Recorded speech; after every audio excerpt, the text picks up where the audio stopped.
let me just show y'all. I'm gonna show you close up what we're gonna be making today because I don't know if this is like gonna do any justice. This is like the cutest, probably my favorite craft this week.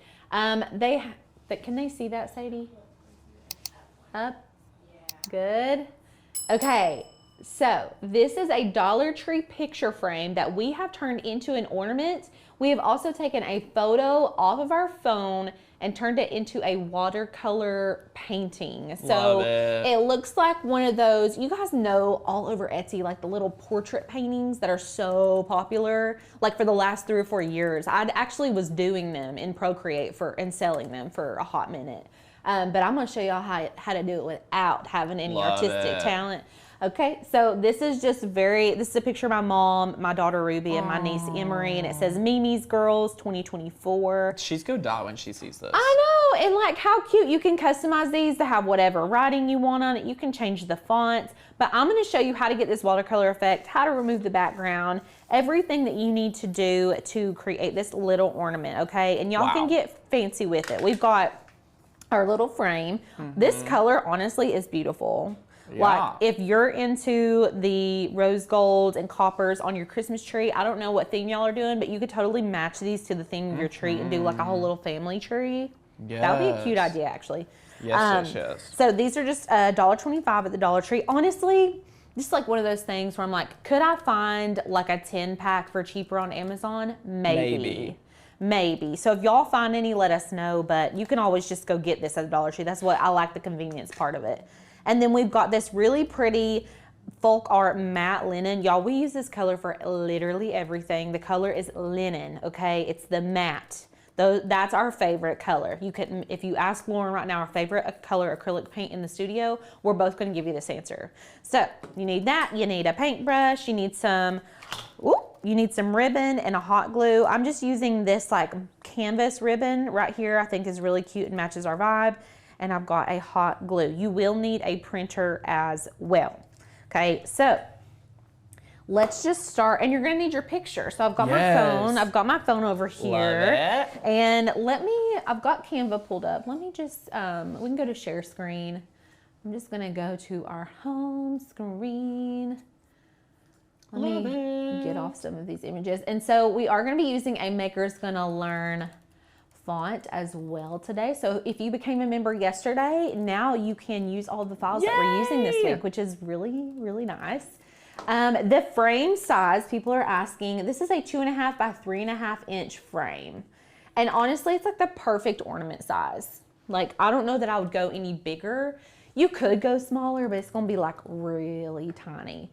So the first thing that we want to do is get this beautiful little watercolor image situation. There's a couple different ways that you can do this. So we did a tutorial, I want to say it was like last month, and we turned a picture into a watercolor. Do y'all remember that? Yes, I loved it. Yeah, so we did something like that previously before, but this time we're gonna be removing the background first. So it looks like we actually just painted the people in the photo. Okay, so. I love that. And I'm gonna show you how to pick your photo as well. So let's create a design. We're just gonna select create a design, and I'm gonna do a custom size. This is just gonna be an 8.5 by 11 because we're gonna resize everything in Cricut design space actually. Okay, so from here, we're gonna need to upload whatever image we're wanting to use. So I'm going to airdrop my photo from my phone onto the computer. You can email yourself a photo if you are not. I think emailing is so easy. It is. You can just email it to yourself, or you can literally airdrop. I'm an airdrop girly because we do this all the time. Yeah, literally go to your photo on your device. You would click email, attach, and then send it to yourself. You would open, just like you do a cut file, really, download it to your computer from the email, and then you upload it to Canva, which is super awesome. I love that. See, Janet said, my daughter sells dog photos transferred on Procreate. Y'all, anything. That's amazing. This would be so cute with a dog. This would be so cute. So I have an image here, and this one has a face on it. This is, I want to use this photo, but we're going to pull it in and see how well it does whenever we change it to watercolor, because I'm worried about this is little River. His name's River, isn't he precious? I'm worried that it's going to kind of distort his face. So really you're wanting to find photos from the back side. So you don't want anything like with a face on it, because the watercolor like doesn't do it right. It like makes it look crazy. But this image is kind of far away, so I'm thinking maybe we can get away with it. So what I'm gonna do is airdrop this to myself, and I'm hoping this doesn't send this to your laptop, Tanner. It might. Nope, it didn't. It didn't. I mean, it might send it, but it's sitting here. Perfect. And then so I'm just going to accept, and I'm going to save it to my downloads. Love it. Love it. And there it goes. And then I can just drag and drop this into my upload. So it's so easy uploading your photos into Canva. It truly is so easy. Okay, then after that, you're going to take your photo, pull it onto your area right here. Okay, I'm going to be using the background remover in Canva. There are tons of free background removers all over the internet. If you guys do not have Canva Pro, you won't be able to remove your background here, but you can do it. Like if you literally Google background remover, there's so many, you guys. Yeah. Okay, you may have to sign up with your email, but there's lots of options. Okay, so look. It took away all of the area around them. And so we're just left with Lauren, Buddy, and River. This is my nanny. She likes to be called an au pair or a nanny. We were talking about her yesterday. An au pair. She's so funny. She's like, don't call me a babysitter. Don't call me a babysitter. And I'm just gonna blow this up a little bit bigger so y'all can see. So once you're here, now I believe that there are some watercolor apps in Canva. I did not use them, but right now I want to try some out because Canva has so many different apps. I just don't feel like I need to go elsewhere to do this because I did it on my phone when I originally did it, but I want to look and see about some watercolor apps directly in Canva, and that way you're not having to like export your image and all this stuff. So let's do watercolor and see what kind of apps. They may not have one. If you all know a watercolor app in Canva, let me know. There's a Color Rise. I think that turns black and white photos into color. Love it. If y'all haven't been playing in the apps in Canva, you're missing out. Yeah. I'm just letting you know because there's a lot of things. But I don't see any apps for watercolor, but I'm thinking if we go to edit and go to maybe filters, that will have a watercolor option over here. So there's natural, warm, soft. There's even this like color pop. Let's see what that looks like. No. Okay, let me open up this app on my phone. Okay, this app is called Waterbrush. It's like this little, hold on a second. This right here, they see that, Sadie? Okay, this app, it's got a little tiny seahorse. This is the app that we use for that other tutorial. So if you did that one with us, you'll have this app already. It's just a free app. But I need to get the photo out of Canva and back to my phone without the background. Okay, so on share screen, we've got our image. I'm gonna go to share and download, and we're gonna be downloading this as a PNG.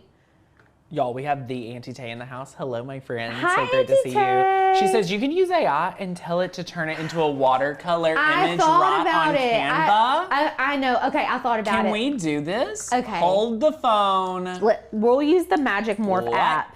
Auntie Tay, I'm using Magic Morph app. If you have a better app for this, tell me. But the last time we used the Magic AI on Face, it turned Lauren into a pirate. So like oh, it doesn't work with pictures. That one doesn't work with pictures. Tell me one that I can use for pictures. I love it. Because I would love to do it that way. Let's look for, sometimes here's the AI powered area. Let's looky here. There's a Sketch to Live, AI Image Gen. I feel like maybe that could be, Product Studio maybe. What if you try it to paint? Ooh. Okay, Sadie's suggesting that we type in like paint. Oh, here's a Paintify. Ooh. Okay, let's see, you guys. Let's see.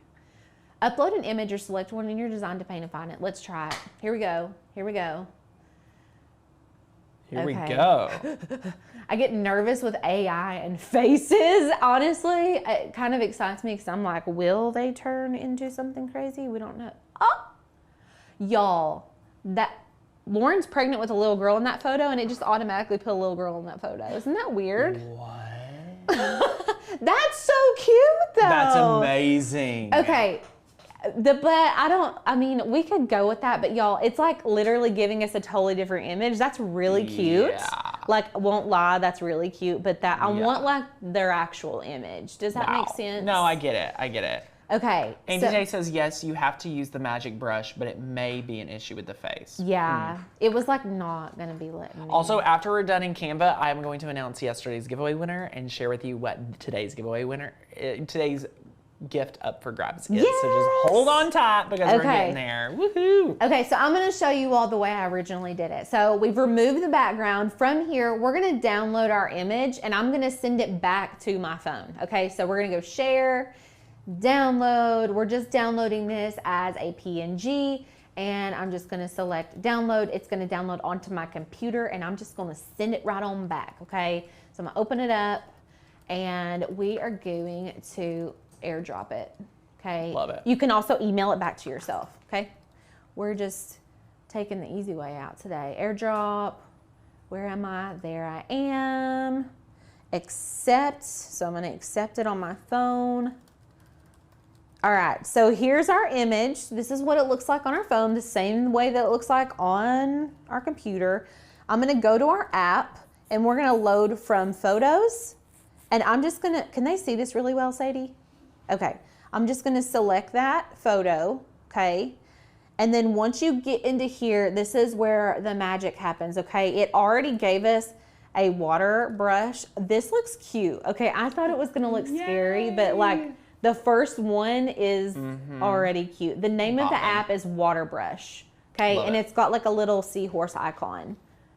All right, so I honestly think that's really cute. There are other options. If you pick one and it doesn't look right, you can go through and pick whichever one looks the best to you because it's going to depend on your picture, truthfully.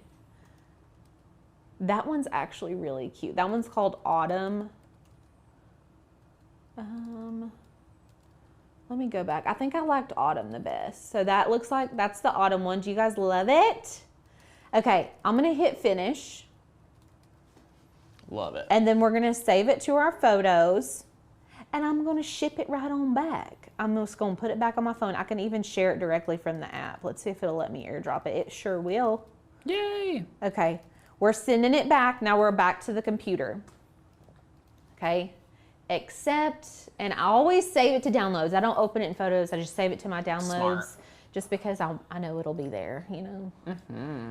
Okay, and then we're going to upload that image again. Love it. Okay. Love it.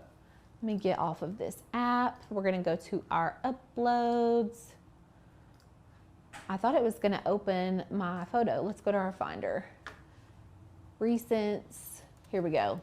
Drag and drop. Is that it? It's hard to tell from far away. Nope. Let's see. It failed. Hold on, let me try again. We got to get it again. Y'all, Gotta this is try. so much fun just to be able to see what people are working on and like to see what, how it really works. You know what I mean? Like this is a little behind the scenes. That's one thing I love about the crafting with the live streams. So you get to see how the process is, how it works. There's no fluff, right? Right. Not just like, oh, it magically works. I love it. So good. So I'm just going to add a new page just so you guys can directly see the comparison between the two. Now this one did add a background. We can remove that entirely and I'm going to. But you can see here, this is the watercolor version. Look how cute little River's face is. Aww. I love it. I think this is so fun. And what I'm going to do is go ahead and I'm going to crop off this water brush. Okay, I'm just going to crop that off and then we're going to remove the background on this one as well. Removing the background. Okay, and then let's zoom on out. Now, this is where we're gonna be adding our words and we're gonna be using a Maker's Gonna Learn font for this. Ooh. So I'm just kind of cropping this one. Get on Maker's Gonna Learn, y'all. It is time to prowl. It's time. So you can pick whatever font you want. We're using a font titled Willow's Grove. So let's go to our fonts right here.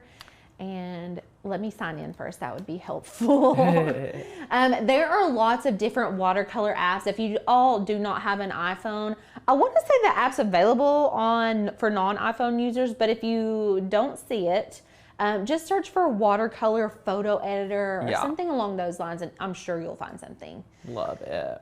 Okay, so we're gonna go to our fonts, and I just want something kind of dainty and pretty, nothing too over the top, and this Willow Grove just does that for me. Yes. So I'm gonna type that in. Everything is linked in the description below for you all. Okay, I'm trying to decide what I wanna put on this one. So we put Mimi's Girls on the other one. I was thinking like Always Be My Baby, like hashtag Mariah Carey, shout out Mariah Carey. Let's put that, because I just feel like that's really cute, because this is these were her maternity pictures, and now she has 2, and she's got both of her babies in this picture. You can't see Lucy, she's in her belly, but I just think this is cute. And then we can even put the date. So I'm gonna hit Command D, that will just duplicate your text box, and we'll put 2024. People are digging this ornament. Yay, I love it. This would be a perfect wedding gift. Like you could put a wedding photo.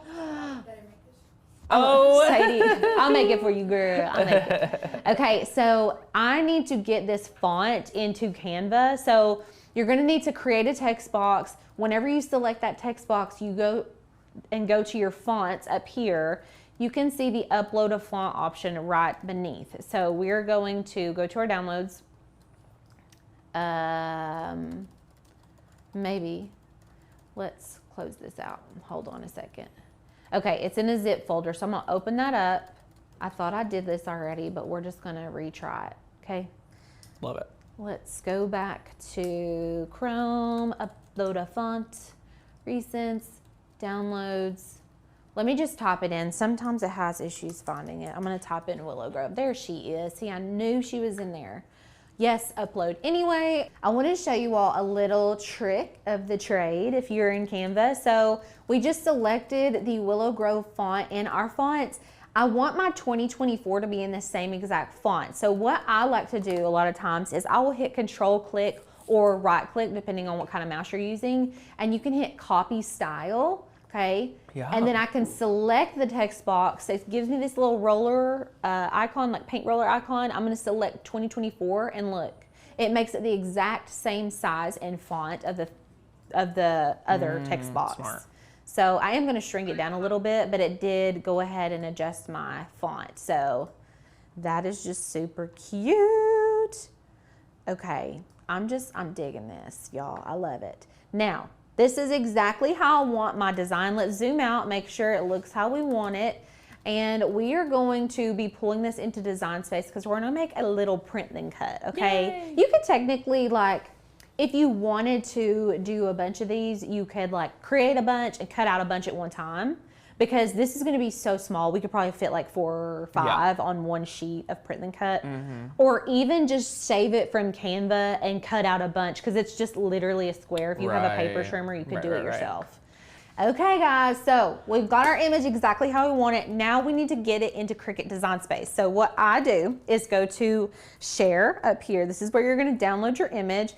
Make sure you've named your image something you can find. I'm just gonna keep it at Always Be My Baby. It defaulted to that because that was the text I put on the image. And then I'm gonna go to Share and Download and PNG.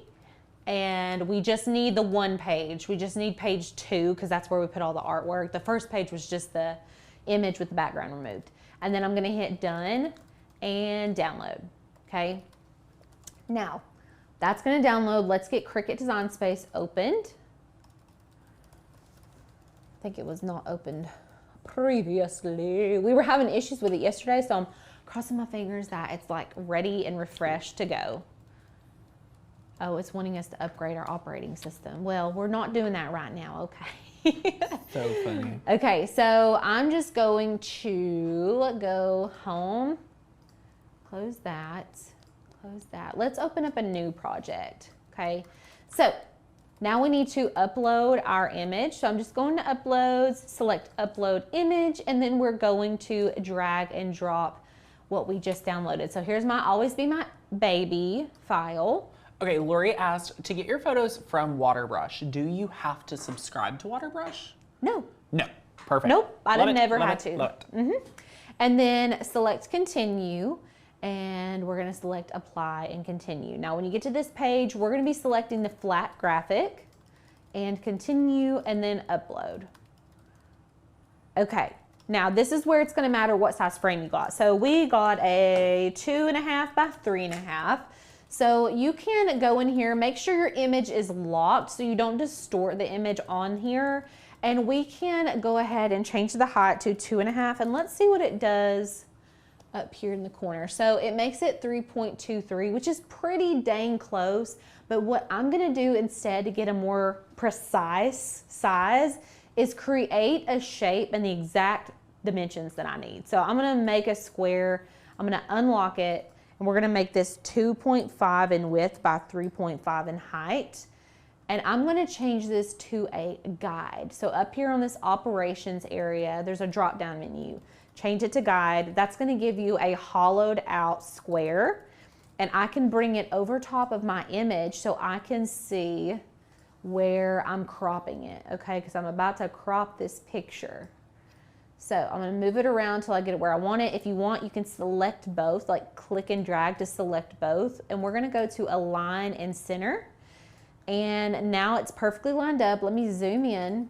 Love it. And we're about to crop everything that's outside of this red box, okay? So I'm gonna select both and hit slice. And then we're gonna delete everything outside of that image. We can even delete this frame, and this is our image. I'm gonna actually make this background a different color so you all can really see. Okay, this is what it looks like. Cool, right? Love it. Super easy. And then this is where I was saying, like, you could do multiples, because we're literally going to be printing a 2.5 by 3.5 on one sheet of paper. You all could do 4 or 5 probably on one. And you could have easily duplicated it in Canva, set it up, changed out the photos. Like, you know what I mean? You could really bulk do this if you're making it for multiple people. Absolutely. You're giving it to all your coworkers. You know what I mean? Like, there's so many fun things to do. For sure. This would be a cute idea for gift tags, Annette. I love that idea. I love that. Okay, so then we're gonna go to make, and we're gonna save this project as Dollar Tree frame ornaments. Wow, I spelled that really good. Ornament, and then I'll save it to my projects. That way I can revisit if I need to. And then we just need to print. I'm gonna send this to the printer. Okay, so I'm gonna select continue, and we're gonna send this to the printer. But whenever I am crafting or printing anything that I want a super good quality on, I'm going to use my dialog box. So select send to printer, make sure you've got the correct printer selected. We do not need to add bleed because we don't have a full color image. If we had color touching the edges of our image, we would want to add a bleed just in case our cut was not perfectly aligned. And then I'm going to hit use system dialog and then select print. Now, if you're on a Mac, sometimes it'll spin and spin and spin. Your dialog box will pop up behind Cricut Design Space. And then from here, we're going to select feed from rear tray because I am using a little bit thicker of a cardstock just to kind of give it some. I love a good thick cardstock. Me too. It's like my go-to. And then I'm going to select best quality, and then we're going to print it. Yeah. Okay, so y'all, after you print out your cardstock, we're going to be cutting this on just a medium weight cardstock. Ooh, I do not like that matte. Let's pick a new one. I'm gonna pick medium. Actually, I'm gonna go heavy. Let's do a heavy cardstock. This is a kind of a thicker cardstock. You could really print this on regular paper, y'all, but like I said, the cardstock just gives that that you need. Okay, so we're gonna send this in. Oh my gosh. The colors in this photo, because we did an autumn filter, it's gonna match the vibe, like our pink color. Ornament. Yeah. So fun. While that cuts, let's go ahead and we're going to paint our little picture frame. Love it. So just get that open. And this matte paint dries so fast, which is nice for us. So it's nice to like go back and forth. Like get inspired and then go take action. Get inspired, go take action. I love it. Okay, here's our little cutout. Look how cute it is. Honestly, put a hole in this and make this a gift tag. Like, that is just too dang cute. You could even write a little cute note on the back. I don't know. I just love it. So this is almost dry, and then we're gonna put our second coat on. I am gonna go ahead and get my hot glue gun ready, and I'm gonna go ahead and cut a little piece of our ribbon. So you don't need anything super crazy, maybe like 5 inches. Yeah, we'll do like a 5-inch piece. Not me just assuming that's 5 inches. But you know what? You know, y'all give me a hard time about being an eyeballer. But let me just say, I've had my finger here. I'm gonna guess that's about 5 inches. Let's measure it. You can clean the Cricut mat with a baby wipe as often as you feel needed. I do it anytime it looks like there's residue on it. Like paper, like cardstock residue will really show. Vinyl, a little bit less. Heat transfer vinyl, less. Tanner, look. What's going on? I guess that was 5 inches. And was it 5 inches? It's 5 1/4. Alicia, so pretty much. Listen, Alicia, I don't question you. Good, I'm glad. Everybody else does. I'm just kidding. Actually, no one ever really says anything. But oh my god! Shoot, I just dipped that right in the Now, paint. Lauren, You won't catch her eyeballing it. Yeah. You won't. No. I'm gonna throw this away. Precise. Okay, so there's my little strip. This is, I'm gonna try to do my second coat, but let's see what happens. It may not be dry enough. This, if you use like a flat or a matte paint, they usually dry really quickly. Okay, oh yeah, it's going on. We got it going on. Okay, I would love to see you all recreating this project. So if you do, I want you to put it in the picture in the Facebook group so we can see it. I'm gonna come looking for them. Did anyone recreate yesterday's craft? It was beautiful. If you all missed it, you need to go back and watch it. It's such a good selling craft. Yeah. I think, and it's something that you can make easily. It doesn't cost a lot. Yes. So we love that.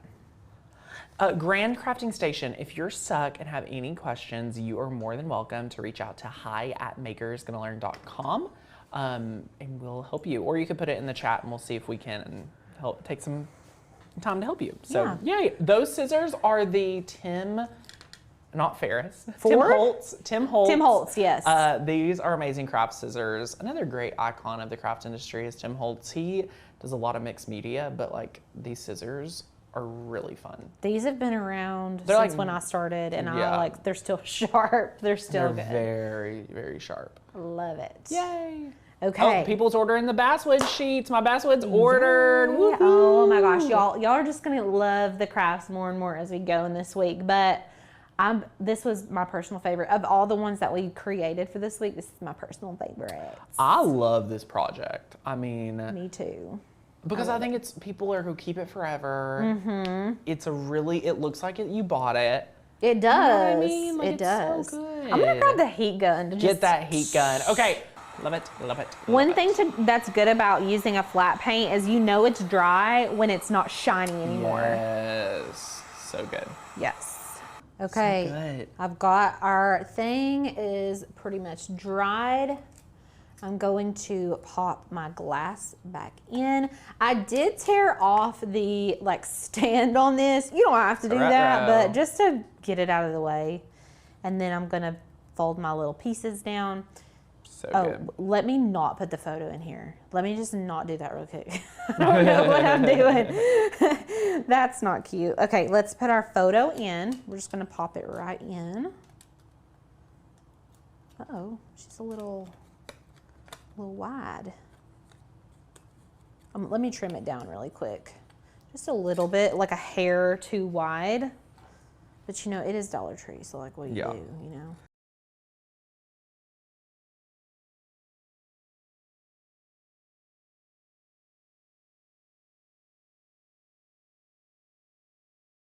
Okay, y'all, this is it. Yay! Here's both of them. Look how Donna, we do have ollies.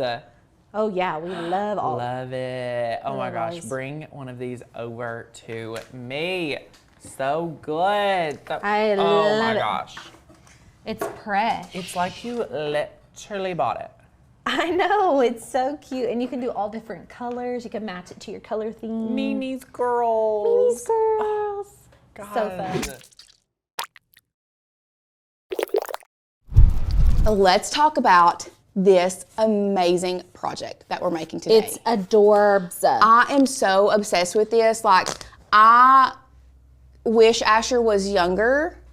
Like, I kind of, at the same time, he also still needs to work on his handwriting. This will be good for working on handwriting for sure. So let's go overhead and take a really good look at this.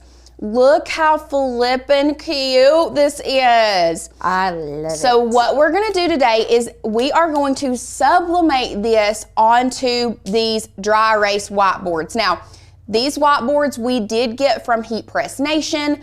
All you have to, we're just gonna order them and they are ready to go as soon as you get them. This is what they look like. Yes, they are yellow, but yes, this is just a film that you're just gonna take off. And y'all, I'm not worried about taking them off. all dry erase boards are not created equal. These No. are sublimation specific Yes, dry erase boards. You can't just go and sublimate on any old dry erase board. yes. Just so you know. So, this is a sublimation ready dry erase board. You can't just go out to Walmart and buy a dry erase board and think that it's gonna be ready to go. But not only, I want to talk about this, like the sublimation, if you're doing the dry erase, y'all, it's the way to go. It's the only way to go, really and truly. But let's talk about, for our friends that may not have the ability to sublimate, what can we do? Well, first of all, the first thing you could do is you can print pages of this. Oh yeah, that's a good idea. You could print this on a regular piece of paper, put it in a picture frame, and then use a dry erase on the glass. Even like a sheet protector. Yes, put it in a sheet protector and then dry erase on the sheet protector. Yes. Okay? No, these are not magnetic. These are like old school dry erase boards. They're not magnetic. But that's a great idea, Kim. You could print this on magnet sheet. Oh. You could print this on a magnet sheet and cut the Yeah. square out in Cricut. Y'all, That's a good idea. mind blown. I feel like we should. Y'all, we need to do mind that. blown because of you guys. Yep, I love it. But today we are going to sublimate. This one was created in Canva. Now you all know, if you use Canva, I'm gonna show you both versions really quickly. I'm gonna show you how to put it in Design Space, but also show you how to use it in Canva. It doesn't take long. These files, the actual like line files, we already have you covered. Those are already made. You don't even have to go make those. Yep. And This there's font, a really good, cute variety. We need to show them all the Yes. options they have. Yes, we will. The font, this font is a Dat maker's font? that font right there. Both of these are Maker's Gonna Learn fonts. So you have one Maker's Gonna Learn cut file and two fonts. Love it. How easy? How easy? And those are new fonts and Yep. new files. So just FYI. So Let's do it. let's go ahead and jump in and get started. First of all, I'm gonna hop over here. Let's go to the share screen. Here we go. Here are all of the different handwriting print fonts. These are new, so all you have to do is go to cut files. So if you just click on cut files, they're gonna be the first ones that come up. You have your unicorn with the rainbows, so cute. I love it. We have our space. There's princesses. The farm animals. I love the farm animals. Is that your favorite one? No, I don't know. It's The ballerinas are my personal favorite, and I debated on doing those for Ruby because she starts dance. I know. She's supposed to start this week, but we got snowed out. But she loves rainbows right now. She calls the moon a rainbow. Like everything's a I rainbow. do love the rainbow and unicorn one though. It's cute. They're all, honestly, you can't go wrong because the bulldozer, they're all cute. The dinosaurs. If Asher was younger, I would have had to have done dinosaurs. The kid was obsessed. Like, So is Ruby. She's obsessed. but like so obsessed that he could name off all of these random dinosaurs. And I'm like, what? And he was like, it's from the Paleolithic or the He was like, it's from knew this it. era. At 3. He's probably, that's good. That's a good sign. But anyway, we have 1, 2, 3, 4, 5, 6. We have 7 that you can choose from. So I am obsessed with them. Very easy to download, y'all. All you have to do is click this arrow pointing down. It's gonna download. You're gonna come up here and then you're gonna double click it and make sure you unzip the file. Y'all, that's it. That's easy. That's it. Robin said this would be a really cute chore board. Absolutely. So go back to one. Okay. Do you all remember us making our notes? Yes. This would be a really good something to take that idea of having like notes and making a chore chart on a dry erase board and have a check mark. Oh yeah, that's So a good idea. we could kind of like combine both of those tutorials, the one with the notepad and then this one, and you could sublimate it onto a dry erase board. Yeah. There's so many And options with honestly, this. I've seen, like Deborah mentioned, she doesn't have little ones anymore. This is just a good tutorial on how to sublimate on dry erase board for Yes. whatever purpose that you seem fit. Like you could make a cleaning chart for yourself to put on your fridge. Yes. I mean, there's so many things you could do. So you don't have to worry about just making, the name board. Yes, so many different things that you can do with this. I love the idea. You could also take this same concept and print it on a magnet sheet because those magnet sheets are also dry erase if you didn't know, and have the magnet sheet on your refrigerator. Menu just board. check it off. Menu board's a good idea. There are so many good things you can do with this. It's insane. So, but we are using this unicorn handwriting print today. The fonts that we're going to be using are the composition font. So to download this, once again, we're going to click that arrow pointing down. We're going to double click that and double click it again. Now we have to install this font onto our computer and then we're going to upload it into Design Space. So we're going to click install font. You can see it now has been installed on our computer. And we're going to pop back over here to our website, and the next font that we are going to be using is Arlo. So Arlo is such a cute, like whimsical little font, but Do you know still that bold. is, speaking of dinosaurs, that is the name of the dinosaur in The Good Dinosaur. It is the name of the Good Dinosaur. That movie's so good. I can't watch that movie anymore. Because it's so painfully sad. Yes. Yes, it's very sad. I watched it once, Never again. and I ugly cried That's like me with Marley. because I didn't know what it was about. Oh. And I watched it with Asher right after my dad passed away. Oh, no. It wrecked my life. Yeah, that would be So rough. I can't watch it anymore. Lauren has been traumatized by The Good Dinosaur. But I love it. It is It's a truly, great it's movie. a great, I think it's one of Disney's best. It really is. And it's so good, but I can't. Underrated. I can't. Anyway, to download the font, once again, we're going to click the arrow pointing down, Wait. double click. Trey's Aunt Maggie is here. Shout out to Maggie. Hi! Maggie is about to start cricketing. We're getting her set up with a Cricut. Aunt Maggie is who we got the Cricut. You got the Cricut for. Yes. Yep. She's here. So she says this is her learning lesson today. So Maggie, this is sort of a Cricut craft. This is sublimation, but you're going to learn something. I'm excited. Yes. Yes. So we're just going to download Arlo onto our computer. I done that just like we did with the composition font. So what I'm gonna do now, I am the type of person, I love grabbing everything that I need before I start designing. So once again, we needed the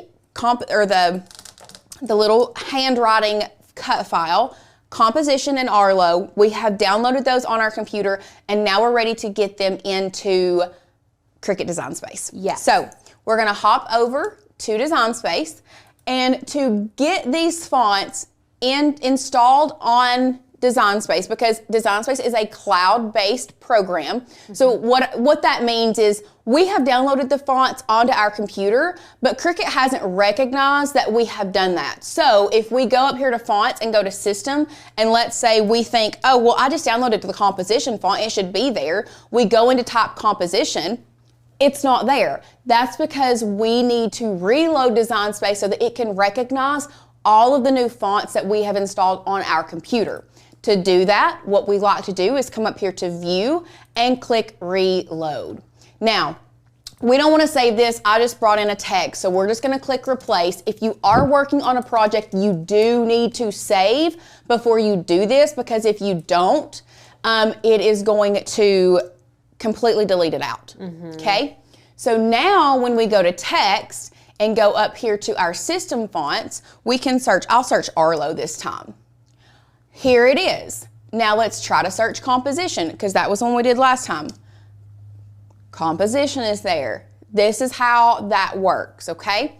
So just letting you know before we start designing that I like to reload everything so that I don't lose anything, but I want to start out with our base of our project, which is going to be the lines. So I'm gonna come down here to the bottom left-hand corner where it says upload. You're gonna click upload image. I'm gonna go back to my Finder because I like to drag and drop. That's just my personal preference. And I'm gonna come up here to the unicorn handwriting print, and I'm going to click that and drag it into Design Space, okay? Now, let me go back because I know we drag and drop a lot, but we may have some friends here that don't understand how to drag and drop, or maybe you like to browse. Let me show you how you can do that as well. So if you browse, you're just gonna click Browse. It's going to pop up your window here. If you have just downloaded something, my best advice is either go to Recents or to your downloads. So if we go to Recents, this computer is really weird. My computer does that sometimes too. I don't know why. So going to downloads is gonna be really the best. But this is another thing with this computer. Sometimes, I know I've unzipped that file, right, but it's not unzipped. So that is what you would do normally. For some reason, this computer is wonky, so that's why I like to go to Finder. We just get in the habit of dragging and dropping. Yep. It must be behind your design. Oh, there it goes. There it is. So I like to go to the Finder, and then drag and drop. Okay? It's like it doesn't load, and it's like not loaded yet or something. I don't know. Yeah, I don't know. So I'm gonna click complex because I want it to be as crisp of an image as possible. Click continue. And you know what that makes me think? If you all are trying to get wild and cut this with vinyl, I'm just gonna say don't. Do not attempt to do this on vinyl. It's gonna be a hot mess. Plus this is a PNG, so look, you can see Lauren's cut image. That's what it's gonna cut out. Yeah, it would just cut out the outlines of the unicorns and rainbows, and first of all, it's gonna be so thin. Imagine having to weed all those little dots. No, thank you. No, thank you. No, thanks. Not happening. So we're gonna click the print and cut image and upload that onto our computer, and then select and add to canvas. So now what I wanna do is I want to go overhead and I want to measure my blank. So this is a 12.5 by 9, although didn't it say online it was like 11 by 9 or something? Yeah. It doesn't. So you're just gonna measure your blank. So we're looking at 12.5 by 9. So let's go back to Design Space. And here you can see how big this is. So we just want to make it small enough to fit inside our area. So this is our 12.5 by 9-ish right here. But we need to make it smaller still because we don't want it to be we don't want it to touch the edges. Yeah. You don't want it spilling over the edges. So if you wanted to print this on legal paper, which is 8.5 by 14, you have that option now. And you can see here, low resolution. It always says that. Yeah, I know. I do think I'm gonna print on 8.5 by 14. I want to say that that's potentially what I've done before. Just looking at it. I think I'm gonna print 8.5, or at least, yeah, I think I'm gonna print it on 8.5 by Just to fill it up like a little bit more. Yeah, so our measurements for this are 8.4 inches in height to 11 and a half, so pretty much the size of an 8.5 by 11 piece of paper. But we can't print it on an 8.5 by 11 piece of paper. We have to print it on 8.5 by 14, and then we'll just trim it down. Yes. Okay, so we have our, here we have our whatchamadoodle, that thing. Christine, this can be printed on 8.5 by 11. Lauren's just trying to make it as big as possible. Yes, it absolutely can be printed on 8.5 by 11. Yeah. All you have to do is size it down to fit on an 8.5 by 11 piece of paper. So what I'm going to do now is I'm going to grab a text. We'll go ahead and get composition and have it ready here, but I'm going to grab another text box, and I'm changing our font to Arlo. And we are going to put our name up here at the top. So we're going to do one for Sweet Little Rubes, because she is at the age now that she is going to start writing. Guess what? She's been pottying by herself all day today at daycare. She's in panties. What? Yeah. She's just been she said, so Lori is our babysitter. She's an actual angel. She said, Ruby took a nap, woke up dry, and asked to go to the bathroom when she woke up from her nap. That is so sweet. I know. She's getting so big. It hurts my heart. It makes me sad. They just grow up so fast. I know. So all I did was type out the name, and we just placed it here at the top. Now, if you wanted to, you could select them both, align and center them horizontally. It was very close. But we're gonna do that here in just a minute, again, with all of our other things. So what we're gonna do now is bring in our composition font, and this may be where you want to zoom in, because you want to make sure that this font, and honestly, that size that it comes in is perfect. But the thing is you want to make sure that the font fits in the lines like it should if you are writing, okay? So we're just going to put that there, and then we're just gonna duplicate it, and we're gonna keep putting it on each line. And y'all, we're not gonna worry about if it's lined up perfectly down the center yet. We just want to make sure that it fits between these two lines, and then we'll come back through and align them centered, okay? So we're just gonna keep duplicating, making sure they fit within the top and the bottom line. And honestly, y'all, if you are recreating this in Canva, and Lauren's gonna show you here in a little bit, I believe, about how to do this in Canva, Cricut is so much better about allowing you to freely move your text boxes. Canva wants to snap it into place. It's so frustrating, especially with projects like this where you need it exactly in between the lines, and you're like, come on, you can't get it. So Cricut's really good for this project. So you can see that it's kind of wonky here, but what we're gonna do is we're gonna make sure we select everything. We're gonna go to align, and we are going to center them horizontally. Boom. Look at that. Look at that. Would you look at it? It's just so easy. And then y'all, from there, the last thing that we need to do is flatten. Beautiful. And that's it. Yeah. Now we are ready to print. But before I print, I do want to show our friends, if you do want to use Canva, now the one good thing about Canva is you can print larger than what we have done. So if you want to print on a 13 by 19, let's say you have a board that is bigger than what we have here. If you have a bigger board and you want to print bigger, Canva does give you the option to print bigger. So that is one of the big upsides to Canva versus Cricut. There are some upsides to working in Cricut, and then there are upsides to working in Canva. It's really, which one are you the most comfortable in? Cricut could really win over Sublimation if they would allow you to print without cutting. If they would just allow you to print from Cricut Design Space in 13 by 19 or however big you want without, why not? Truly. It would be so easy. But here's the thing, I feel like it's an opportunity for growth.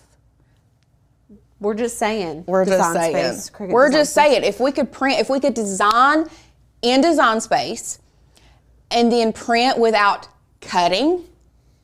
Yeah. Game It's such an changer. easy feature. I feel like just add it, just slap it in there. Just slap it in Just there. slap it. Just slap it in there. Okay. So let's run over. Run right over there. Let's run to Canva. So we're going to come over here to Canva, and I'm going to show you how to do it in Canva, okay? We love using Canva, number one. Yes, we do. But before we get started, I will say this. You must have a Canva Pro account to use Maker's Gonna Learn fonts.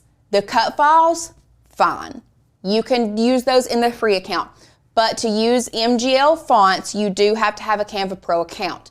If you are in the sublimation world, it's 100% worth it. If you are selling your crafts, it's 100% worth it. It's just a good software to have. It is a great software to have. This Okay. is one that I don't take off of my budget every year because I'm like, I know that I want to pay for my Canva Pro account. I just Right. love it so much. Yes. Patty, this one would be a hard one to do with infusible ink. I mean, because you have all the dashes. We did talk about other options at the beginning of a show. If you were not here, if you can't do sublimation, we talked about other options for this.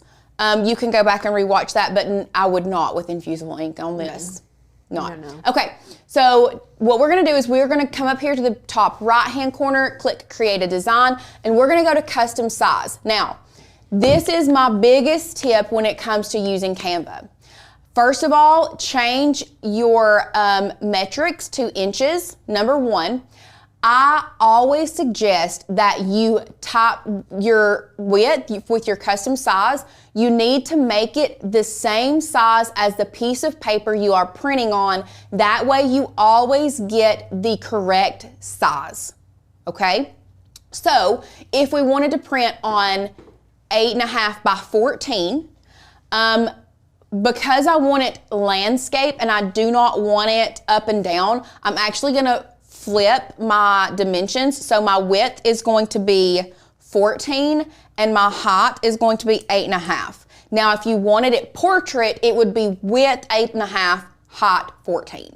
But to get landscape, you need the width to be longer than your height. So after you've typed in your dimensions, you are going to select Create New Design. From there, now you can see we have a landscape 8.5 by 14 piece of paper. I want you to think of this as your piece of paper, okay? Now what you're gonna have to do, or you'll do next, is you're gonna come over here to Uploads. Same thing with Design Space, same with Canva. I love dragging and dropping. You can drag and drop. You can take screenshots and drag and drop. It's so easy. So we're just coming over to our Finder, grabbing that unicorn handwriting print, dragging and dropping. Super simple, super easy. Once it's there, you're going to add it to your canvas. Now we are going to resize here in just a few minutes. So hold up, just stay with me. As far as fonts, what we're going to do, you're going to come to your text. You're going to add a text box here.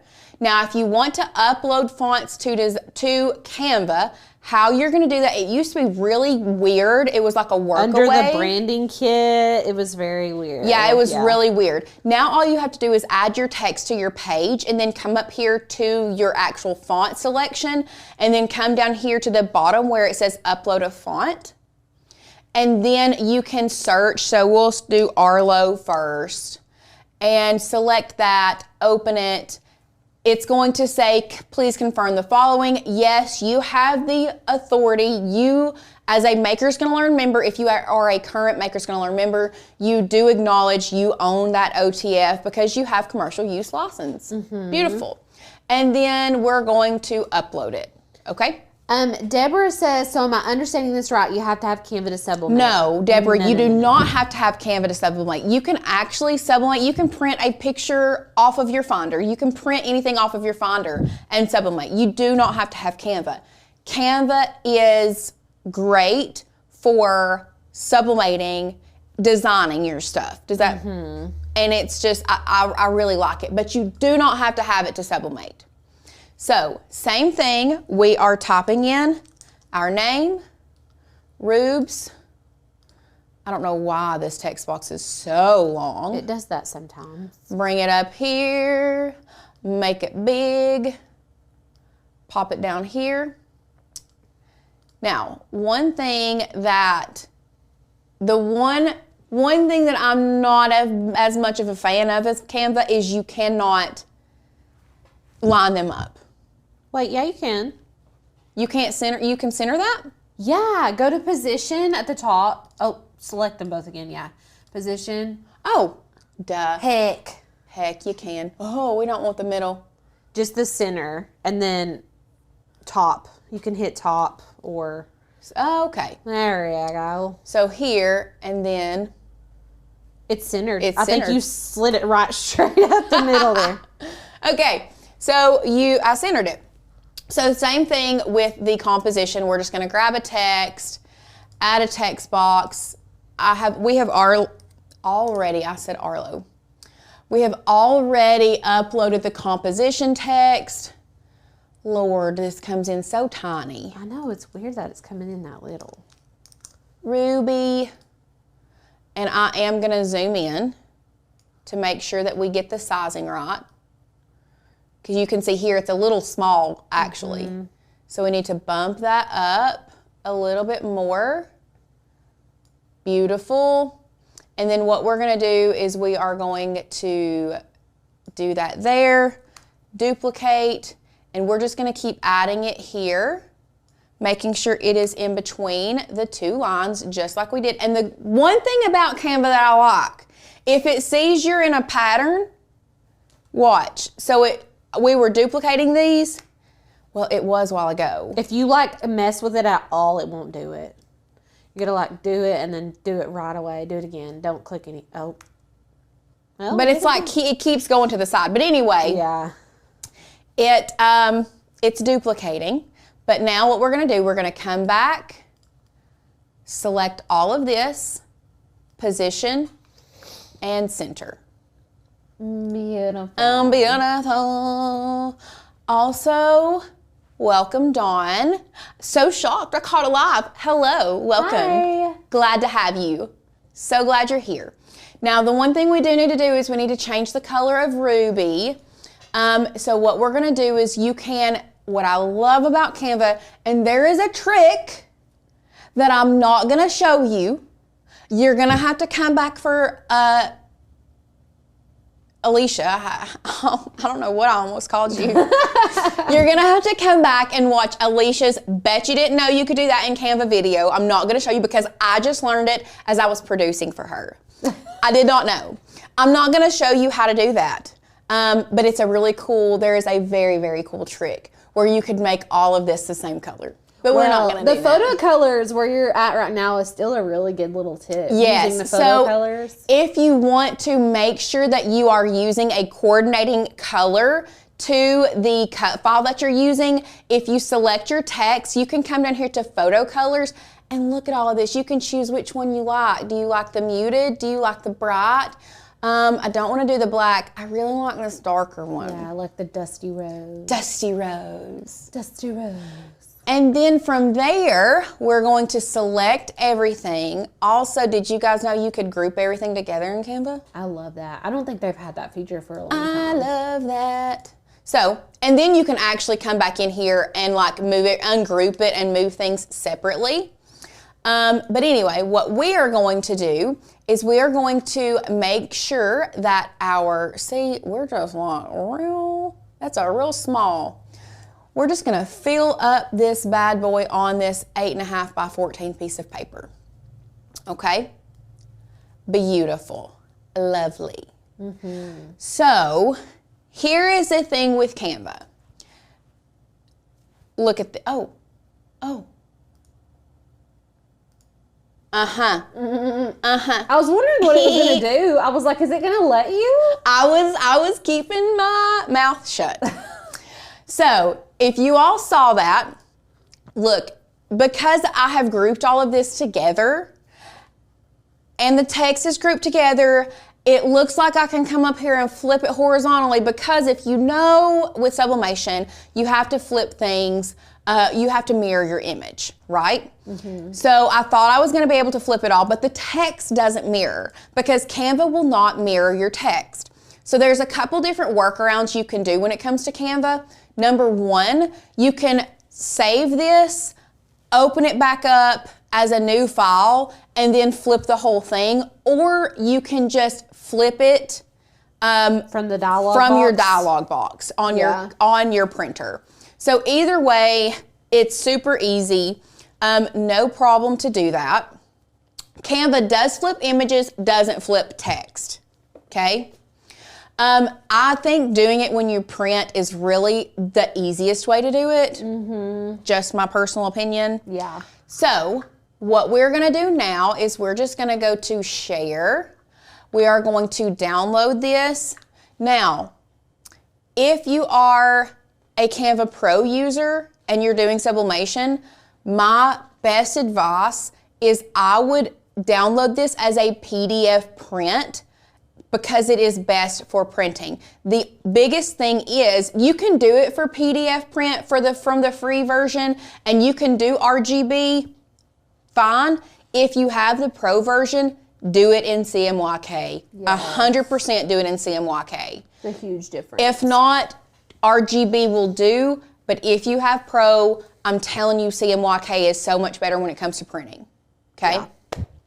So, but either way, whether you have Canva Pro or pay or the free version, I would still honestly just download this PDF print if you are planning to just go ahead and print it. Okay? So from there, you're going to select download. It's going to download that for you.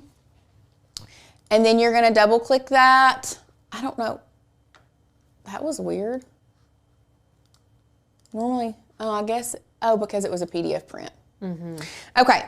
So from there, you're just going to print this here, just like that, just like that. If you are using Cricut, we have this sized. You're going to go to make it. In just a minute. It sure is loading there, isn't it? I know. Now, it is going to put it on 11 by 17. It's a wee bit big. It's a wee bit big. So let's go back. Size it down. Make it. Let's see if that will fit on 8.5 by 11. I bet it's going to be 7.5. Was it not 7.5? It was 8.5. Oh, no. It's 7.73. Put it at 7.5. Maybe. I'm just guessing here. Okay, we're making just guesses. We're just adjusting. Because I feel like it gives you like an inch of leeway, if that makes sense. It's still not letting me print on 8.5 by 14. Go back. 7.2. If it doesn't fit 7.2 on 8.5 width, I'm gonna be upset. Well, it turned the orientation, so we're making And now progress. it's 8.5. Now you can do 8.5 by 14. So But look 7.2. okay, there we go. Crazy. That's okay. It's insane in the membrane. Yeah, But whatevs. it's fine. I digress. So if you are printing from Design Space, if you have a printer that's capable of tabloid print, you can do it larger. That's like 11 by 17. We're using the Sure Color today, which does not have that ability. We do have the ET8550. We're not using that one today because I didn't feel like moving that big honking thing in here. So we're just using Sure Color. It is a big mama. It's a real big mama.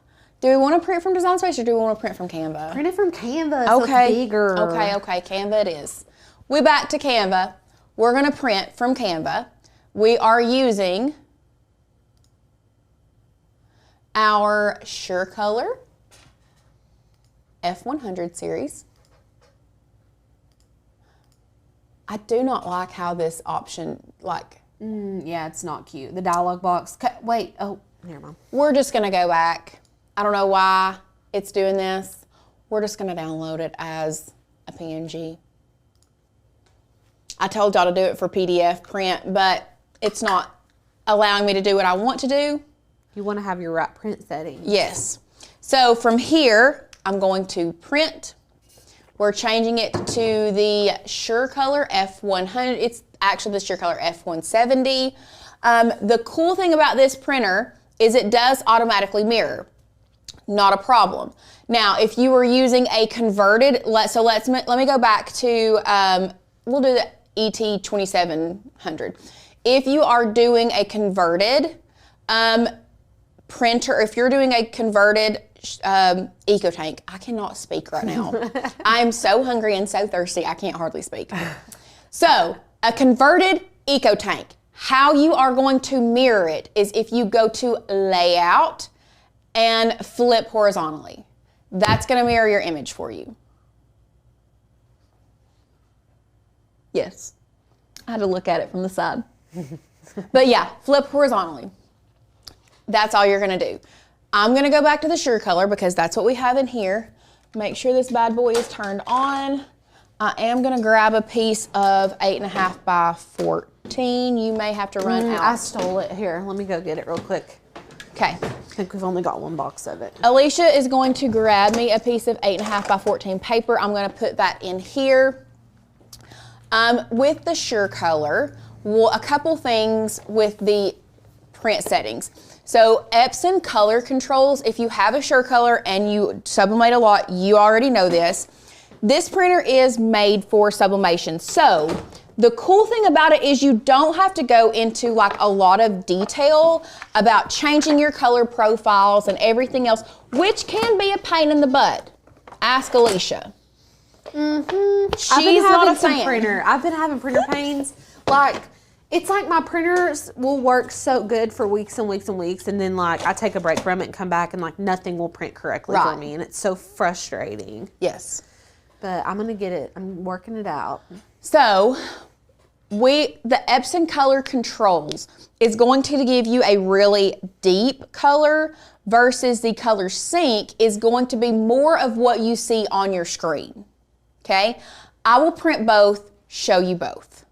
Okay, Is there any other way to print besides using a laptop? You can print via Bluetooth from your phone to certain printers. Like it's not Printer easy. specific. It's very printer It's very printer specific, and it is also not super easy. Yeah, it's like you have to work around for everything. I mean, I know that, I think, if I'm not mistaken, it's even harder using like a tablet to print from. Anyway. Lorraine asked a question. Don't you have to unmirror it? You flipped it already and the printer will mirror it too. What you're seeing in the preview is how it's going to print. Yes, because I changed the printer. Yeah. And I mean, we'll go here and I'll show you. So when we go to layout, it's flip horizontally. It's already Or checked. sometimes it'll say mirror image. It literally will say mirror image. That's what that's what pops up on my computer. Yeah, I'm not sure why it's. Is it print settings? Yeah. Mirror image is on. So whatever you see in preview is how it's going to look after it's printed out. Yes. Yes. So we are doing it this way. We are doing the color sync, and then I'm going to go back and reprint on the Epson color controls. Okay. So then we're going to hit print. It's going to go through. I'm going to get another piece of paper out. That way we can, once that pulls it through, I'll just go ahead and print. I did color sync, so I need to do color controls next, and I want to show you guys the difference. I forgot to change to legal paper, number 1. Okay. I forgot to change to legal paper. Print settings, mirror is on. Color matching, we're doing color controls, and then we're going to print. That's what you did last time. No. I did color sync last time. You did, okay. And did not change it to legal paper. I left it on letter. Okay. Because this. Yikes. Yikes. I mean, I'll show them. You want me to go overhead? Sure. That's not what we're looking for. That is... It looks like it's out of ink. It's not. Okay, this one's better. This one's better. Take that ugly thing away. Okay, See, so- even we mess up. We do, and All the time. And especially with sublimation, there is a lot of trial and error. It's just like the nature of sublimation sometimes. And I'm telling you, if you don't use your printer, it can I don't know. It's just like it forgets what it's doing. yeah, it's like it has its own memory, I know.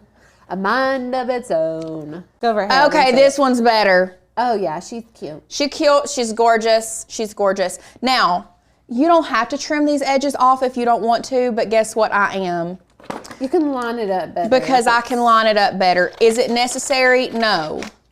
Do I do it anyway? Absolutely. These sublimation boards sublimate so I know. deliciously. I'm so excited. So what I'm going to do now is I'm just flipping this upside down, like so. Beautiful. We're going to grab some heat-resistant tape. Tape, sublimation spray, y'all, whichever one you want. The tape was easier for me to grab. And because this is a flat surface, like I don't have to like overly tape. So I'm just going to pop this bad boy down right there. Okay. Grab some butcher's paper. Place it on the bottom. Grab me another piece. Have you preheated already? What? Did you preheat the oven or the? Yeah, heat press? you're hungry too, aren't you? Yeah, I had. Did you preheat the sour oven? cream and cheddar and sour cream chips for lunch today, and a Pop-Tart Pop-Tart. for breakfast of champions. Yes, I did preheat the oven. Okay, what did you preheat it to? We preheated the oven, aka the heat press. We preheated the heat press to 400 degrees. Now, let's go to our share screen and let me pop over to Heat Press Nation. Kathy, the lining on these is bright yellow. So we have taken the lining off. They should honestly always do bright yellow lining for sublimation products. Like the Let's go to number license one. Are we at plates. number one? Yeah, we're at one. Okay, this is the lining that comes on these. Thank God. Yeah, because if these had the clear lining like the license plates, if you all are into sublimation and you have sublimated license plate before, if I have ruined it, if I have ruined one license plate, I have ruined 10. I literally because do of it the every time. stupid clear plastic lining. I've literally probably ruined 5. Like I if think could we actually ruined more count. than we actually successfully sublimated on, because it's like we do it, we'll sublimate on one, it has the clear plastic lining on it, we forget about it. Oh my gosh, we've ruined it. And then we go back and fix it, and it's every time we forget about it. Every single time. Yep. So yes, I so appreciate this clear or this bright yellow. Yeah, me too. Because now I know that there's a lining on it. right. Okay, I'm Anyway. going to share screen. Share screen. If you forget what temperature and time, I always like to revert back to where I purchased my sublimation blanks. So for example, we purchased these from Heat Press Nation. Unisub sublimation blanks, you cannot go wrong. Unisub sublimation blanks really are, they're just great quality. Anything that you get, if you can get Unisub, I would get Unisub. It's top notch. Top-notch stuff, I'm telling you. So what I like to do, because we forgot since we have created this, I just went to the Heat Press Nation website, went to the listing, and then if you come down here under description, you can go over to instructions, and it tells you recommended heat press is a flat press. So Celeste just asked, can I use a Cricut Easy Press for sublimation, or do I need a heat press? Celeste, you can use a Cricut Easy Press for sublimation. It is doable. Just know that you are pretty much limited to sublimate as large as your Easy Press. So if you have like a 9x9, you're gonna need to only sublimate something that is less than 9x9. Because you can't you can double press something, but you're not gonna get a good quality. Right. And then it says here that our time is between 80 and 90 seconds. I always love to split that in half. So we're going 400 degrees for 85 seconds.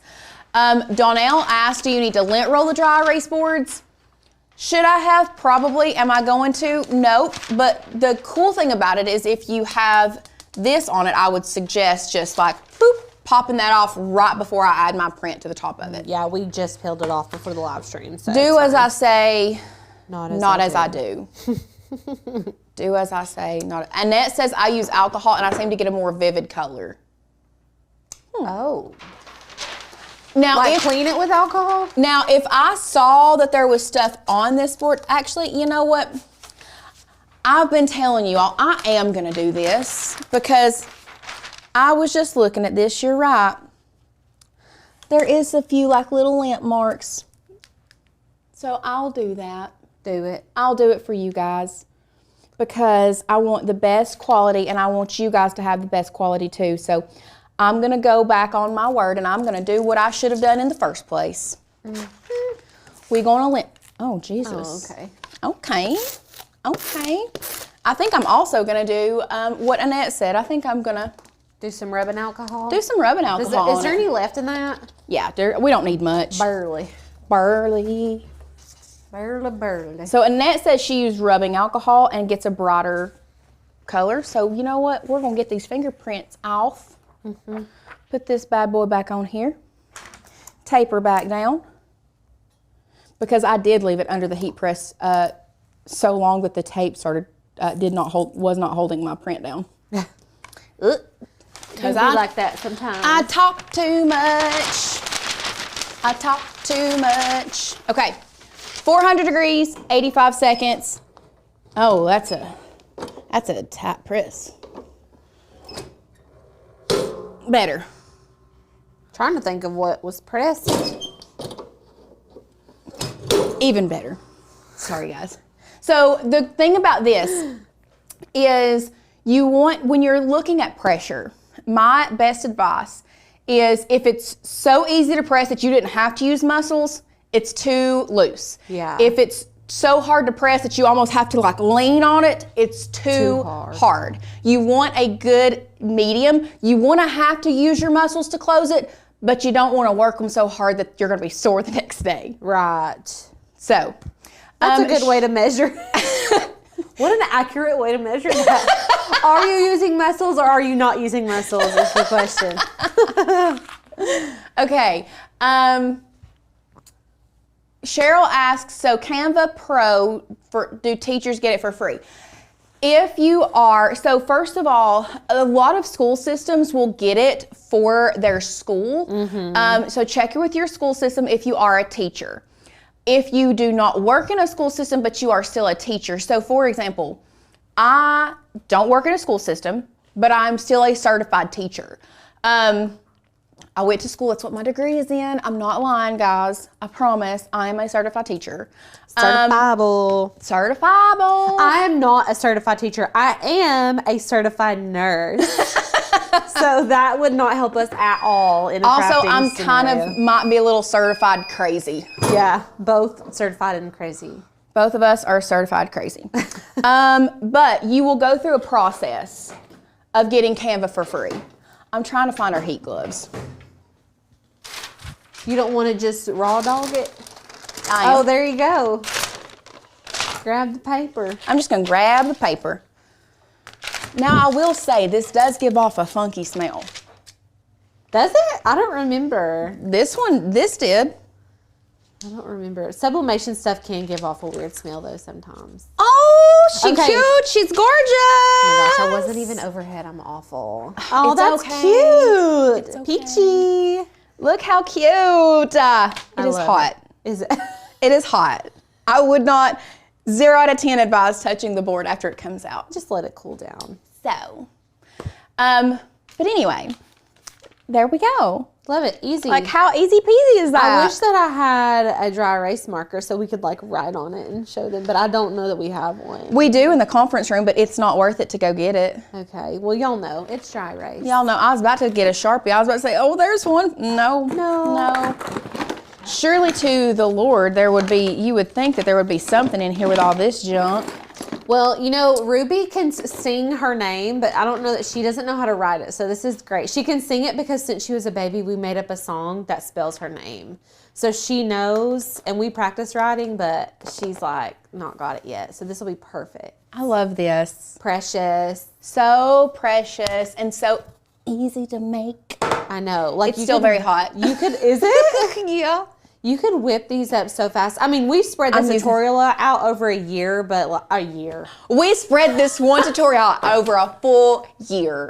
We both need to eat. We both spread need to this eat out and over be a done. whole hour. So, but you could really make this so quickly. Like this is something you could do in with the press heating up. If you turn the press on before you start designing, you could do this in 10 minutes. Yeah.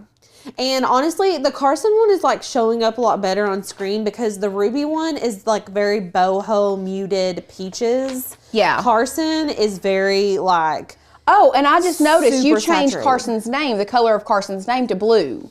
Yes, and Courtney designed that one, so she did it that way. And really, I think if you were doing this, I might even like do 2 or 3 names on one line, like Especially Ruby, for Ruby, yeah. or Ruby Claire Griffith. Yes, yeah. Like I almost thought we should do Ruby Claire because we call her that anyways, but it's fine. I should have done Ruby Claire. It's okay. That's cute. I love it. Anyway. We've got like 20 extra, so. Yeah, so we'll just make more. But yes, the colors, this one is a lot brighter just because the colors on the, this is just we were going through it for a very muted look for this one, but Yeah. they're both beautiful and gorgeous. Yes, love it. But I do love the different color of the name if you have a darker name. If I were to change Ruby to one of these colors, it would not have shown up very well. Exactly. So this one needed to be black. Yeah.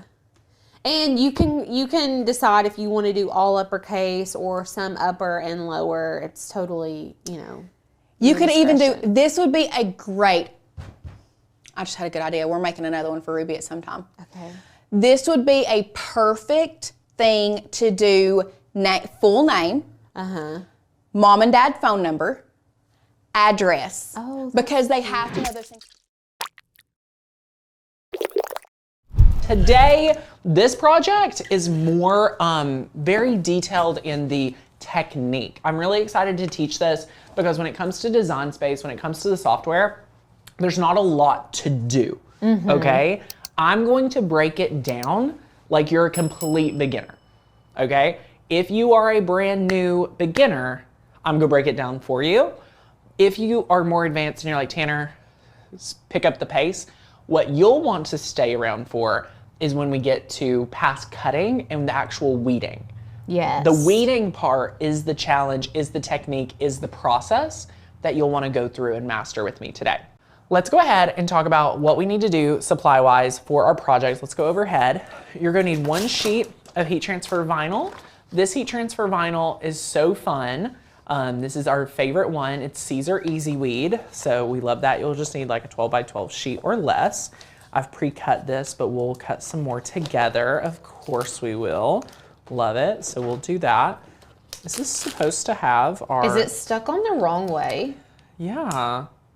There's 2 sheets of, you see this? We'll have to, Here, just give it to me. I'll Yeah. fix it. love it, love it, love it. Here you go. I don't know what's you. going on. This is our Cricut mat, so you'll just need a mat. I'm using the Mini Easy Press. You may want to use that HTV Ront heat press. Love it. So good. So you may want to get the HTV Ront one. That's what we're giving away today. Then you're gonna want your canvas. So this is our canvas. You can see we've linked this down here. This is a 12 by 16 canvas, okay? Love it, Elise just got the year, woohoo! Welcome, welcome, welcome, you guys are awesome.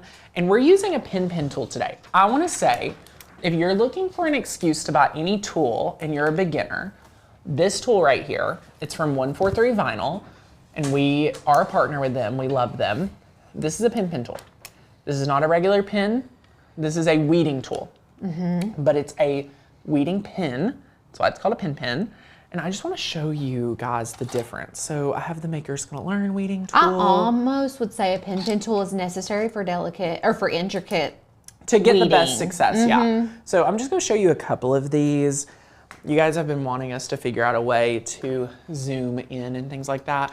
I'm going to definitely put that on the docket. We just hired the amazing guy who builds my studios. He starts full time with us April 1st. We're so excited. We're so giddy. Do you see how small and detailed the pen tool is compared to these other weeding tools? Oh yeah. It's a game changer. Oh now, gosh. here's my pitch for why this tool is going to be your best friend. No other weeding tool has a lifetime warranty. This has a lifetime warranty. What? Crazy, crazy, crazy. So all you have to do is if it breaks, they'll replace it. If you need to order another one, y'all, I think this is less than like $13. They're like $11.99. No way. Not like 90% sure. And if you order a certain amount off of 143 vinyl, you get it for like $5 and sometimes for free. Wow. Let me look real quick. Here's our pen tool. So yeah, let me just click on the pen tool real quick. Yeah, it's $11.99, so such a great deal for the pen tool, and we love it. So this is just something I'm going to recommend you guys to have as we go through this process, okay? So what I'm going to do is I'm going to show you how to measure and really figure out your working space. Now we covered this a little bit with Alicia yesterday, but I just want to reiterate, when it comes to our project today, we only have a certain amount of space. So we do not want to go down here in this bottom area because it's just not worth it for me. Right. So we really want to only work within this area, like down below. So it really gives us like a 8.5 by 12. So an 8.5 by 12 area that I feel safe putting heat transfer vinyl. So now that we know that, when we put our shape in, I'm not going to worry about recreating this whole shape in Design Space. I'm only worried about my working space. Yes. So it's my safety zone, the 8.5 by 12. All right. So 8.5 by 12 is for this exact canvas. Okay. Measure yours. What I love to say is you need to measure twice. You need to cut once. Always. Measure twice. Cut once. All right, love it, love it, love it. Let's take that shape and let's head over to Design Space. So this is our finished. This is the one we're gonna finish with. What I wanna do real fast is just build from the scratch. So we're gonna grab a shape. I'm gonna start with a square.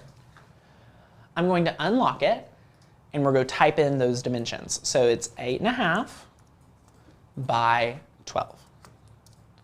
So 8.5. Or I did that backwards. 12 by 8.5. Yeah. So we're gonna do 12 by 8.5. Whoopsie. And there we go. If I could learn to type. Beautiful. There we go. And then we'll lock it back. You can change the color, whatever your canvas is. Feel free to use that. And honestly, Tanner, not only is this an intricate weeding project, but this is good to learn how to do HTV on canvas. Yeah. Because we don't do a lot of that. We do not do a lot of that. So yeah, it's exactly really, really fun to be able to do that. So what we're going to do now is you can upload your files, all right? So we're just going to teach you how to upload a file if you are brand new. I just want to hold space for everybody that's new today. So we're going to go up here. I'm going to find my folder. On the boot, probably from the boot camp. Yeah, page. so I'm just gonna do, this is my little hack. Even if you're on a PC, a lot of you get overwhelmed when you watch me on Cricut on Mac, but you're on a PC. Just know that you have all these same options. It's just gonna look different. Just know that going into it, it looks a little different. So what we'll do is we will do date created or date added. So then you can see we have bootcamp files. So notice how it organizes our files so much better. That's just a great hack. So we're going to do bootcamp files. And now we're going to open day 3. And yes, I forgot to tell y'all, if you want to enter to win our giveaways, all you have to do is comment here on the live or on the YouTube. So replay visitors and live visitors are entered the same, okay? So under birth month flowers, you can see we have all of these different flowers for you to choose from. Now, I did not know my team was going to be so generous for you guys. Alicia, why are we giving them all these files? Well, we just want you guys to have options. Oh, my goodness. So you have every single month of the year is there. Wow. And we gave you the PNG version. So if you're wanting to sublimate this, or if you want to do a print and then cut like birth month flower or something, you can use it. So there's a ton. I had no idea just for signing up today. Holy cow. We had to have every month. No way. Nobody told me this. Yeah. This is epic. We hooked you guys up. This is epic. So yeah, let's look at this. You're getting, like, this is the April daisy. This is the August poppy.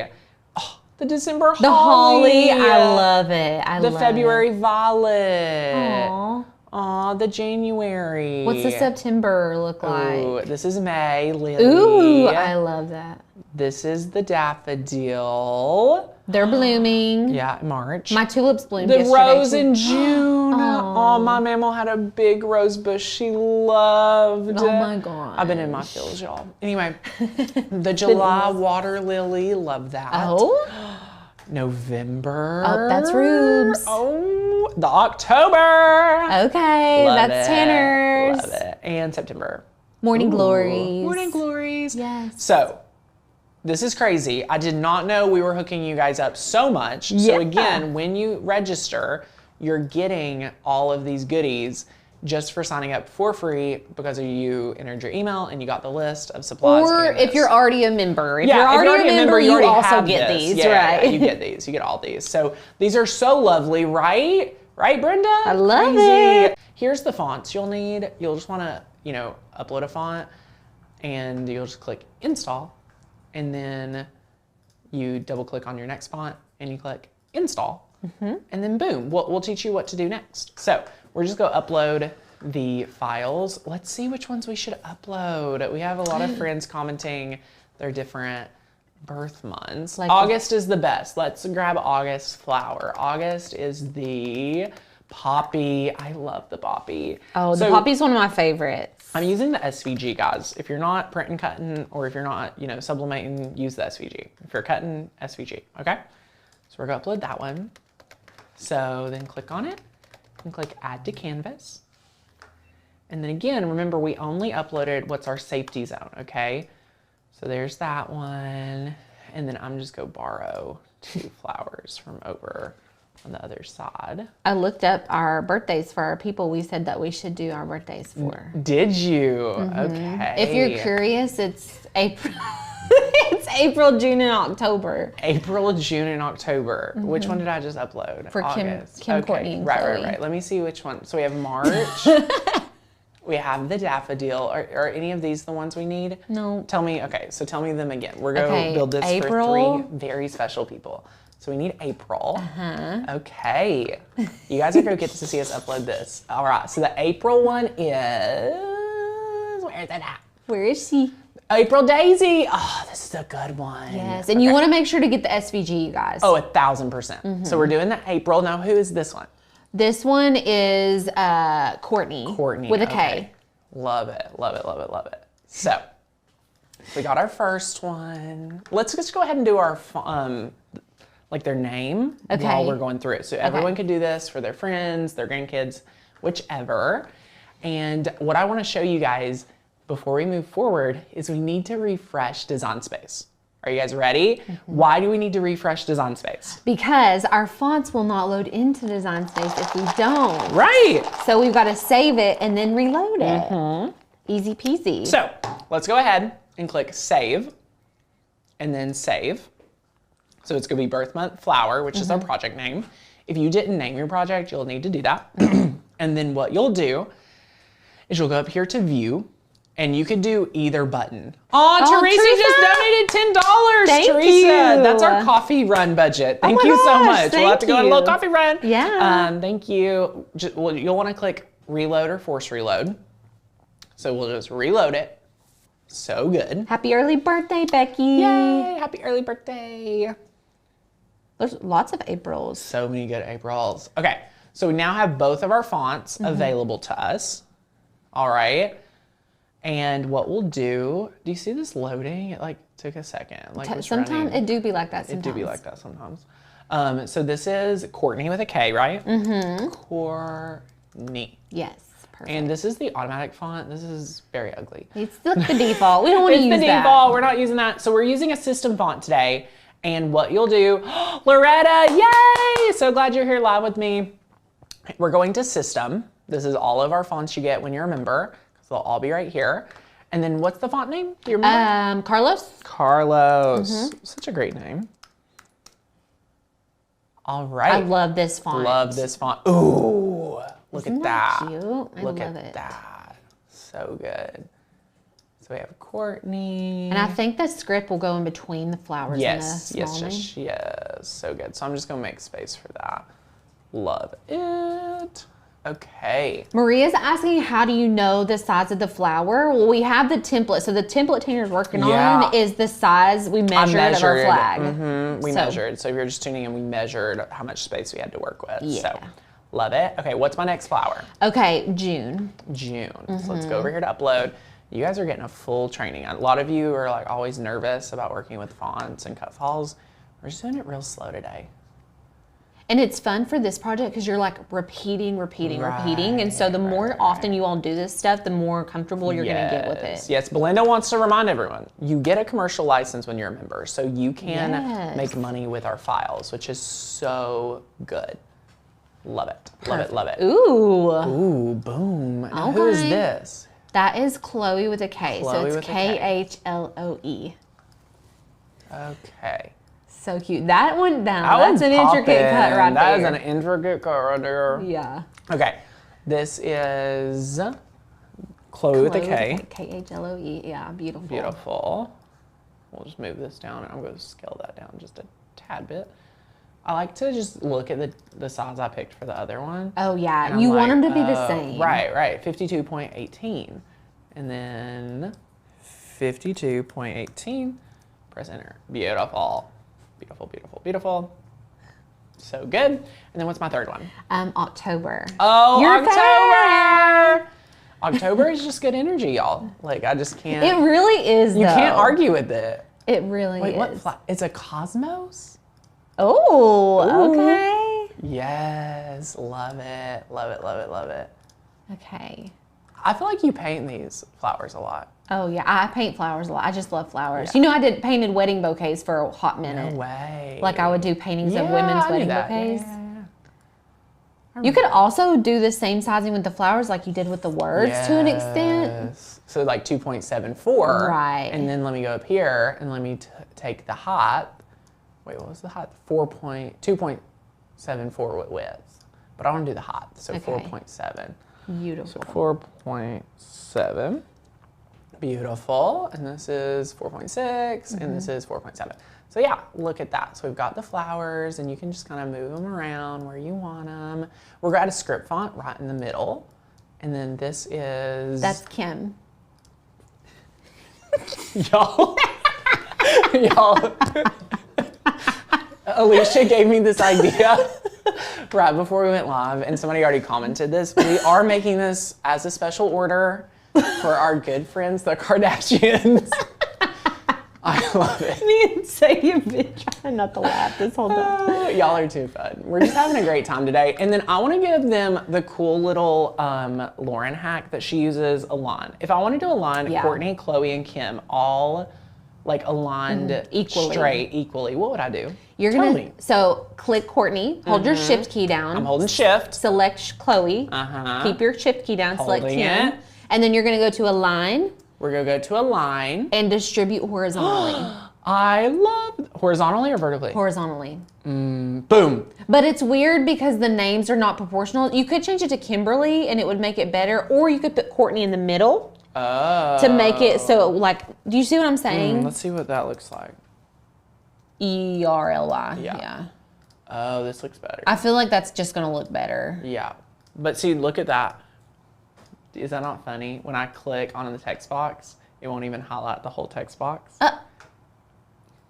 Y'all, can we just talk about my video about Cricut? I had no idea everybody would agree with me. I literally thought you all would be like, Tanner, no. No, everybody was like, because you're right. I know. Because I you're hate being right. Okay, anyway, so we're gonna do that again. So we'll select all 3, and then we're going to go up here to align and distribute horizontally. And then beautiful.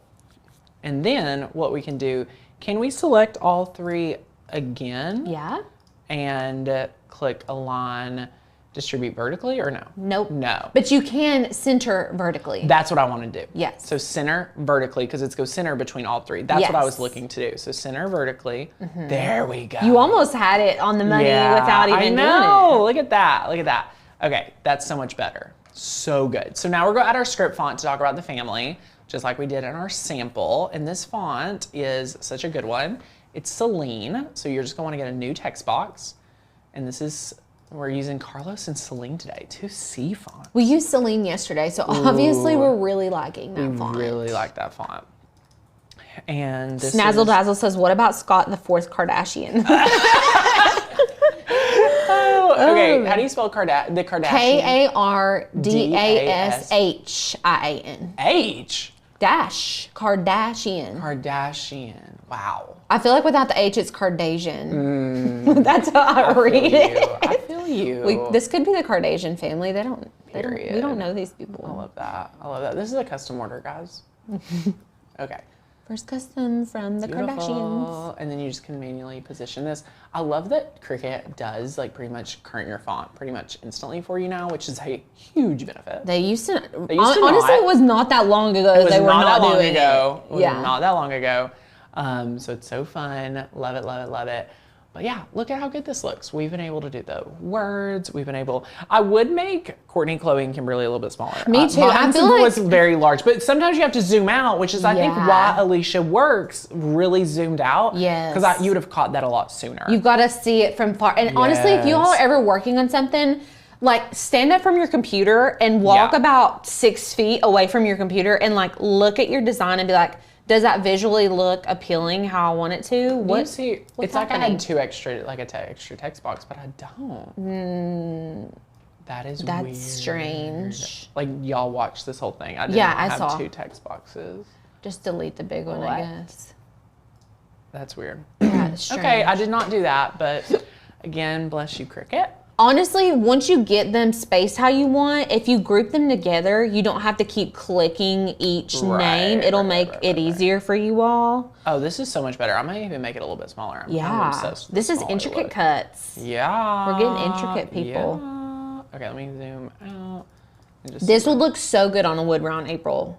Yes, exactly. This would be, honestly, I was telling Lauren earlier, I'd like to make the sweatshirt with the girls' flowers. I've seen them do like a pocket tee. Yeah. And then they put the bird flowers. It's so cute. I love it. Love it, love it, love it. Okay, so since this is under 12 inches, like under 12 by 12, you can actually, now that you're happy with your design, you can delete the background. And then what you'll do is select all of this, and you're just going to click attach. So now it's go cut all together. You can also go to combined, unite. And that way all of your cursive text under your Celine font, this Kardashian family, is gonna be all taken care of, okay? Beautiful. So good. Look at how we designed that. It was not hard at all. No. Grab your flower, grab your name for each month, grab your Celine font with the family. You're gonna be locked and loaded, okay? Let's go. So, so good. Now, what I want to do, let's see. So I want to cut some out. I don't know how long it would take for me to cut this whole design out. I want to be very careful and mindful of your time today. So let's go ahead and Maybe hide some flowers. hide some flowers. Yeah. So let's just cut out let's cut out this first flower right here for April. I think that'll be really Terry, awesome. you don't have to attach and unite. You can attach or unite. You're going to get the Yes. same effect. Yes. So you just need to do one or the other. Yeah, I would unite if you're using a script font like me. So what we're gonna do is we're gonna cut out this one, and so I'm just for you would not have messed with it any further. I'm going to cut this one flower out. So we've changed it to a purple color. Oh, that's a cool way to do it. Yeah, so when I go to make it, it will be on its own mat. Love it. Yay, Sarah, I'm so glad you're here. So good. We're gonna cut on the mat. Always remember this selection. Wow, Cricut is really showing up and showing out for me today. I cannot select a 12 by 12 inch mat. Why? God only knows. Confirm. You just have to change it when you get in know. here. Love that. So frustrating. And 12 by 12 inch mat. So beautiful. So good. And a lot of these things that you've witnessed, like the glitches in designing that you've witnessed today, we're clarifying and kind of showing you all some really fun workarounds at our workshop this Sunday at 8 p.m. Oh, so it's yeah. a lot of what we've been doing today. We've had some roadblocks. It's really just like putting the nail in the coffin Yeah, there, you know? it's so, and I know there's many of us that's like, I've invested in Cricut, I know Cricut, I love Cricut, but what is possible for me, what's available? Yeah. That is why we're having the special bonus class. So if you're enrolled, if you're a member, you're automatically enrolled. If you've signed up for boot camp, you're already enrolled. So you'll get an invite to that workshop Sunday at 8 p.m. So Yes. just wanted to share that. So now what we're gonna do is press continue. I'm just cutting one out today. Again, you would cut all of this out. I'm using the setting Everyday Iron On. What I will say about this is you wanna make sure that you've tested these settings and that it cuts right, okay? Donna, we are go weed together. Yes, yes, yes, I cannot wait. So just make sure you've tested that setting. For us, with our machine, we do a really good job making sure that the Everyday Iron On setting is good for us. Love it. Can you recommend any transfer tape that isn't paper tape? Liz, we're using heat transfer vinyl today. I love the Cricut transfer tape. We use a lot of Caesar transfer tape, and it's so good. Tina, we will have the workshop recorded Sunday, but it is important if you can be there live to be there. There's some urgency and things like that. So, Tanner, did you mirror your flower? do you have to mirror a flower? You don't have to, but if you want it to look like your design, you should. Period. So look, we can go to edit.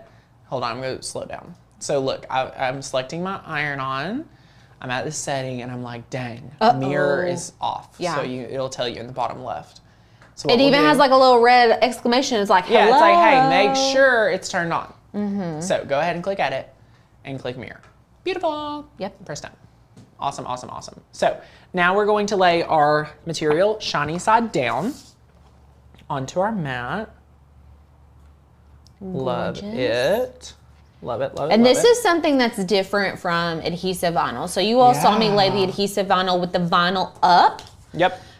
This one, we're actually putting the shiny or the carrier sheet side down because Yep. HTV has a built-in carrier sheet. Yes. So you don't have to Exactly. actually apply that transfer tape on top So of it. fun. It's built in already. With some really bomb mandala files for you all for an upcoming project, and I'm gonna have to make some with those colors. Can we just talk about how good this cut? Yeah, let's talk about it. Beautiful, beautiful, beautiful, beautiful. So what we're gonna do is I love to weed on the mat, okay?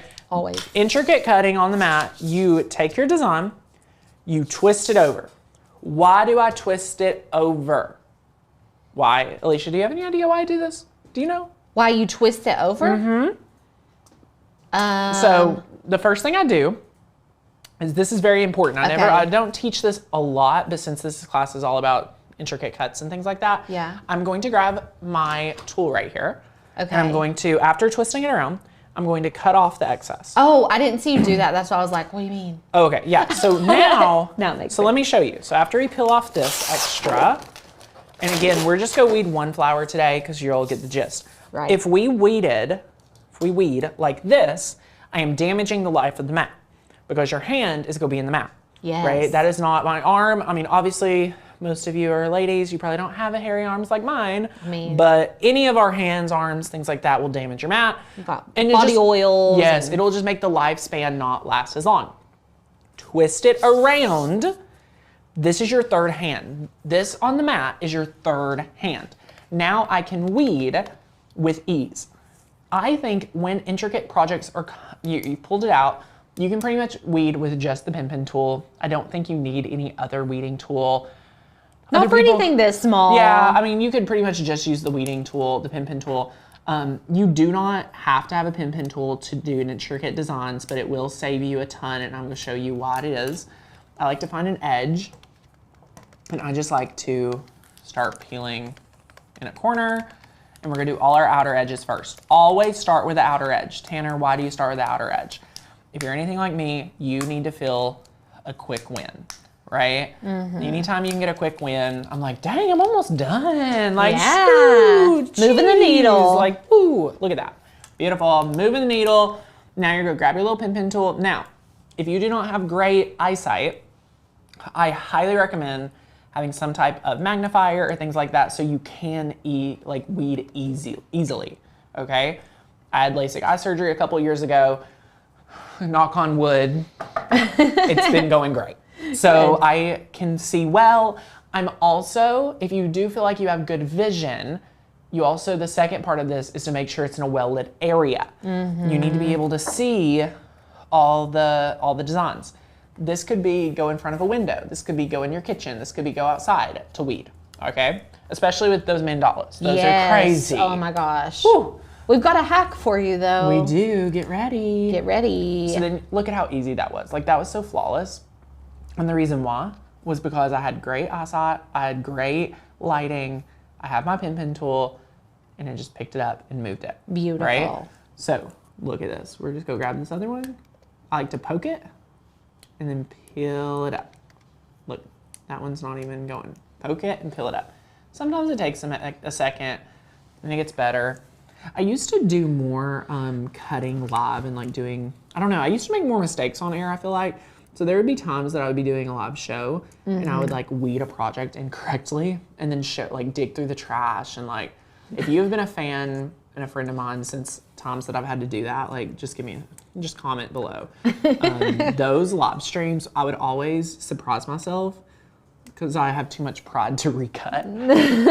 So I would dig through the trash and have a water vinyl and like go through and go find it. Oh, yeah, listen, I do the same thing, and it'd probably just be faster to recut it. Listen, but our pride, Alicia. I know. So important. Someone said something, and it made me think of scroll sawing because this is like a thing we talk about all the time. But like, she asked, or do you stand to craft or do you sit to craft? Stand. Stand mostly. Well, we sit out there, but I stand when I'm crafting unless I'm working on my computer. I design sitting and craft standing. Yes. But we have tall tables too. But let me tell you, Courtney, I don't know what it is about her. She will craft and have like 5 projects going in the middle of our floor. She always crafts in the floor. Always crafts on the floor. She will be here at our office here, which has lots of table space, counter space. Yeah, no, the floor. Yep, Just you the always floor. know. You always know. She'll have her stuff right, but Courtney will get it done, honey. She will get it done. Courtney gets stuff done faster than most people that I know. I don't understand. It's a She's like, yeah, I did like 13 projects yesterday. I got 13 done. I'm like, what? I know. Did you eat? Definitely not. We're all working on our protein intake. Courtney's proud to get 10 grams of protein. She had some cottage cheese a couple days ago. And that's it. Like, that's it. That's it. I said, Courtney, what are you having for lunch today? She said Triscuits and Oreo. Triscuit, yeah. I was weighing out my milk because I'm crazy. Yeah, we've been real sticklers. She put an Oreo on the scale while I was doing that. I was like, you gotta get this off. I don't know where those Oreos are, but I want one. Alicia. I'm deprived. Alicia. We're detoxing you right now. I'm detoxing too. I said I'm being really serious. I've been on this diet for like almost 2 months now, but this week I said I was buckling down, so I have not slipped up at all. Me and Alicia have the same trainer, and he was so nice. I was telling him that I feel like I've been giving like 75%, like I haven't been being serious. He's like, okay. I was like waiting for him to be like, okay, you need to give 100% this week. He was so nice. He's like, okay, this week I just want 80%. I was like, he's like, really good at that. I was like, okay, I can do that. Yeah. So fun. That's awesome. Yeah, I have already, our amazing team, we would be here for a while if I cut and weeded all of this. So my team just prepped this for us. That is HTV transfer tape, if I'm not mistaken. Right. I wonder why. MK's learning skill. Love it. So good. It'll be fine. Yeah, it'll be fine. We're gonna go to level 2. You can use on our website. I've preheated this to level 2. I usually like to have a heat like mat below me. But what I like to do anytime I'm doing a project is just iron it out. First, I like to warm up my material, my fabric. So fun. Trill says, shut up, pause live, signing up now. You better. So many resources in hell. Don't walk, you better run. Okay. So I'm gonna place this down after heating it up. And like, look, I like to hold it up and then like just take a look. Like do this slow. This is not a fast process. Okay? Right. Hold it up, look around. I'm like, oh, this is totally off center. This is not looking good. You see that? You see that? Do you see that? Look at it. We gotta fix it. We gotta fix it. Now, let's just go overhead. So why I laid this down like this is because if I had chopped this part off, it would be easier. So sometimes I like to take my scissors and I like to chop off the extra, because this is something I've noticed. When my transfer like tape is wider on one side, it makes me position it down wrong. So it's just good to know, all right? So then I'm gonna be careful. Do you all wanna know a hack? Who wants to know a secret hack? Okay. I wanna know.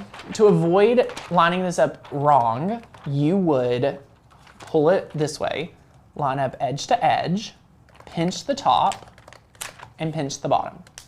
And then from there, you could line it up and kind of just know where the center is, and then position it like this. Makes it so much easier. That's really good with shirts because they have tags on them. Specifically, yeah, because their tags are in the center. I felt like that was a little crooked. So anyway, flowers are a little bit more interesting when positioning down. But yeah, after you're ready, you're happy, you'll just heat this up about 30 seconds. This mini Easy Press is the only heat device you can actually move around, okay? So just be mindful.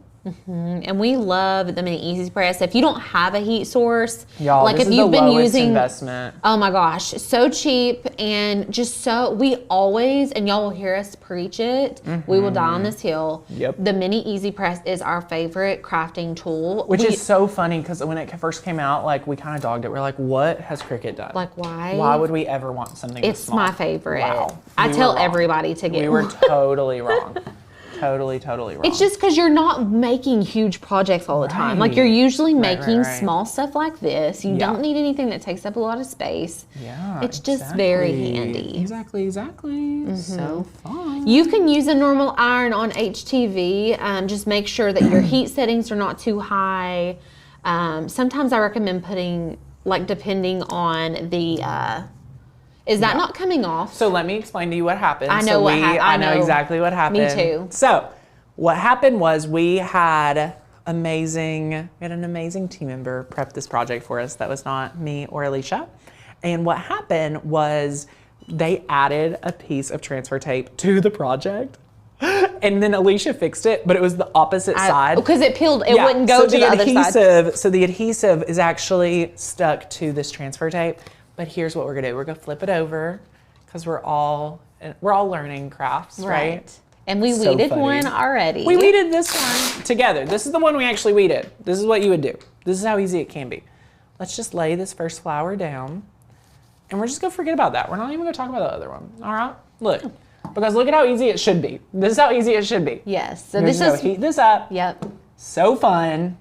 And y'all know when you're crafting, accidents happen. And honestly, you guys love when we mess things up because it's a lesson learned that you all don't have to learn on your own. Yeah, don't add transfer tape to your heat transfer vinyl. Yes, your heat transfer vinyl already has heat transfer tape. And if you've ever made that mistake, now even people at Makers Learn offices can do that. Yep. Love it. So good. So then look, you've heated it up and then boom. Boom. So That's how easy it's supposed to be. I'm telling you, HTV is the easiest material to work Can we with. just talk about how easy that is? And look how good it looks. Love It looks love very love it. professional, very finished. So good.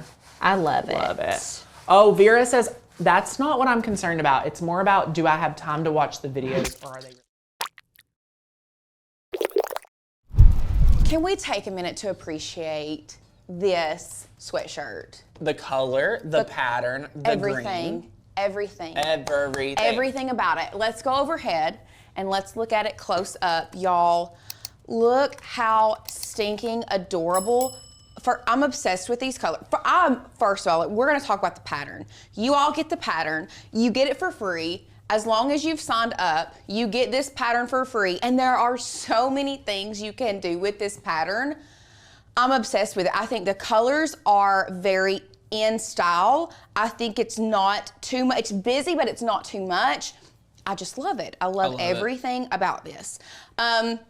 So we are going to show you how to put this monogram together. Fun fact, y'all, these are 3 separate fonts. It's not just one file. You're actually getting 3 fonts. So we are going to have to download 3 different fonts. I'm gonna show you how to do that. Do not worry. And then we're gonna talk about how we get this outline, working with Puff, how you can do this without Puff. Now, I am gonna be doing it with Puff today, but I do wanna walk you guys through. I mean, it's gonna be the same process if you don't have Puff. So yeah, I think today is going to be so much fun. I'm going to make sure that you guys walk away from this class feeling accomplished, like you can accomplish this design, because really it is so easy, okay? This is just an initial. Couldn't tell you whose initials it is. It's somebody really important. Yeah, somebody really important. Yeah. We're gonna call Emily Danielle Maxey. I don't know. Anyway, this is an initial, so how this is set up, you are going to do your last name, and I'll do it with my initials today, not a big deal. So you would do your last name in the middle. This is how a typical monogram is set up. If it is set up like this style monogram is typically set up. The biggest letter is your last name. The letter on the left side is going to be your first name, and the letter on the right side is going to be your middle name, okay? Yes. So it should go first name, middle name, last name. Now, what I want to say is that we have a really unique way of doing monograms here that is not using like a monogram maker. We have actually developed a process with fonts that you'll be able to use monograms, which is really, really fun. And in my opinion, you get better quality monograms than, for example, the Cricut monogram maker, which doesn't do near this sophistication. So yes, just be aware of that. So one other thing that, you know, this style may not be for everyone.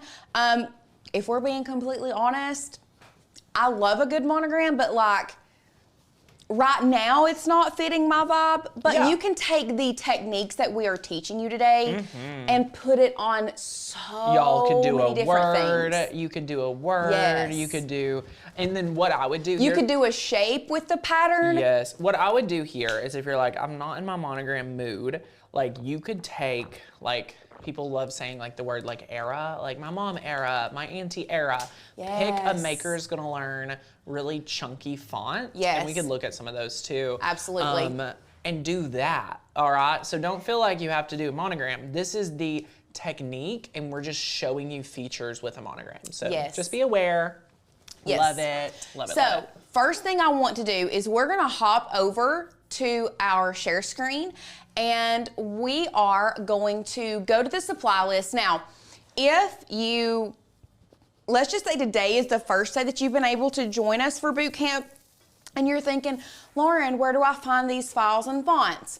If you will click the link that Sadie is going to drop, we are giving away all of these files and fonts that we have used this week. So if you click on that link, give us your email, you can get this amazing shadow box file for free. You can get this font that we used here. I think we might have used some other ones. You can get all of the birth flowers, the fonts that we used for this one. We even threw in, sorry if you don't approve, but we approved it yesterday. We threw in a sketch font for this one because we added a little sketch font, like a little saying on the back. Because, you know, we're all Lauren, in the mood you to weren't give. here day 2. Did you know that somebody approved all 12 different flowers? Like, who approved that? You know, 12 designs. I got on this show and I looked up and I was like, since when are we giving away the kitchen sink? I mean, we're trying to love on everybody. I We love just want to it. make sure that everyone here feels the love. Yeah. So we're just, you know, we were Yep. feeling froggy. So good. So how you're going to get these files, once again, give us your email from that link. We're gonna send you the link to this page, and how you're gonna get those files is at the very top. Look, there's even some graphics that go along with it. All you have to do is, we are going to, right here, there it is. Click this little pink box here. It's going to download the zip file. You're going to double click that zip file. What it's going to do, it's going to open up in a folder like this, okay? You're going to double click that folder, and then we even have it separated.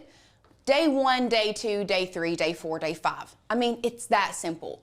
Today we are doing day 5 project, so we're gonna double click day 5 and open that up. Now you can see we have our pattern, which is a PNG file, and then we have all 3 of these fonts. So you have your scallop monogram center, you have your left, and you have your right. So what we're gonna do, we're gonna double click the middle. We are going to install that onto our computer, okay?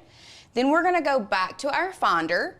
We're gonna double click the left side, install, back here, double click the right side, and install, okay? So now we have downloaded. Now, one thing I wanna make clear, if you're working on a Mac, it's gonna be very similar to this. You're gonna find it in what we call our font book. If you are on PC, it is going to be called your character map. Yes. Okay? Same thing, 2 different names. That's it. So once you have done that, we're gonna go back to Cricut Design Space.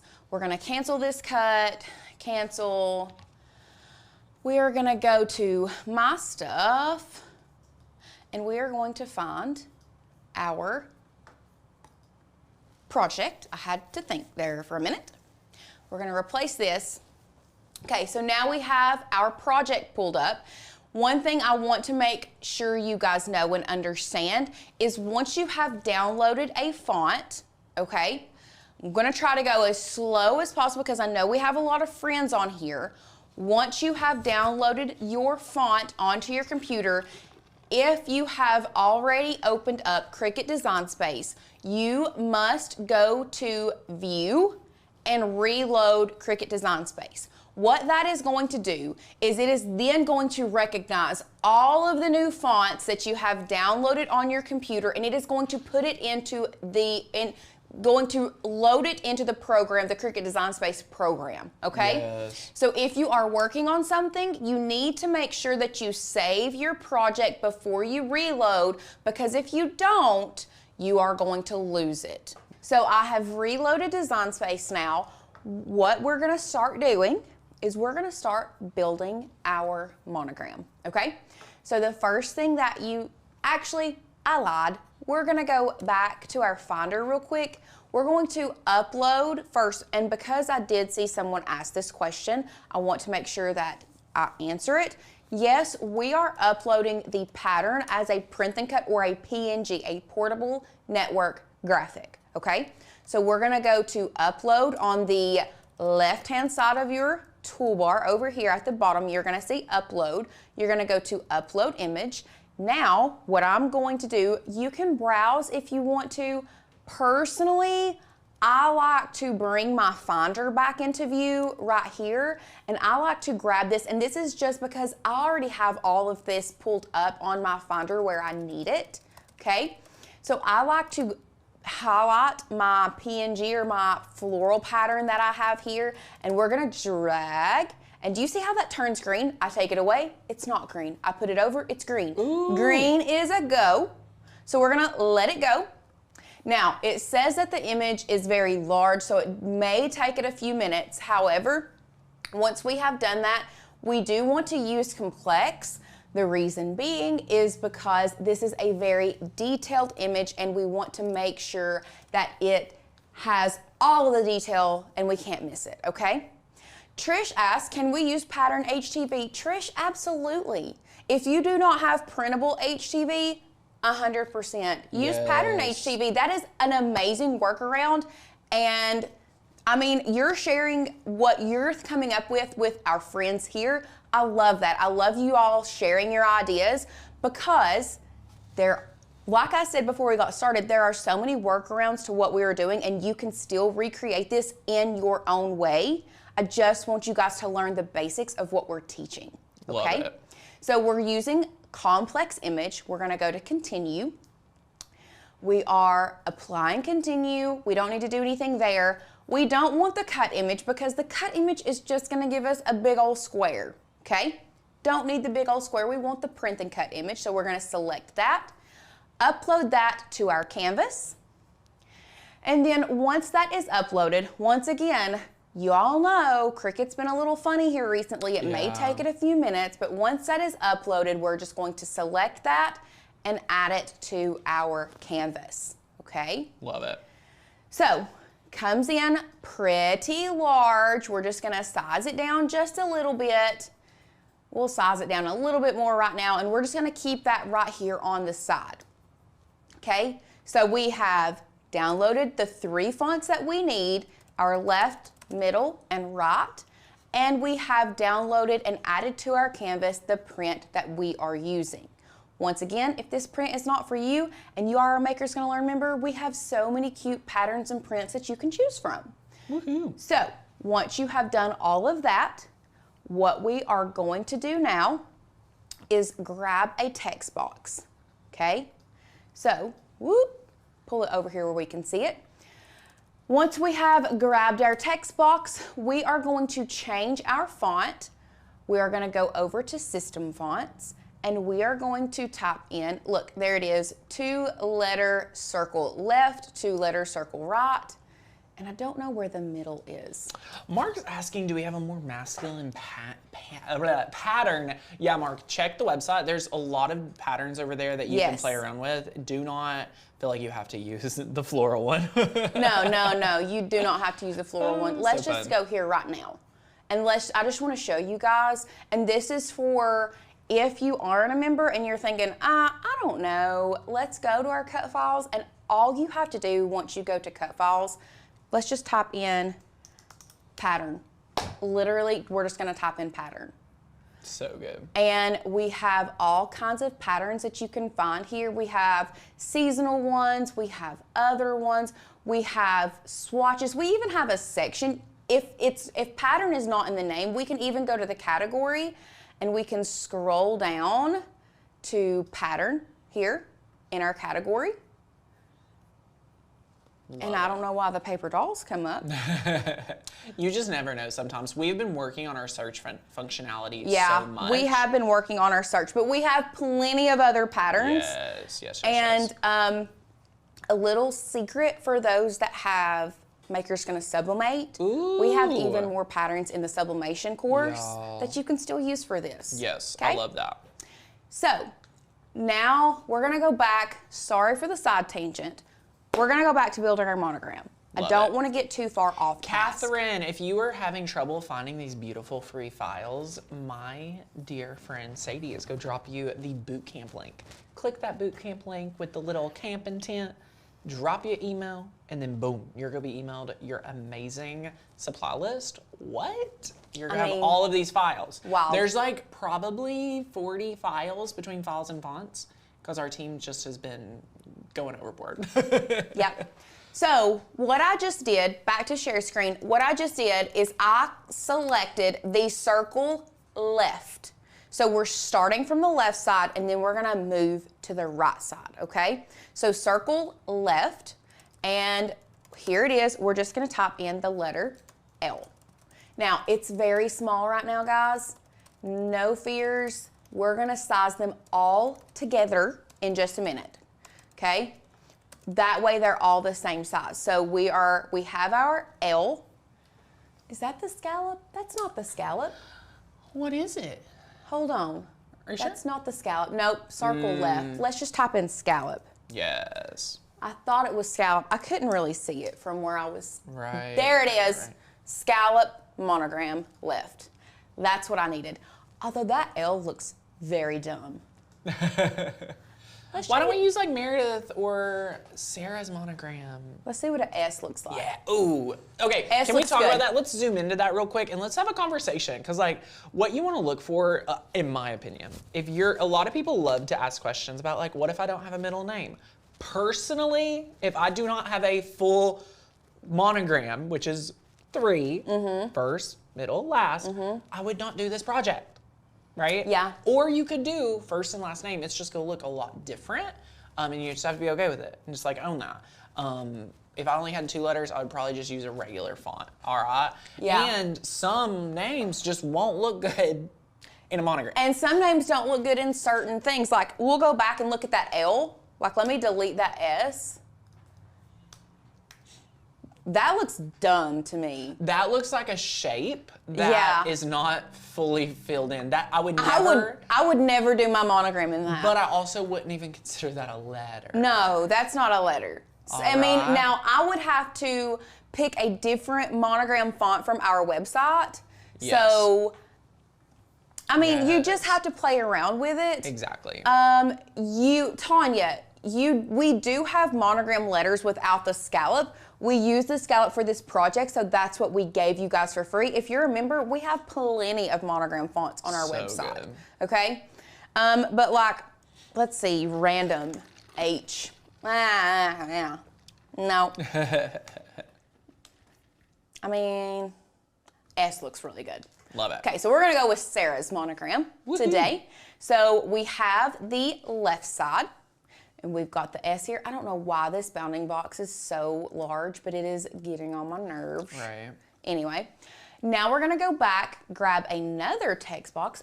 No, what is that? Is it trying to paste? Sometimes the computer, this is not Cricut's fault, it's just our computer, just to let everyone know. What is going on? Sometimes, we're getting the spinning wheel of death. Welcome to the show, almost 700 people. Spinning wheel of death. You're kidding me, right?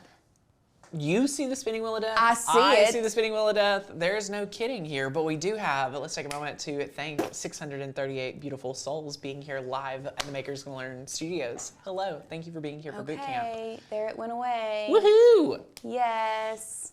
I'm gonna grab this text box, bring it over here, make it larger. Yes. Now we're gonna go back to the middle. We need this scalloped monogram center font, and we're gonna go with M.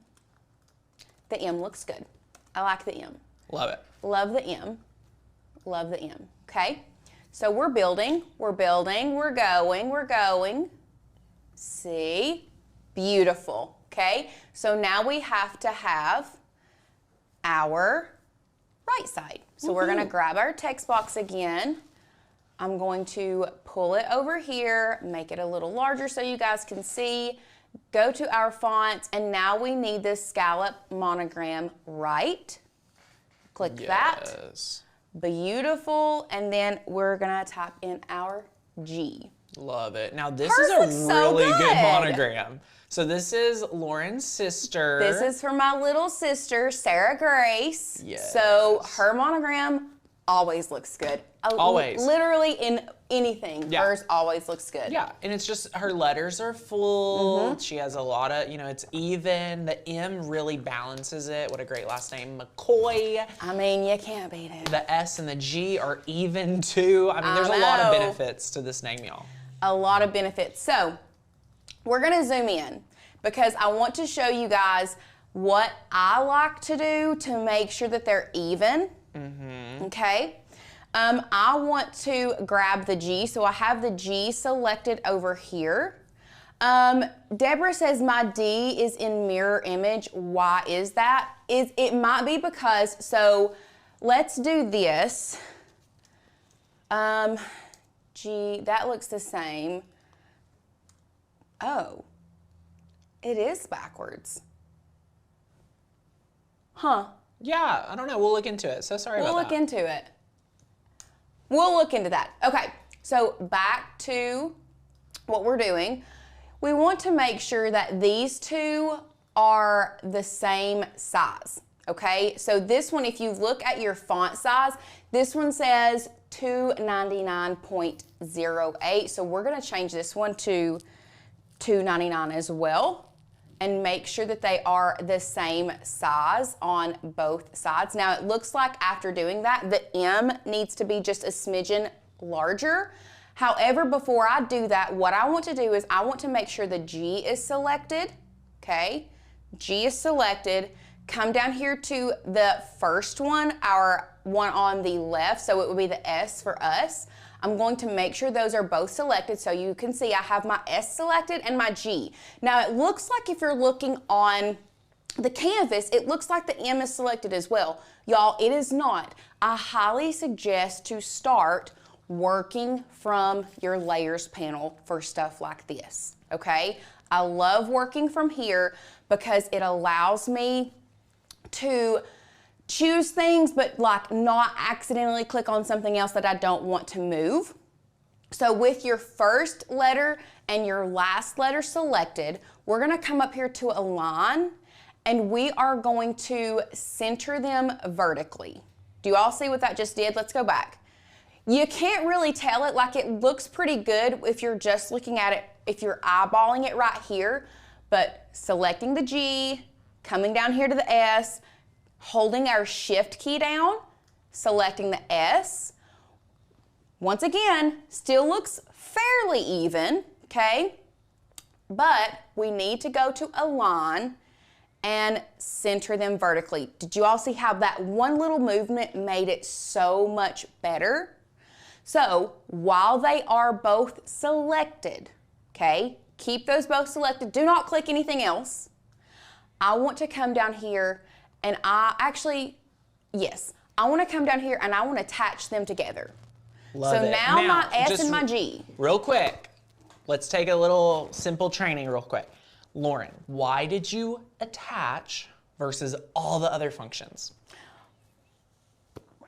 Right now, the reason that I attached is because, you know what? I couldn't tell you why. Because well, the way I always look at it is the reason I attach versus any other function is because they're not touching. Right. And it's always undoable. It's a paper clip, yes. so you can always undo it. You can always play around with it more, and none of it's overlapping. What just happened? Lauren, we just bless and anoint this computer. Amen. Guys, we can't make this up. Okay, never mind. It's back. Okay. I don't know what happened. Okay, anyway. So I have attached those two. Now, I want to make my M larger because it is not big enough right now. So I do want it to stand out. Now what I'm gonna do, I've made it larger. Just a little bit more, I think. That's a little too much. Bring it back down. Now what I want to do is I want to drag and select all of that, okay? And actually it looks pretty centered. I'm just gonna leave it. Here we go. Love it. Here it is. I'm gonna drag and drop and I'm gonna attach them all together, okay? So now all our letters. Y'all are laughing that I bless the computer, but half the time I pray before the live streams. Y'all don't even know. The devil is not playing with the church's money today, y'all. The devil knows it's the last day of boot camp and we are not gonna let Design Space act up. No. You hear me? Not happening. Not happening here. Okay. So now what you're going to want to do is you are going to want to size your monogram to fit within your pattern. Okay? Size your monogram to fit within your pattern. Yes. Our next step is selecting our pattern and selecting our letters. Can't do that. Just kidding. Uh-oh. Just kidding. We're gonna go back and we're gonna detach these. Do you wanna know why we're gonna detach these? I do, tell us. Okay, so the reason we are detaching them now that we have them placed where we want them is because we can only slice one layer at a time. Now, Lauren. Let me repeat that. Phone a friend. Phone a friend. Two layers at a time. I said one, 2 layers at a time. Right. If we welded this together, could we slice it all out at once? If you weld it together, yes. But the problem with welding, it's not a problem. Let's talk about it's not a problem. Welding, you can't undo. Yeah. After you have gone out of Design Space, you cannot undo a weld. I like to be able to have an option to undo something if I want to change it. Okay? Yes, I so agree. that's why I'm not gonna weld it. Another reason I'm not going to weld it. And another reason why I'm going to do these individual letters, I'm going to slice each individual letter, is because in our supply list, we linked the Caesar DTV that is the tabloid size. So it's like 11 by 16. This is not as easily accessible to everyone. Yes. And it's a little bit more expensive. Right. Okay? So I want to make sure that you guys have the option to print the letters on the 8.5 by 11. Love it. Because it's a lot more accessible. Most printable HTVs, even if you don't get the Caesar brand and you get a different printable HTV, most of them are gonna come in at 8.5 by 11. So I wanted to give you guys the option to make this as large as you want and have the right materials. Amazing. Okay, so stick with me. We have had some friends that said, you not? You absolutely can you not, and slice it together. But we're gonna do each individual letter. That way we can, at the end of this, I can print my S as big as I want on one sheet. Then I'm gonna print my M on another sheet. And then I'm gonna print my G, and we're going to assemble it all together, because let's be honest, I think I looked, and I'm wanting to say like, and you can look at the supply list, the one that was linked, I want to say you can get like, it's like 10 sheets for like 30 bucks. Yeah. Like, it's not cheap. Yeah. It really isn't. And so I wanted to make sure that you all had options. Love and it. everything was available to all of our friends here, okay? So let's talk about slice, because we're going to have to slice these letters into this pattern. I love using this analogy, and so if you are off doing something else, I want you to come back to me, because we're gonna talk about slice and how slice works and why we can only slice 2 layers at a time. So I want you guys, let's go to our share screen. I want you guys to think of this pattern right here. We're making cookies, okay? We're making cookies today, and this pattern is our cookie dough. The pattern is our cookie dough. We can only take this G, we're gonna think of this G as a cookie cutter, okay? So we can only take this, use 1 cookie cutter at a time. We can't use all 3 cookie cutters at the same time. So we can take, we're gonna start with our first cookie cutter, which is our G, and we're going to select our pattern, which is our cookie dough, and we're gonna slice that out. Now, where did my S and my M go? Don't worry guys, it's still there, I promise. Okay? So, still working from our layers panel, guys, because my layers panel, I'm gonna say it once and I'm gonna say it again. My layers panel is my favorite place to work. Yes. We're gonna go to our middle letter, which is our M. We're gonna select our cookie cutter M. We're gonna come back up here with our shift key, press down. We're gonna select our cookie dough again, our pattern. And we're gonna come down here, we're gonna slice. Oh, okay. Still not seeing it, but you can see right here, we've got our M cut out too. Yay, okay. So last one, we're gonna select our last cookie cutter, which is our S. You can see the bounding box, it's still there, it's not gone anywhere, it's just behind our cookie dough. And we're gonna select our cookie dough again, which is our pattern. With your shift key held down, we're selecting it on our layers panel. We're coming back down here to the bottom and we're selecting slice. Love it. Now, it looks like, okay, Lauren, nothing's changed. Give me 2 seconds. With this slice result selected, I'm going to delete. Oh wait, there it is. But we still have our gray layers, or our original cookie cutters that we had. We're just gonna go ahead and delete those out too. And then you can see the G go away and give us our pattern G. So Look fun. at that. Looks amazing. Look at that. Looks amazing.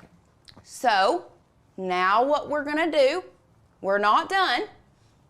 Not done just yet. We are going to select all of these. Now, if you didn't want to have a border, let's go overhead. Let's say you just wanted to do something with a pattern and you don't want this border. You can be done on what we just did. But if you want a border on your letters, here's what you need to do. Back to Design Space. we are going to put an offset on all of our letters. So we're going to select them all, okay? Select all of our letters. It looks so good, by the way. This pattern is popping off. I know. So with all of our letters selected, we're gonna go to offset, and you are going to put an offset. Now, you can put as large or as small of an offset as you like. I suggest pretty small, so it's on each individual letter. Now, you can play around with it if you want. Let's just go with a 0.1, because I think a 0.1, none of them are touching. I feel like it's a good medium. So once you have your sweet spot with your offset, we are going to select apply. Beautiful. Oh my gosh. Beautiful. That was so easy. It is. Wow. There's still one more step. Only Okay. one? The same step repeated. Okay. The same step repeated. Okay, we'll take it. So what we're going to do now, because I want to move this out of the way and then I'm going to move it back. If you are doing puff vinyl, let's talk about this. If you're doing puff vinyl, clearly you can't have all of this behind it. Now, if you want to do regular vinyl, you can actually layer printable HTV on top of regular heat transfer vinyl. So you could leave it exactly like this and just print each letter and lay it on top. Would be fine. However, with puff vinyl, if you have this center, then we'll go overhead, then this right here would be puffed up and it would look terrible. Right. So what we have to do, back in Design Space, we're gonna move this guy. Actually, I'm just gonna go to undo so I know that it gets exactly where it should be. Beautiful. People cannot believe how good the pattern. Everybody was like against the pattern, then they see this and they're like, okay, I really like the pattern. Okay, now. I might like it. Yes. Okay, so if you're going to use the puff, you have to slice out the middle part so that it's not there, okay?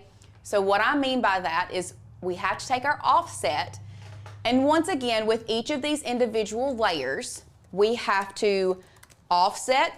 It's gonna be our cookie dough this time, okay? And then we're gonna start with our G and slice.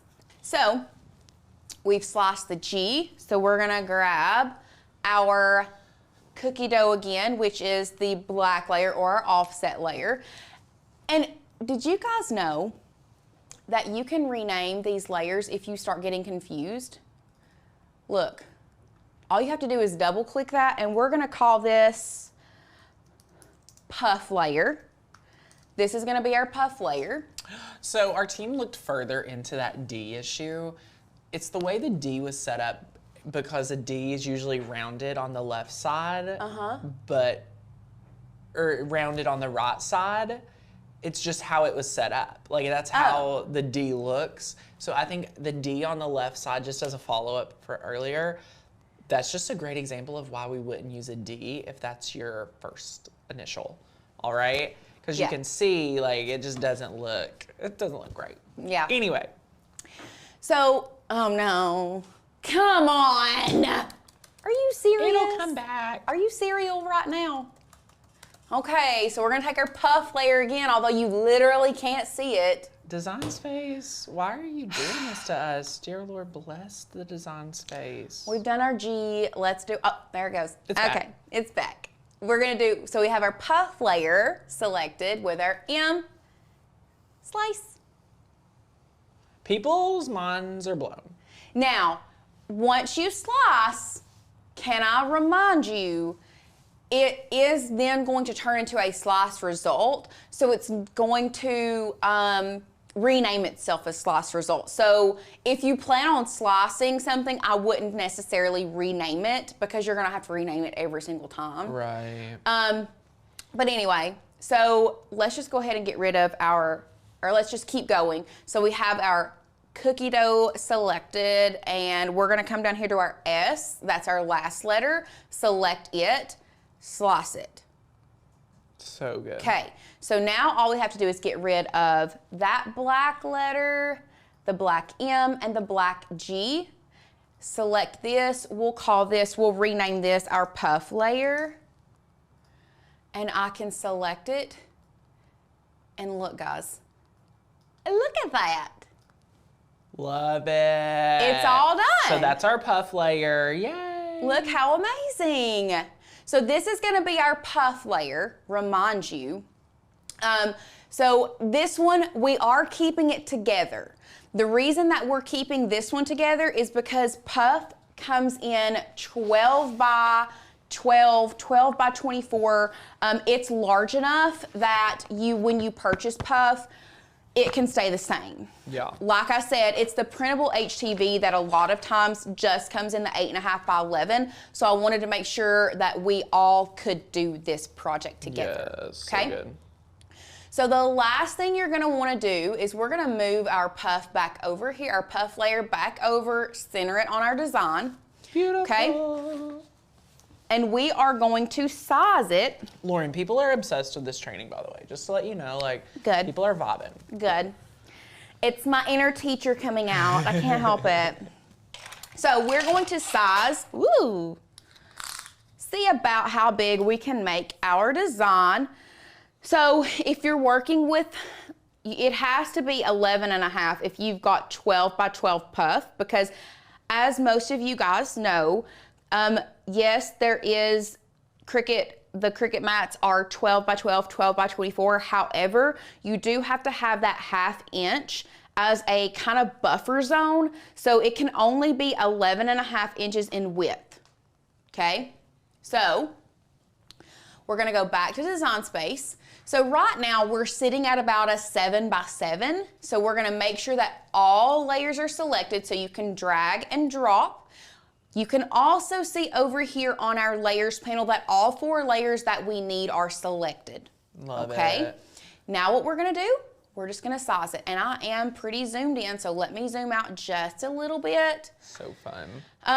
But one other thing that you do have to be aware of is the center letter.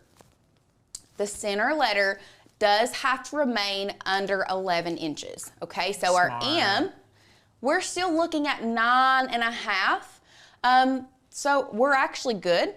Not a problem there.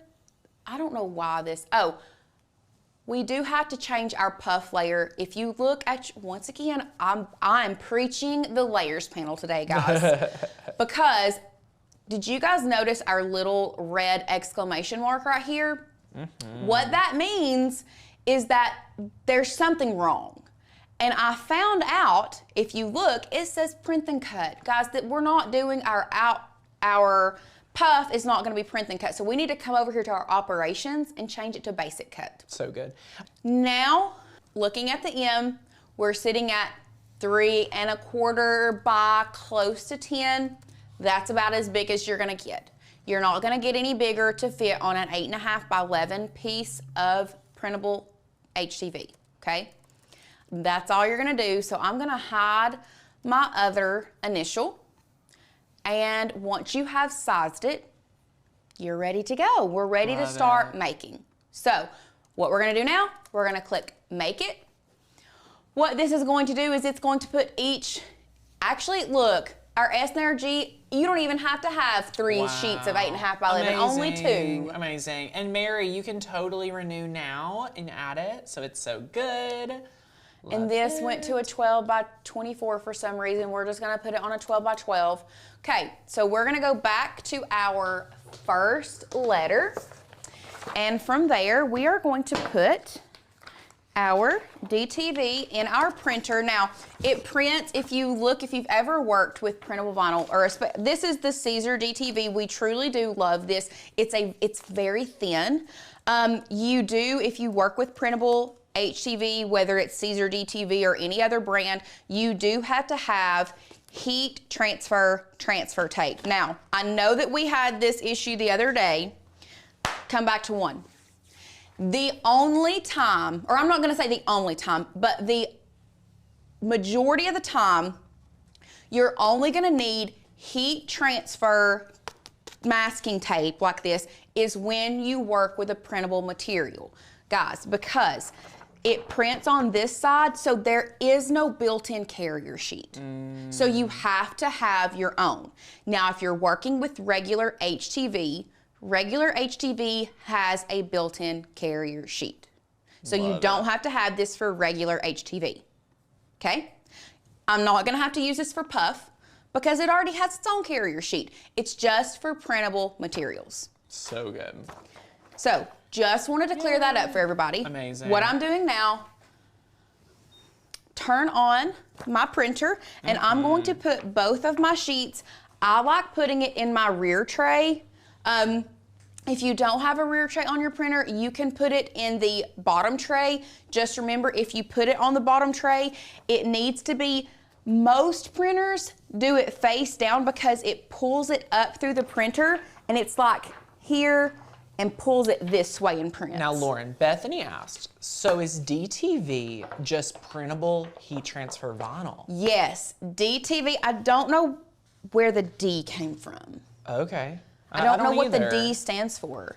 I just know that it's printable heat transfer vinyl. Yeah, So I don't know. I feel like that product came out right as like DTF came out. Well, and okay, it's like so confusing to so me. DTF Is a has whole been other around. world. But it just just entered our world. It entered last summer. Yes, it entered the hobbyist craft world. Yes. I guess you could say. Oh, people The are saying sublimation. direct to vinyl. Interesting. Okay. Yeah. Okay. Yeah. I guess it is direct to vinyl. Love it. But anyway, DTF is different than DTV. Love It's it. just a printable heat transfer vinyl. Oh, people are saying direct to vinyl print. Okay, that makes more sense. It's a Direct to print. vinyl print. Yeah. Sure. We're printing directly on the vinyl. Yes. That goes on the shirt. Yes. Or the fabric. But I can also see where people can get confused. Yeah. Yes, DTF uses a powder. Yeah. We're not even, I'm not going to even talk about it. We could have a whole boot camp just about DTF. So we're focused on DTV. Yes, this is for an inkjet printer. Let's be clear, inkjet printer. Our favorite is the Canon. Honestly, the Pixma line is going to give you the best results in my opinion.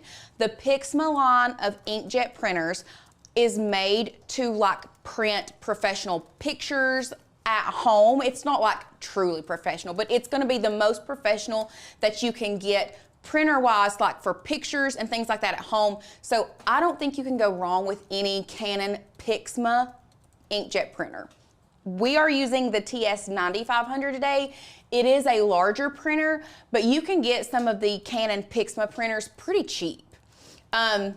We have another one out there. It's the TS8100. It is a smaller one. So just FYI, that's what we are using. Someone did ask earlier, do you not mirror? That is a great question because heat transfer vinyl, we have to mirror if we're using heat transfer vinyl, right? This is a heat transfer vinyl, so why don't we mirror? The reason we don't mirror is because it's going to print on this front side, and I'm gonna pull this. It's going to print on this side, and this is the side that we lay down, so go overhead, Sadie. This is the side it prints on. This is how we lay it down. That's how my brain works. If I lay it down like this, I don't mirror. If it cuts on this side and I have to turn it over, I mirror. We don't turn this one over, so we don't mirror. And that's why we need the masking tape. Yep. So we're going to place this in our printer, going to continue. Do you need a special ink, Brianna? No. Such a great question. Such a great question.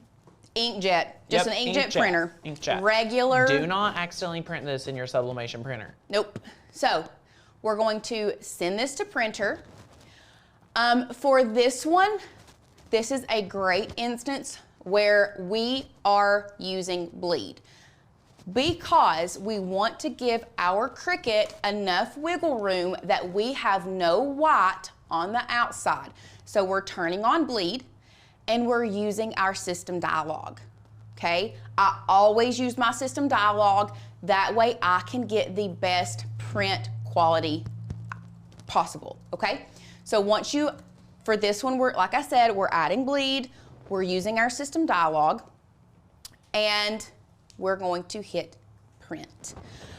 Tammy said, which side should you print on, the white or the light gray? We're printing on the white. The light gray is our, what they call the backer, okay? So if you have, a lot of times our print dialog comes up behind that.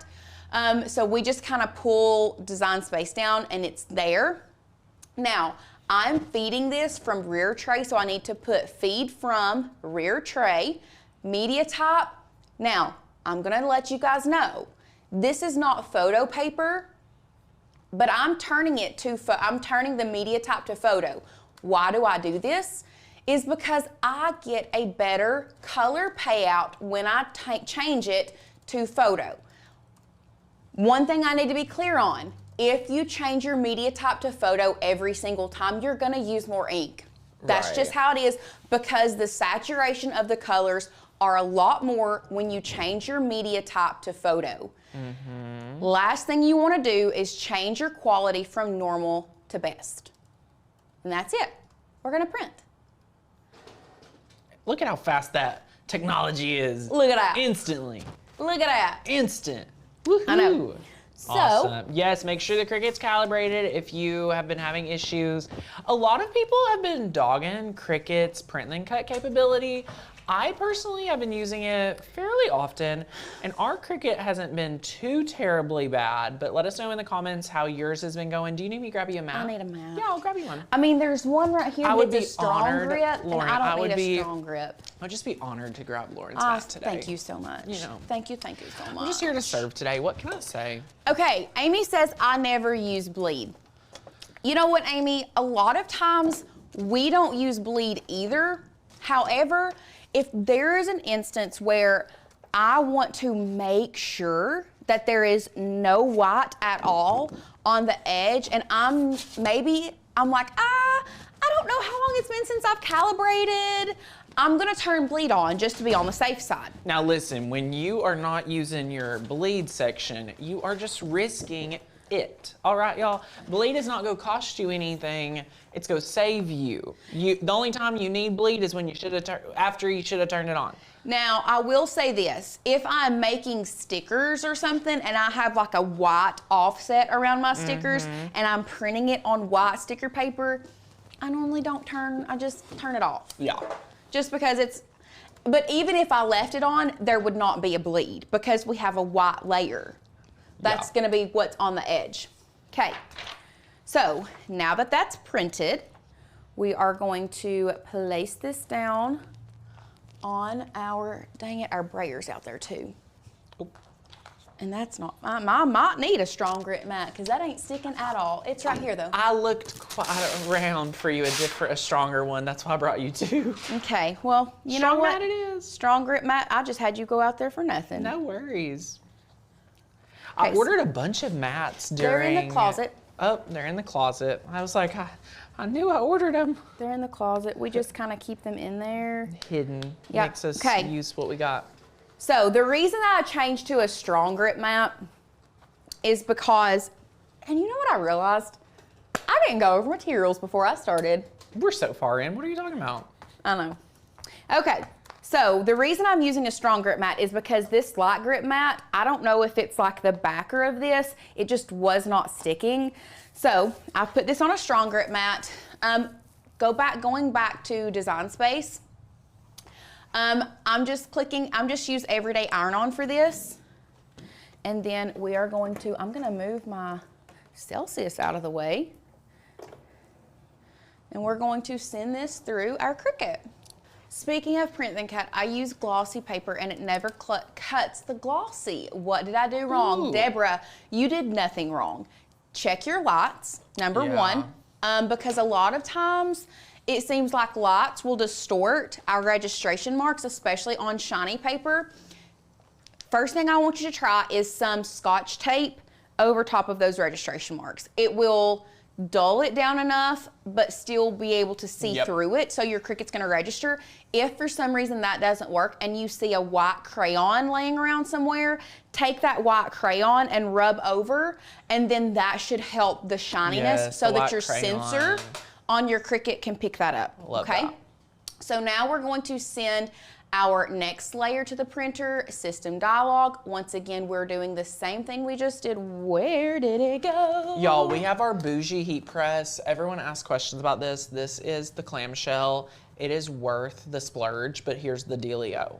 We can never find them in stock anymore. Someone linked it to like not a creepy website, but like a website I'd never heard of. I only would order from What? Who linked what? Someone just shared. It was like, hey, like, could I get it from this website? And like that website I just had never heard of. So okay. Just be careful. Oh, one other thing that I did, I turned my heat press on. Caesar DTV has a 311 degrees. Why the 1 degree? Why not make it 310? I don't know. But it says 311, so I popped this bad boy onto 311 because we are going to tack down our DTV first, okay? Now, when I say tack down, it's because I want to have enough heat that it stays down, but I don't want to do the full thing because we're also gonna add a layer of puff, so it's gonna get another press. You know what I mean? Yep. Okay. Y'all, are you seeing how this just weeds? Does that not weed beautiful? Or Oh, wow. it literally makes me so happy every time I do it good. with my hand. So fun. I love it. I love it. Yay. Okay, so now that our other letters have come out, we're going to lay this down on here. Somebody said yesterday, do you all never use a brayer? Oh, up. What'd you just do? What'd you just do? I just want to show you guys what I just did, and Come back to gotta make sure you don't do this. Uh-oh. Look what I just did. Go back over Lauren's to share telling screen. on herself. Look at our stuff. Do not do what I just did. I caught myself, thank goodness. Make sure your letters are facing the way that they should. Oh. I had them upside down on the mat. That would have been a big mistake. That would not have been fun. A big mistake. Okay. Oh, that's crooked. As a dog's hind leg. Okay. There we go. Oh, speaking of, going back to the brayer, somebody said yesterday, do you all never use a brayer? I was like, yeah, we do. It's just in our craft room and we're too lazy to go out and get it right now. So we've got this on. Coming back over here to our machine, we're gonna load this in.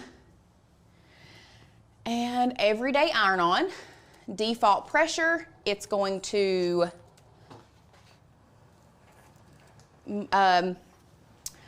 what's the word? I don't know. The registration marks. Yes, It's going to the register the registration mark. Now, what would have happened here, two things could have happened. One, Cricut could have registered the registration marks and cut it, and it would have been backwards. Yep. Or it would have said they couldn't have found the registration marks. Yep. We don't know how smart Cricut would have been. Luckily, we caught it. Praise the Lord. Yes.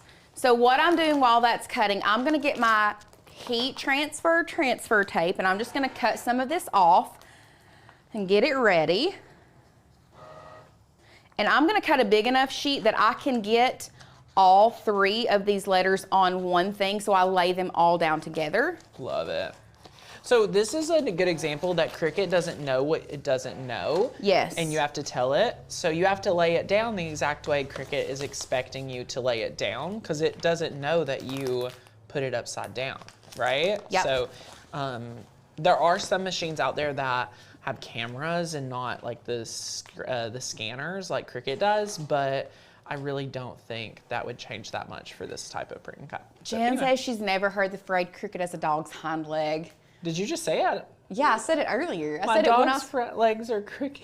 No, Oh, dogs. sorry, I'm reading dead. Crooked as a dog's hind leg. Cricut as a dog. I grew up on that. I don't think I've ever heard it either. And I know that I'm country. I know me that and I'm. Lauren come from the same But neck of my the woods, family literally. family also loves euphemisms. Like we would have a euphemism for everything. So Yeah. once again, let's just go overhead and look at how beautiful this. Let's just watch it. Lauren, one more would time. you if I only have an Oh. easy press, say a 9x9 easy press, I can still do puff vinyl, yeah? Would that be harder? You can make it work. As long as your design fits within the 9x9 plate. Yes. Okay, that's what I was thinking. Your design has to fit within that plate for it to work. Perfect. Okay? Perfect. So we did the outside of that. One thing that I'm gonna do, and this is for all of our friends that is going to do this on 8.5 by 11, here's what I suggest. I suggest you cut these two apart, just like this, okay? And here, let's go ahead and start the process of cutting our puff vinyl so that it's cutting while we're doing this other stuff and we don't have to wait any more time. We don't have to waste any more time. So I'm laying this down. Yes, I'm using my hand. And honestly, guys, I don't trust. I do not trust. This is curling up. Don't trust it. You gotta go with your heart, Lauren. And my heart is telling me to tape down. Listen. Heart, even on a brand new mat, my heart is telling me to tape. Take note. If your heart tells you to tape. Even if you have trust issues, honey, tape it down. I love because it. puff vinyl has a carrier sheet that is like, I don't know, it's hard to get it to stick to mats sometimes. Yeah. So if you have trust issues, tape it out. So good. So I'm taping my edges so it doesn't go anywhere. Let's go to design space. One thing I do have to do, I do need to edit this. You must turn on your mirror. Yep. Okay? You must turn on your mirror for your puff vinyl. Now, done. Once again, everyday iron-on for puff vinyl. Mary asked, do you mirror puff? Absolutely. So good. We're gonna go ahead and put this bad boy through here. And while that's cutting, let's go back overhead. We are going to place our letters where we need them. Now, you may even have to cut even more of that backer off so you can get the letters as close as you want them, which is exactly what I'm going to do. Like that. And I'm gonna cut more off of this G. And this is just so I can get them all at one time on that transfer tape. Now, and I don't have to place them individually. Mary asked, do you mirror the puff vinyl? Yes. Yes. I just did. Yes. Okay. Do you all see what I did there? Uh-huh. Do y'all see this? Now I've got my heat transfer tape. Yeah. Taco method, I'm starting from the middle because this stuff has some static to it. Yes. So be careful. Yes. Shoop. Beautiful. Don't think about it, just do it. So smart. Don't think, just do. And now, it looks, guys, can we just talk about, Lauren talked about this earlier. This material we are using here, little more expensive than printable vinyl, but we love it. It's some of the best, I repeat, best quality you'll ever get. And I'm obsessed with it, okay? I'm obsessed with it. Okay, so I'm just, once again, I'm using my finger. Y'all should probably use a, look, I should be doing this. Right. I should be a professional and I should be doing this. Okay, now we're just going to take this up off the backer. Guys, I will let you know that this heat press is like industrial. Like, I feel like if we needed to run a sweatshop, we could do it with the clamshell. Do you know what I'm saying? Like, it's very industrial. We have its own cart. It's very heavy. Some people in the office probably don't even ever want to pick it up. Me and Lauren are like some of the only people. We're the only ones that can pick it up, I think. I wasn't going to say that, but like Courtney, you won't catch Courtney trying to pick up the clamshell. No. So I'm just taking the backer off of our printable DTV.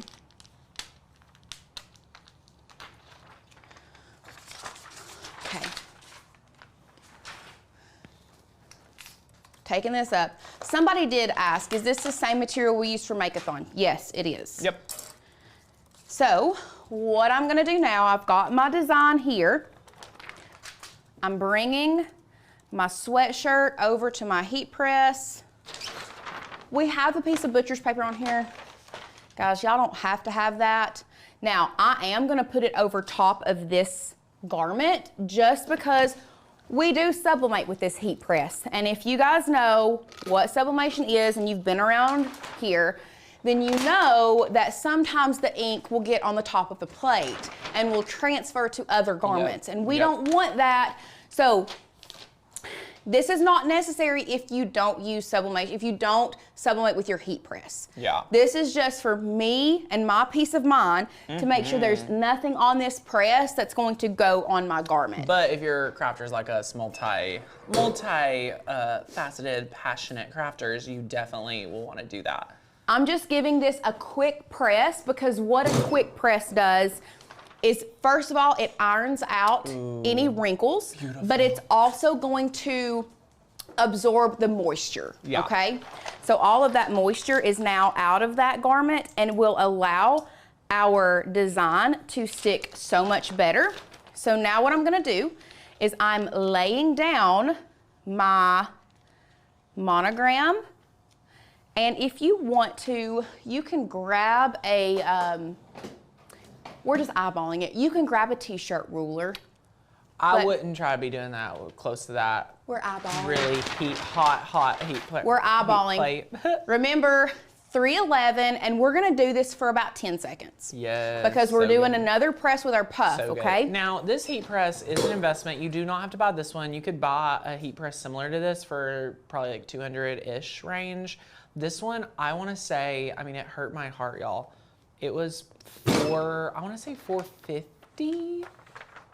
Yeah, I wanna say $450. I don't think it was $3.99. I think it was $450, I think. You'll have to check. So anyway. Somebody says if I go to the link, it says printable vinyl sticker paper. Is that right? No, it is not printable vinyl sticker paper. It is printable HTV. Yes, be sure you're on the right supply list and we'll double check that for you. Look how beautiful. That was so fast. So fast. Look at that. Beautiful. I love it. Okay, so now we have this. We're gonna bring this over here and we're gonna start weeding this and then we're gonna add our puff. Before we add our puff. Yeah. This temperature has to come down. Now, one thing about puff, and this is why I feel like, this is where I feel a lot of people has issues with puff. So, oh no. Puff is actually pressed at a pretty low temperature for a very short amount of time, okay? One thing is if you have tried puff before and you are not getting the correct results, I highly suggest going to Amazon, going to Walmart, going somewhere and getting you a digital point and click laser thermometer. Because although we spent a pretty penny on this heat press, there's a chance if I was having issues with this and my puff wasn't coming out right, it would probably be because this heat plate, there's an element in there that is either one, getting too hot, or two, not getting hot enough. Puff is very finicky and it has to be at the perfect temperature, and each brand has its own temperature. If anyone remembers, I did a live stream when Puff first hit the scene. It was my first live stream from my home studio at my gorgeous new property with my amazing new home studio where I could craft whenever I wanted, and I still can. But it was the worst experience of my life. If that was your first time using Puff 2, I stand with you. All right? You will never be able to find that live stream. I've permanently removed it from the internet. And I'm never showing it to you. But I promise you, your Puff did not turn out any worse than mine. Now, this is another thing that you all are gonna have to do. Because we manually placed our letters, we need to cut this apart as well and manually place them, okay? Gotcha. And that's just because, now if I did this on the 11 by 16 DTV, I would not have to do this, but because we did a workaround for you all, for everyone wanting to do the, because like I said, the 8.5 by 11 is just more accessible. Right. That's why we're gonna have to cut this apart. And honestly, I like doing this anyway, so I can get a really good placement of my stuff. And I feel like, you know what, I may have placed them a little too close together. Or did it shrink? Give me just a second. It's like not wanting to line up perfectly, but we'll get it in just a minute. Yes. This is one thing you do have to be kind of like mindful of, is that there is a chance that your puff will shrink. Yeah. But no fear. Oh geez, I did put them too close together. Uh-oh. Ruh-roh. Uh-oh. Is this Lauren's last time using puff? No, I'm kidding. Nope. Just messing. Nope. We're gonna do a workaround though. Ooh, love a good workaround. Y'all are gonna see me really crafting. The group's really ready for a workaround, y'all. Okay, I'm gonna do a workaround, but I'm gonna place this one down here in just a second. Here in a moment, you're going to have to update the group on the sitch. Okay. Everyone stand. I'm having to go to full screen to take a look at what's going on overhead. Okay. Do y'all see what I've done? Is You there see some how these are overlapping? Yeah. What happened? I placed my letters too close together. So, no big deal. Not a big deal. Okay. Not a big deal. What we're gonna do, if this happens to you, it's fine. It's fine. We're gonna work around it. And what I'm probably gonna do, I'm just gonna cut the edge of this G off because the M touches the G. You see what I'm saying? Right. So what I'm gonna do is I am going to place this here like this. Beautiful. Now, you do have to press it all together, okay? Now what I'm gonna do and what I want you guys to know and understand, all I have to do, I'm gonna cut off this overlap right here. So what I'm gonna do, I'm just going to, right there, like that. And I'm just gonna cut this bad boy off, like this. Now, before I cut the other side, I'm gonna line it back up and make sure I cut it in the right spot.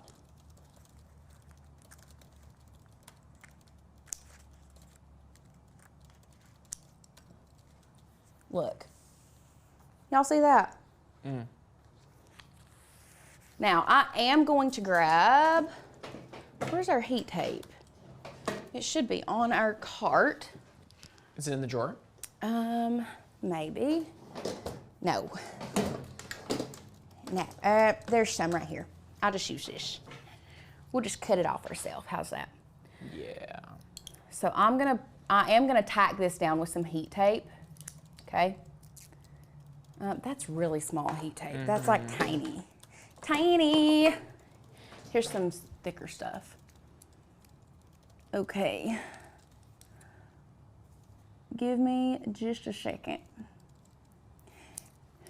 And this, honestly, in my opinion, this is what crafting is about, is figuring out a solution when you run into a problem. Yep. Now, let me know how many of us are here that do not have a Cricut machine. If you do not own a Cricut, but you're here, let me know in the comments. I wanna see if there's anyone here doing that, because sometimes I know what it's like to be considering a hobby. Like my latest one has been sourdough.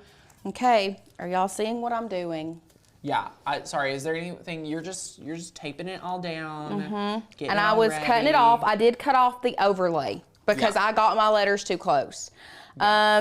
Don't make my mistake and don't put your letters too close if you use 8.5 by 11. Love it. I'll just be real honest with you guys. We did use the bigger one last time, so that's why it was like I didn't have this issue, or I would have known to have planned for this issue ahead of time. So that's why I'm just trying to take care of you guys. That's what's messed me up. Yeah.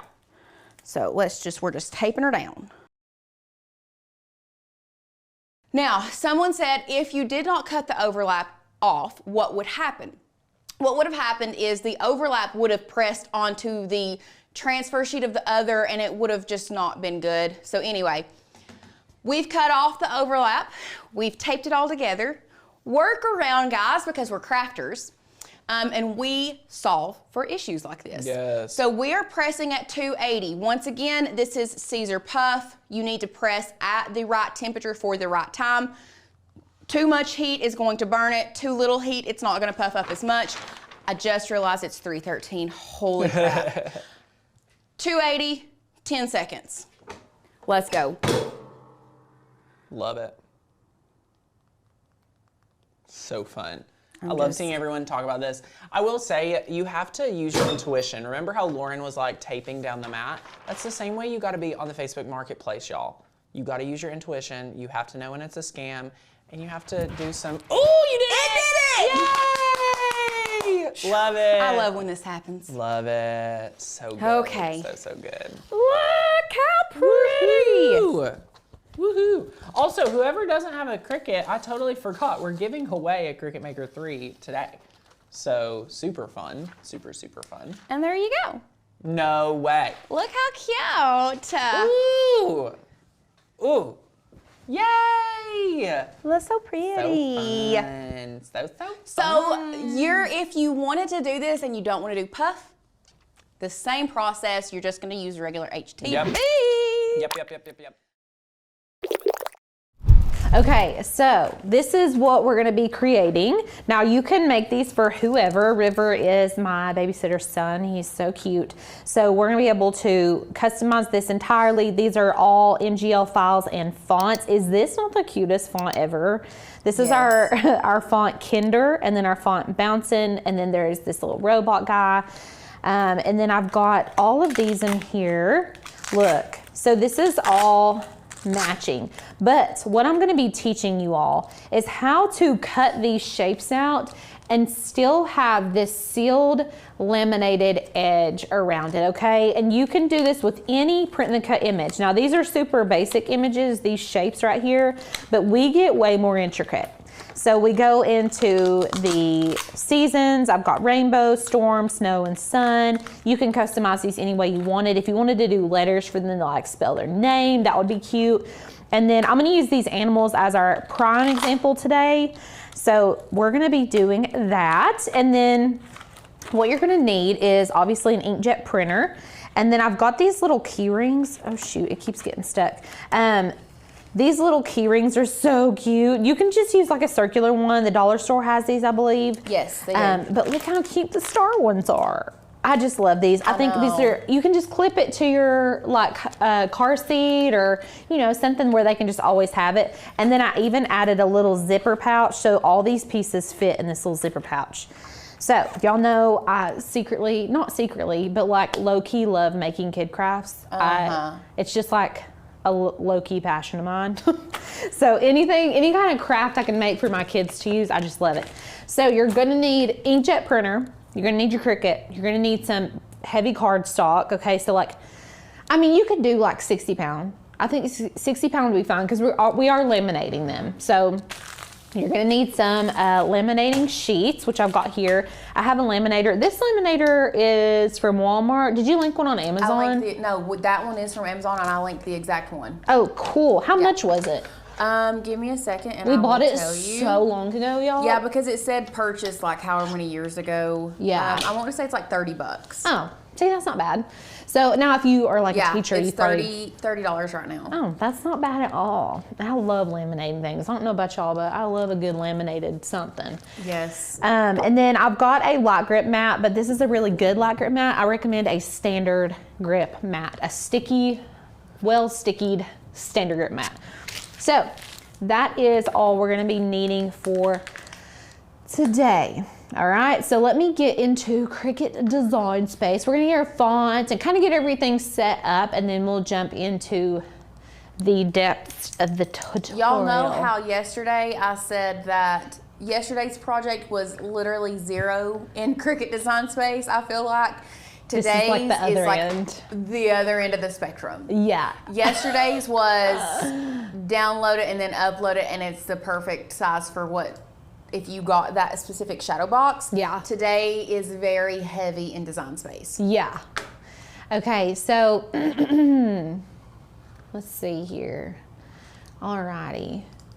No, Sharon, the laminated edges are not too sharp for little hands. I think they're fine. Yeah, I think for the age that's going to be using, like doing matching and stuff. Yeah, so they're you're looking big at enough. that age. I mean, you might can start at like 1.5 to 2, but they have to have the dexterity to like pick it up and put it Pull on the there, Velcro pull off. it I feel like off. age Yeah. 2, like when Ruby, she's a little over 2, and this is like perfect for her age. Right. Because she loves matching right now. Listen, my daughter refuses to tell me the colors of things, but if I give her a pink sticker and tell her to put it on the pink image, she can do it. Right. So she can match it, but she doesn't want to like say, that's the pink one, that's the purple one. So Right. that's why I love these little matchy games. And you know, your kids are gonna learn different, you know, than my kids. But this is such a good, helpful tool to have for those of you that have stubborn children like me. So anyways, okay, so we're just in Design Space now. I've got some layers over here. This is just from the previous project. Now this is the end result, okay? This is pretty much what we're gonna get to. So you're gonna have 3 squares per page that you wanna have like the little matching. So like our basic shapes, those would have 3 squares. Our animals, those will have 3 squares. And actually we'll start with basic shapes just to keep it simple for you guys. Just keep everything super simple and cut and dry. And you can only make these so big. So I'm making my books about 7 by 7. You can make them, I guess, technically like taller if you wanted. I just like this little square size. It's very compact and I can put it like in the diaper bag or something like that just to carry around. So we're gonna start by just pulling in a basic square. So I'm gonna go to my shapes. If you wanna do a rounded square, you can do that. I'm just gonna stick with this basic square, okay? And we're gonna make it a 7 by 7 square. And I'm just gonna go ahead and change this to white. And we're gonna be using a lot of white. So I'm gonna go to our canvas down here. If you guys didn't know this, you can change the color of the background of Cricut Design Space, which is super helpful if you're working with a lot of like white or if you want to be able to see better. So you can click that little canvas and then it pops up here and you've got to pick a different color. So we could just do like, I don't know, let's do like this gray right here. Oh yeah, that's going to be helpful. Beautiful. Yeah. Also, if the grid bothers you, I'm just showing this little side tangent. If the grid bothers you, you can go to your settings and go to canvas and you can do no grid, which in this case, I love that. That makes me a little bit happier for some reason. Yes. I feel like it like cleans up the space. You can also toggle through in the middle or on the top left corner where your numbers meet. Oh, right here. Yeah. Oh, I didn't know that. Uh-huh. Oh my gosh. Okay, there you go. Little hack for you. Okay. So I love this. I don't need the grid for really any reason right now, so that's perfect. So what I'm gonna do next is go get my images. So you can use basic shapes, like we just use these basic shapes right here. So I can just pull in a heart, I can pull in a star. I like the fatter star better. Yeah. I can pull in a circle, and let's pull in a triangle. Yeah. Or square. Okay, and then I'm gonna just size these up a little bit. Let's do like 2, let's make them all 2.5. So I'm gonna select each one individually and we're going to amp these up to 2.5. Okay, so far our steps have been pull in a square, 7-inch square, pull in your basic shapes, and resize them all to the same exact size, okay? So, we've got our shapes. The grid cannot be set to snap to line. That's a good, I wish sometimes that it could do that. Okay, so we've got our shapes right here, okay? I'm gonna go ahead and color these, whatever color you want them to be. So let's just do, and you can go with the color scheme. I'm gonna do like a girly color scheme because I did one for River, I'm gonna do one for Ruby. Let's do like a pink purple, like a unicorn color scheme vibe. I think that would be fun. This is like the fun part for me, picking out all this stuff. I know. I'm gonna make this like a true purple because since we're learning colors, I don't want her to be like, that's kind of pink. You know what I mean? So pink, purple, blue, and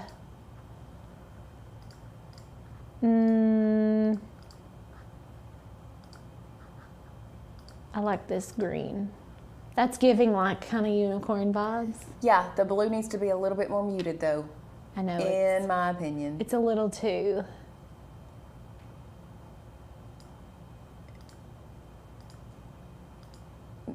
Not us being anal about. There we go.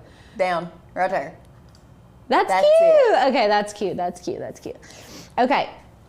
So we've got all of our shapes, and y'all, I wrote every single step to this down, and I want you guys to also write the steps down as we go, because it's something that you need to do like 2, 3, 4 times, and then you're gonna be like, okay, I got it. Okay, I got it. So basically you're just pulling in your square, and then we're adding our shapes. That can be whatever shapes you want. It can be your basic shapes. You can put the animals. You can do whatever you want to do. Now, what we're gonna do is resize them. And now we're gonna need to duplicate all of these shapes. So I'm just gonna select one. I'm gonna hold the shift key down, and we're gonna select all these, okay? And I'm gonna hit duplicate. So we've got all of these right here, okay?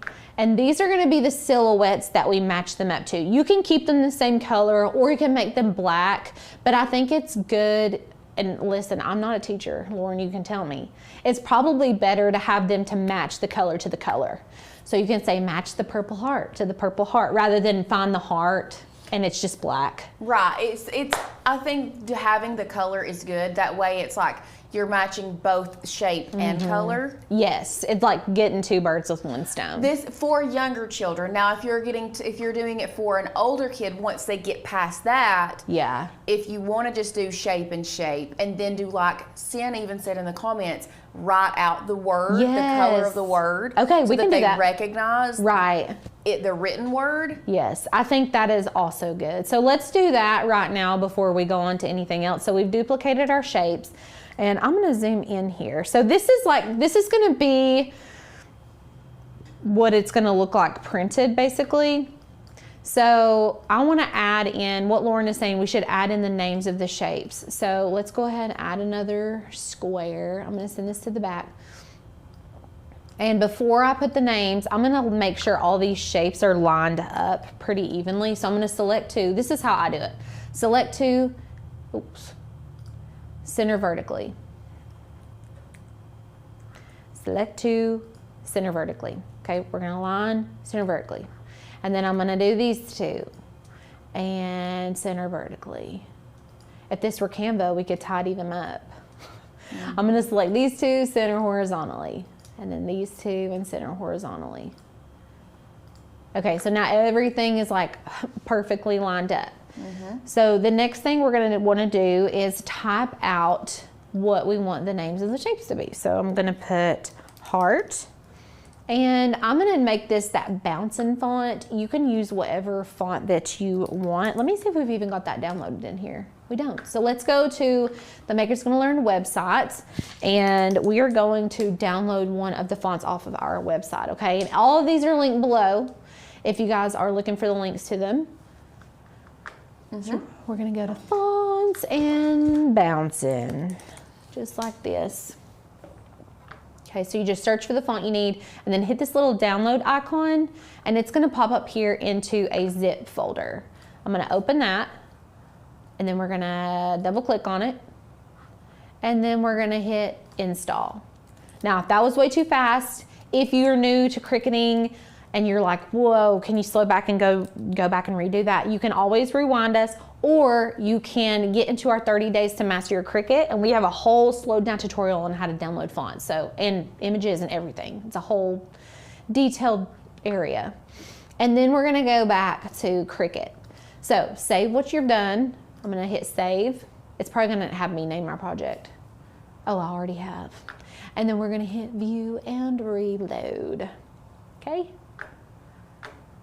Beautiful. Beautiful. And now our font will be in there, which is so helpful. So I'm just going to select that word. Where'd she go? Where's she at? There she is.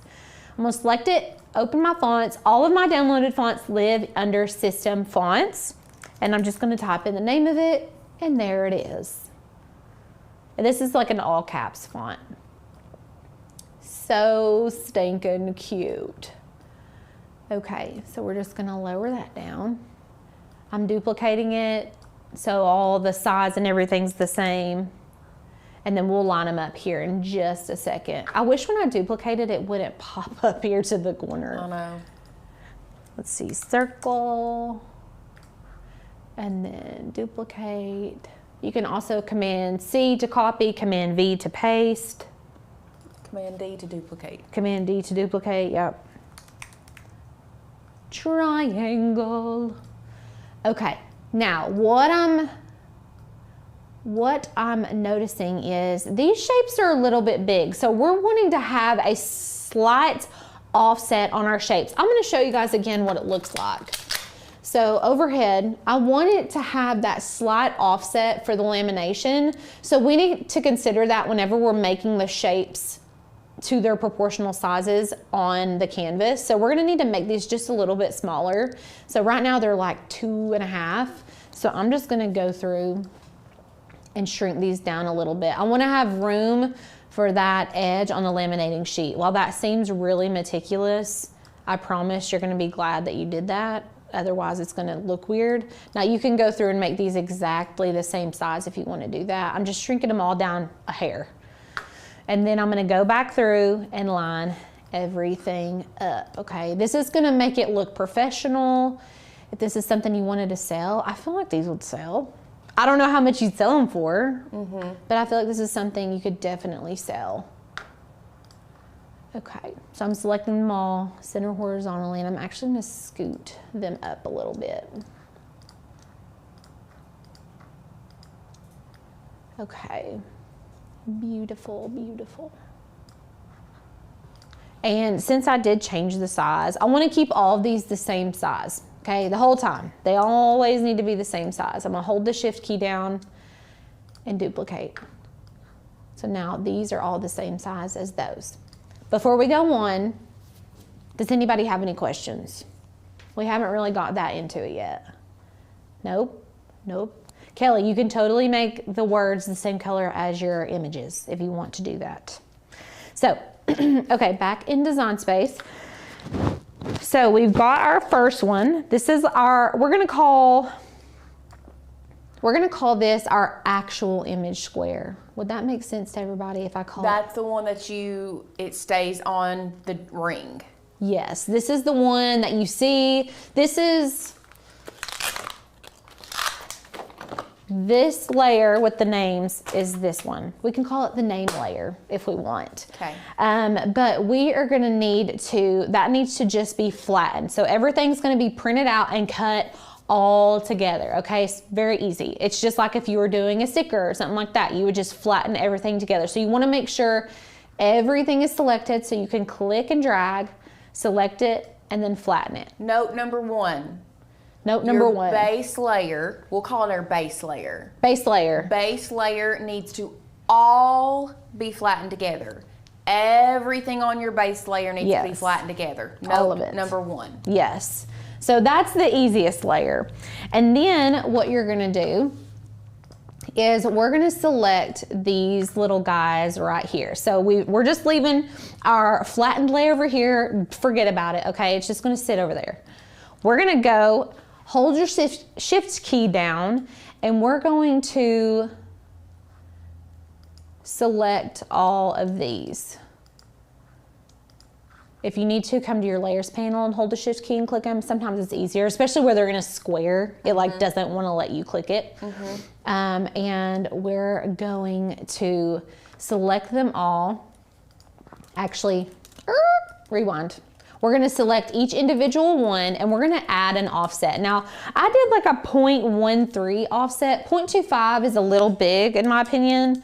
But you can do whatever you think looks better, even maybe like a 0.15. Okay, so you can see that blue line, that's how thick your offset's gonna be. That's how thick the clear laminate is gonna stick off of the shape. Now, Someone was saying something earlier about the sharp edges. Yes. This is great because this offset we're putting on here already has the rounded edges, so you don't have those sharp points. No matter what shape you have, they're always going to have a rounded corner. Right, right. So that makes it much better for little hands. So I'm just going to hit apply, okay, and it's going to give us that offset. You can see the offset over here. And then I'm going to select the circle, and we're going to go add an offset. And it should default to whatever size you already put in it. So it's going to default to that 0.15, which is perfect. We want the same size offset for all of them. And are you guys seeing now why we had to shrink the size of our shapes? Because we would have run out of space. I mean, it would have been close. We might not have, but it would have been really close. Right. So I'm going to select all of these. Beautiful. Okay. Now, over here in the layers panel is really helping us out today. So you can see each of these offset layers are titled offset. We need to select every offset layer. So I'm going to select the triangle offset. I'm going to hold my shift key down and select my circle offset.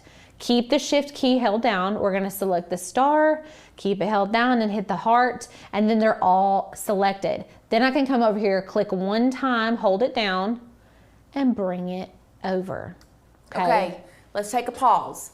Note number 2, create an offset for your images or your shapes. Create an offset for each individual shape. Yes, create an offset for each individual shape. We've got that. That's note number 2. Yes. Note number 3, select them all and move them over to a third square, right? Yes, we're about to add another square. Okay. All right, so perfect. Thank you for that, Lauren. Sorry, I'm just wanting No, to I make sure appreciate everybody gets their notes taken for this. No, I We appreciate do not it. want confusion. Right. So I'm gonna select that other square and I'm gonna just duplicate it, okay? Because remember, in the beginning we had 3 squares. So this is where we're getting to where we need to be. So I've got my 3 squares, so we created that offset. Now, what we're gonna need to do is, hold on, this is where it starts getting fun. We'll say fun, right? We'll say fun. So we need to print and cut these shapes out right here, okay? These all need to, let's see, right now they're on basic cut. So these need to all be printed and cut out, as well as the square. So I'm going to, right now they're at basic cut. That would mean we were gonna like cut it out of vinyl or something. I want to print it and cut it. So up here, there's an operation manual. So I've got an operation manual, an operation menu. I've got my triangle selected from our second square. Okay, I've got a shape selected. We're gonna go print and cut. Do you see the line disappear? That's telling me that it's switched from a basic cut to a print and cut. Even over here in the layers panel, you can see it changed to a print and cut, okay? Now I know we're gonna have people ask, why not flatten it all together? You're gonna see and understand why here in just a minute. Yes. Really what you need to do is each individual shape, you need to go in there and change it from a basic cut to a print and cut. Yes. We're not flattening it to the square. Because if you flatten it to the square, it's literally just going to print all those and cut the square and not cut your shapes out. Exactly. So we're telling it right now by changing those shapes to a print and cut, we're telling Cricut, hey, you need to print those images and cut around them as well, okay? If we just flatten the square with all those 4 shapes, it's gonna do what Lauren said and cut around the square. So I'm flattening the images and then I'm gonna attach those images to the square. So they're still gonna stay where they're at, which is what we want, but we need to cut them out individually as well. So I've flattened all of my shapes, okay? And then we're going to select all of this and attach. Okay? Good? Yeah. Yes. What? Not to confuse you, Okay, tell me. but you shouldn't have to attach to the square because they're getting taken out anyway. They don't have to be in square. We just have to make sure the offsets and that square stays together. Yes, but I do it to all the layers so we don't forget, Okay. so we don't get Beautiful. confused. Okay. Because we're gonna repeat it. Yeah. So just attach it to the square. And then, okay, so this is, I'm not even gonna talk about that because I think Okay. that they'll get confused. I know what you're saying though. Okay, that's fine. I should keep my mouth shut. Lauren is just too smart for her own good. Okay, so then we're going to need to, hold on one second. Let me find my offsets. Okay. All of these right here, I need to, let's see, we're going to flatten the square and keep these as basic cuts, okay? So on the silhouette area, we're going to flatten our square, okay? This allows the Cricut to turn this into a technical print then cut. Does that make sense to everybody? Yes. Because we need the registration marks, so just do what I say. Well, also, why did our canvas change back? I needed it to be dark gray so you guys can see what's going on. So we flattened the square with our offsets over here. We flattened just the square. What note number are we on? Are we on note number 4? We went Or rogue. 5? We went rogue. Okay. Okay. We need to take notes. So the second square that you all have, the square stays a basic cut, and the images are turned into print and cut. Yes. The third square, the square turns into a print and cut. This square Yes, and our offsets stay as basic cut. cuts. Okay. And we're going to select those offsets in that square and attach. So it's literally just the opposite. Yeah. Okay, so I want y'all to look. Are we all on the same page? Kim said we were on note number 4. Okay, perfect. So note number 5 is your second square. Write this down. Note number 5. Second square, the main square stays basic cut. Images inside the square are turned into print and cut. Note number 6, your third square or your offset square, the square turns into a print and cut, and the offsets or images inside are basic cut. And you're going to attach those to that square. And then attach them together. Yes, very important. And sometimes I think through these steps, it seems like, why would you do it that way? Just trust me, okay? I've done it like 57 times. Trust. I've done it 57 times. I'm just saying, just listen to me. And y'all, at the end of this, if you're like, why would you do that? Please don't say that. I worked really hard on this. I've been nervous all morning. I've been nervous about teaching y'all. Okay, so everything should be exactly where we need it to be. Okay? Okay. Are you gonna go put paper in there for me? I am, and I'm gonna grab a charger. Perfect. You can grab mine. I'm going to. So we're using the Explore 3. I like when I'm doing print and cut to make sure I've got the right machine selected. Bianca, I had 15 steps of notes. So that's why Lauren was like, what step are we on? I was like, girl, I went rogue a long time ago. So y'all just take your own notes and number them out, you think. So make sure your Cricut is selected. We're gonna go to Make. Okay. And we are going to skip these animals. We're going to do this layer right here. So this was our second layer. So this was our first one, this was our second square, and this was our third square. Okay? We're gonna print this one right now. You wanna make sure every square should be in a print and cut registration box. If it's not, you've done something wrong. So this one has these registration marks, okay? This one has them, and this one has them. That's what we want, all right? So select this one. We're gonna select continue, and then we're gonna send it to the printer. Now we're using a pretty heavy cardstock, so I want to make sure to use the rear tray, and I'm also gonna keep the bleed on. So I've got add bleed, use system dialog, and we're gonna hit print. Now a dialog box is gonna pop up behind design space, and I'm going to feed from rear tray at best quality, okay? And then we're gonna print it. Bianca says, I've been writing my own steps. Now I've got 14. I told her, I said, we Beautiful. went rogue, but I had 15 steps in total written down for myself.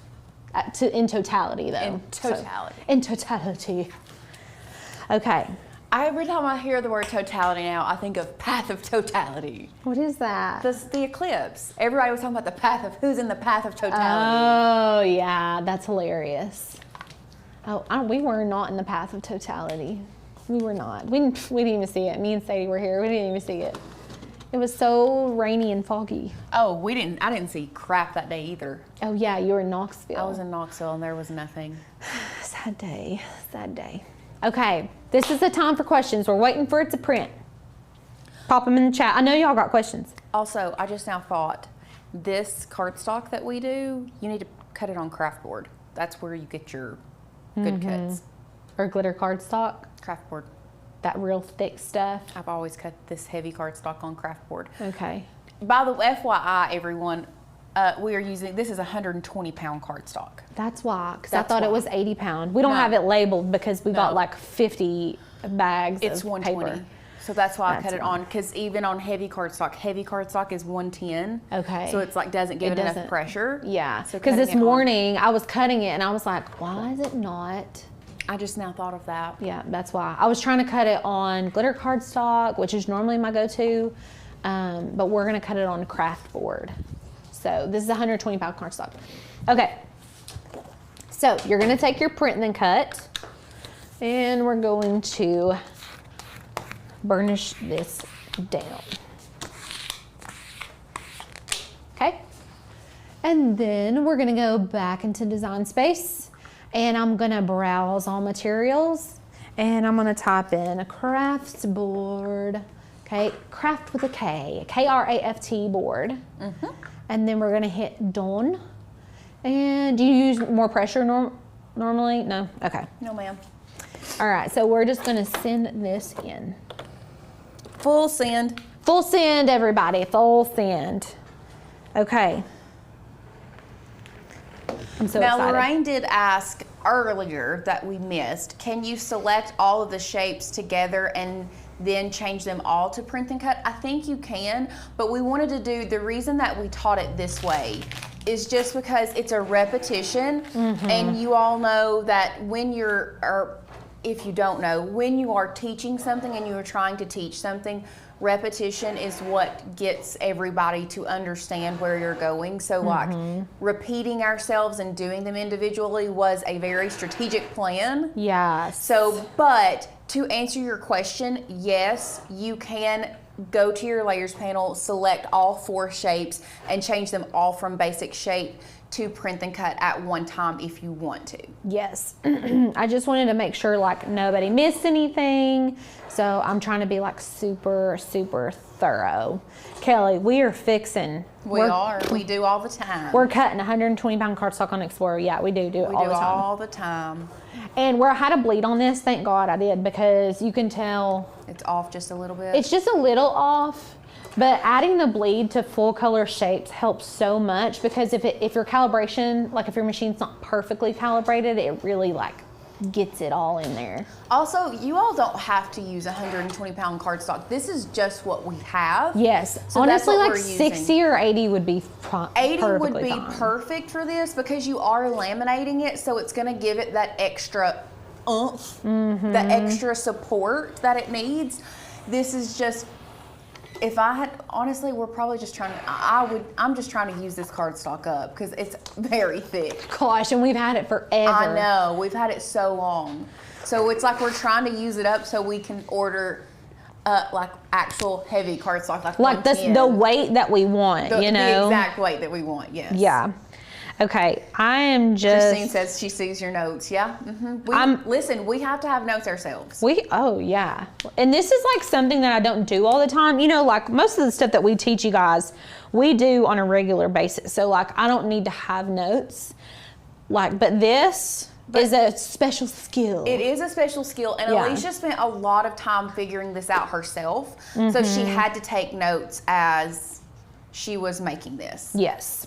Okay, so we can just kind of get rid of all this extra stuff. For this particular square, I'm gonna take off all my shapes and set them to the side momentarily. Okay, those colors are adorbs. And then we're gonna print the offsets and cut them out. So we need to go to this layer right here, okay? We're gonna send to printer. Sorry, I keep running you, Lauren. It's okay. And then I'm gonna turn off the bleed for these, and then I'm going to hit print and rear tray and best quality. Okay, print. Beautiful, beautiful. This is a great video to go back and rewatch too. Yeah, okay? you're gonna have to. Okay. You didn't turn them to printing yet. Yes. Oh, there's an ant. There's an ant. Go on, little buddy. Could y'all see him? Yes. Okay, I'm going to line this up.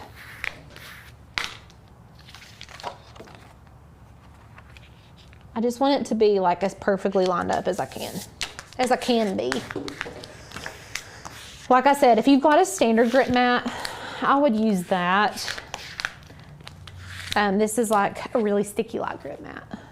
And we're gonna cut this on craft board still because it's still that really thick. Okay, hit done.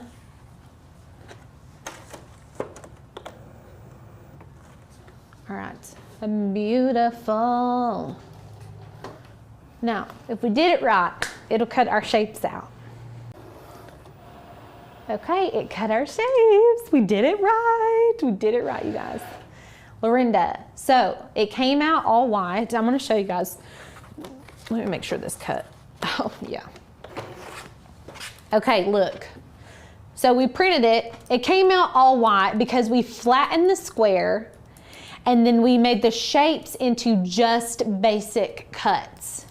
So even though they were black, they weren't a print and cut, okay? But since those basic cuts were attached to our white square that was flattened, it still allowed us to have the registration marks, okay? So that is how, and we need those registration marks, and you're about to understand why. So what we're gonna do next is I'm going to take all this off. We need this part, okay? We don't need the shapes right now.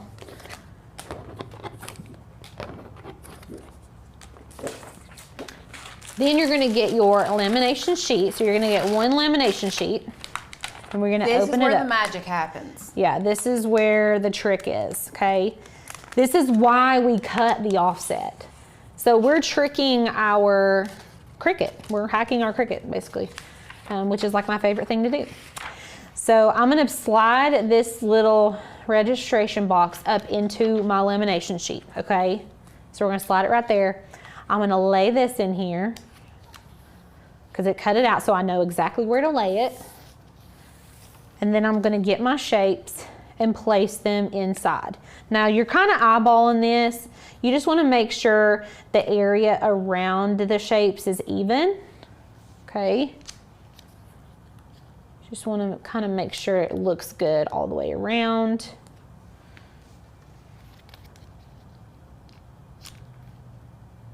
Okay.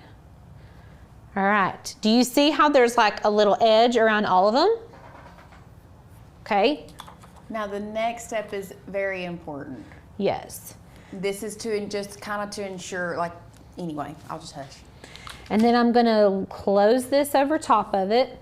And then we're going to use the laminator. We're gonna laminate, okay? Now these will move around a little bit, so just be mindful when you pick them up. And try putting your hand underneath the laminating sheet and then holding it there so it doesn't go down as it goes through your laminator. So I'm just gonna send this through 2 times and do it 3 times if you're feeling frisky. But we wanna really make sure that it seals in. If you do it 1 time, it just doesn't do it well enough. Now, if you have a more heavy duty laminator, it might be fine with just 1, but we're gonna pass it through twice, okay? Megan says this is genius. Thanks, Megan. It hurts my brain to do it a little bit, but we are making it. So it's gonna go through slowly but surely. And then we're gonna send it through a second time. So I did basic shapes, but you guys can do the weather pieces that we linked for you guys. You can do the animals. The animals, now they will come in like grouped together. So you can do like, you'll have to slice the animals out from each other, or we have them individually as well. We link the individual ones. Are they SVGs linked individually, or were they PNGs? Just make sure they're flattened. I think I forgot to put the individual ones in there. It's okay. If you pull in the animal PNGs, you just have to take a circle and slice them. So the one that we have linked below, let me just go ahead and tell you all, the one that we have linked below has all of the animal heads together. However, if you go to the Makers Gonna Learn website, and let's say you search in the cut files for the zebra, or let's do tiger. If you'll type in tiger head, now that sounds kind of weird, like tiger head, but it will pop up. Same thing with like the zebra and the bear.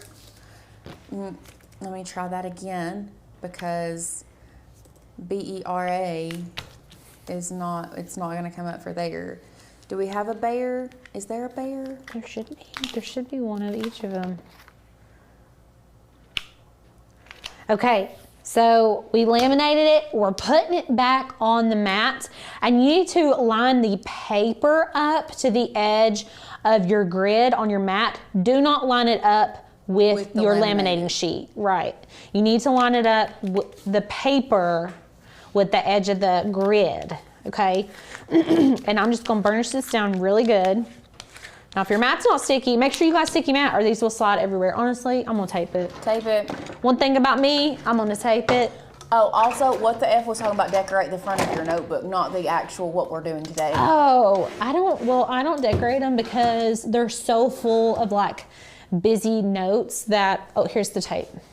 Oh, I could have grabbed that. That's okay. My B. That's okay.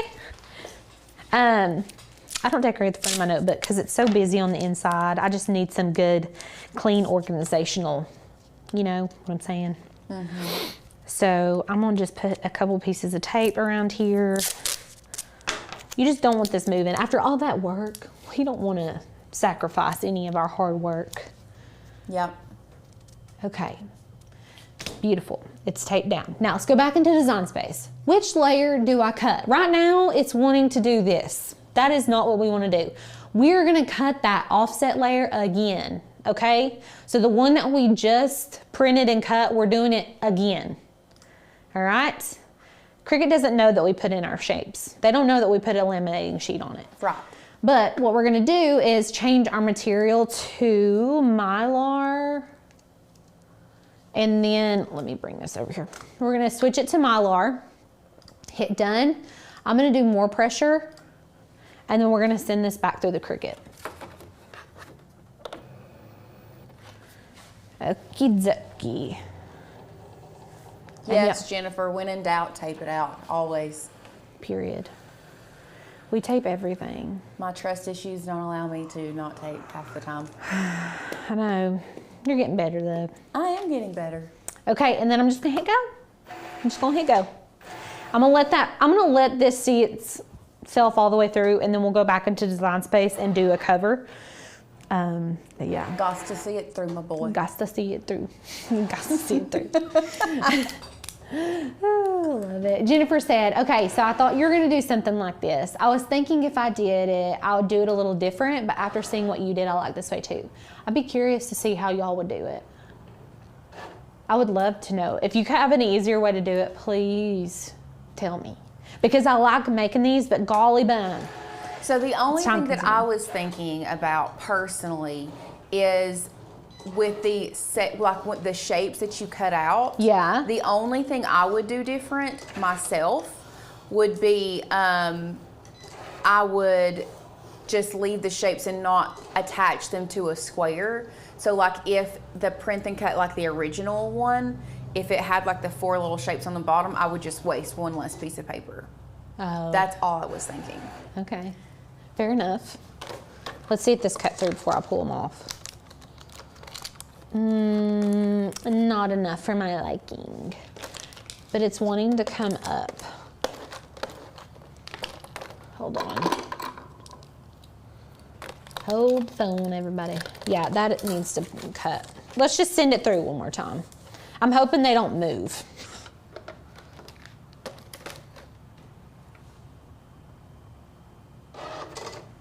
So I didn't unload it, and it's gonna recut these for me. And I'm hoping they don't pop off my... Pop off, sis. Don't pop off, sis, please. Don't pop off, sis. Don't right now. pop off, sis.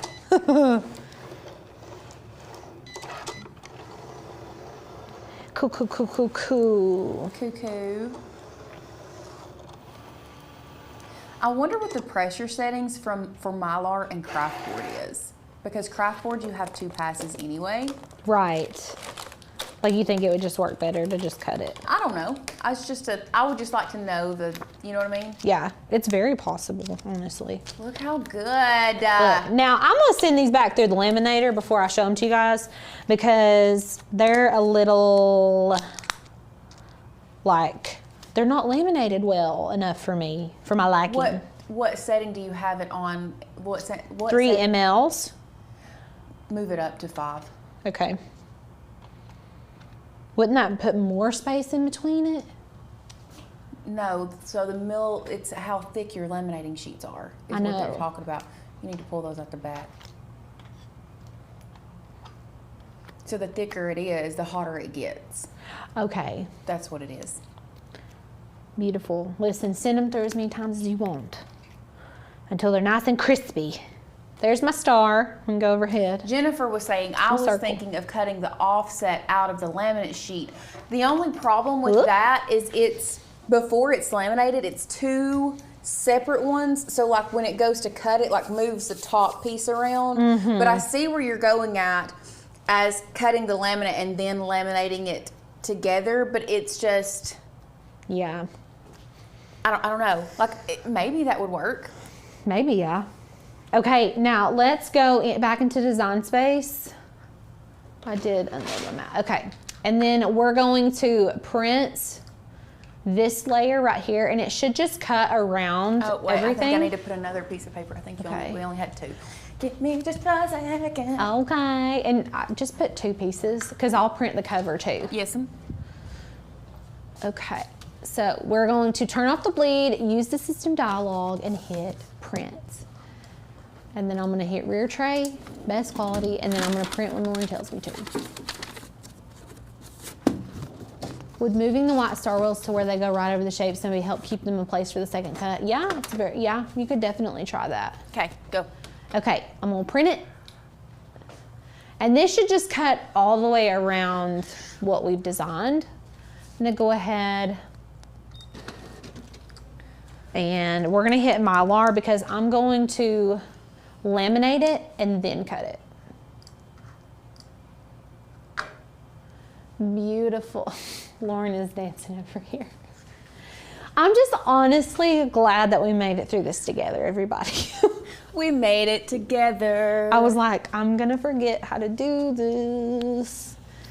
But yeah, this is like a love project. Definitely something you make for someone that you care about very much because it takes a lot of effort. But what's cool is you can, like all these little loose pieces, as a mother of a toddler, I can't stand little pieces. I can't stand it. I'll just throw them away. If they're floating around my house for 2 days in a row, they're going in the trash can. I literally cannot deal with it. But the cool thing about this is once you create the first one and you know what you're doing, you can keep it as a template. Yeah. And just like create more, like you already have your front piece made. Mm-hmm. You can just keep adding more to your ring. Yeah, right. So, yeah, anyways. If anything, I hope you guys feel inspired to make something new or to use some new materials like a laminator. Okay, beautiful. I'm gonna laminate this one and then cut it, and then we will design our cover, which is very simple.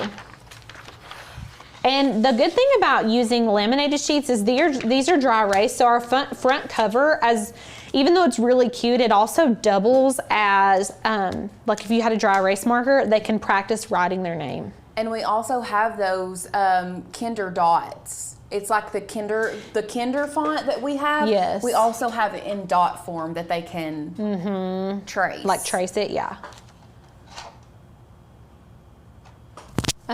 Carrie says, why do you have to cut the box around the laminated shape part? You don't technically. That's what we were talking about earlier because I attached it. You don't technically.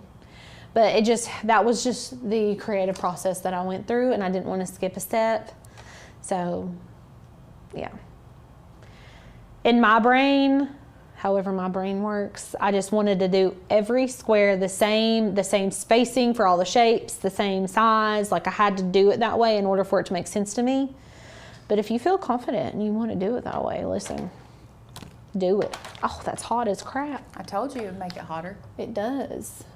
Karen just ordered a laminator. Yep. I love it. This little baggie, I don't even know where these came from. They were just in the office and I was like, that's perfect for my shapes. Those are actually sublimation pencil pouches. I linked some canvas ones for today's project, but if you do have the stuff to do sublimation, you could just get like the sublimation ones and it's like a twofer. Yeah, for sure. And someone mentioned using lamination sheets. You could totally do that. But you wouldn't be able to do the like clear edge technique that we did. And then we also, like through this process, it was also the thoughts of, well, what if people are saying, well, why don't you just cut it out with scissors or whatever? So with lamination, a lot of time, especially with those like little tiny pieces, if you laminate something and then cut like on the exact edge of like the paper, the lamination is not sealed together then at that point. Right. Like this is about to unseal the lamination technically, but I'm just going to send it back through the laminator. These seem to have done fine. Yeah, they will be. It will be fine, but like those pieces are going to be pulled off and like messed with a lot more than the big part. That's very true. Okay.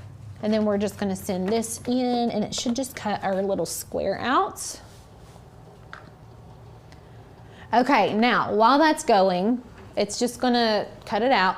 We're going to go File, New Window. Did you guys know you could do this? You can open up multiple windows while you're working, while you're cutting. Okay, I'm gonna hit go. I don't think you can do a laminated sheet with a heat press. It gets way too hot. I think so too, yeah. It's like there's 3 mLs or 5 mLs, so obviously you can tell there's like a very slight difference, like it's very particular on the heat settings and the pressure and stuff. Okay, so this printer you guys linked is only for printing and making stickers, right? Or can you use it for sublimation too? Daisy, that is an inkjet printer that we linked. If you want to sublimate, you have to convert an inkjet printer or buy a sublimation printer, but we linked an inkjet printer because we were working with print and cut today. Okay, so I'm just gonna hit new project and we're gonna do a square that is 7 by 7, the same measurements of everything else that we've made today. And I'm gonna change it to white. I'm gonna change my canvas color so you guys can see. You're gonna have to just go ahead and press play again and send that back through. Oh my. Because you're cutting the cardstock and the lamination, so I don't think the Mylar is gonna be enough. I might have to send it through 3 times, heck. Yeah. Okay, and then what we're gonna do is type out our initial. I'm gonna do an R. And we're going to go to our system fonts. This is I don't know if this is that same ant, but it's over here on this charger now on my computer. It's on a journey, just let it. It's on a new journey now. Lauren. It got flicked across the room. Okay, here, I'm gonna hit play again. It needs to be cut a 3rd time. So it's cutting through lamination and heavy cardstock. Yeah, but honestly, we probably should cut it on craft board. Okay, and then I'm gonna type in is for Ruby, Rooney. And I don't think, maybe we have that Kinder font. I think we've used it recently. Kinder Kids. Nope, that's not the one. Okay, so let's go get that font from our website. This is the Kinder font. I love this font. It's so cute. Hit download. It's going to pop into a zip folder. We're going to open it. and then double click it and install. And then go back to Cricut. We're gonna save our project. R is for Ruby. Save it, and then we're gonna reload Design Space.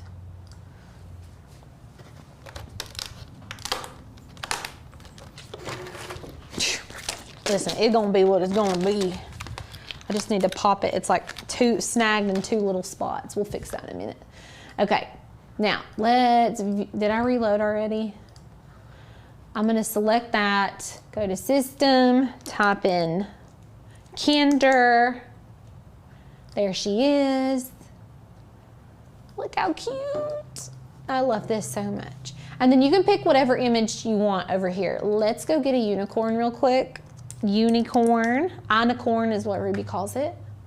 An inicorn. Oh, let's go to Cut Files, and we're gonna type in unicorn. Deborah, you could cut this with a deep cut blade probably, and it would definitely cut better. If that's what you wanted to do. Oh, that one's cute. Oh, Yeah. this one? Yeah. Okay.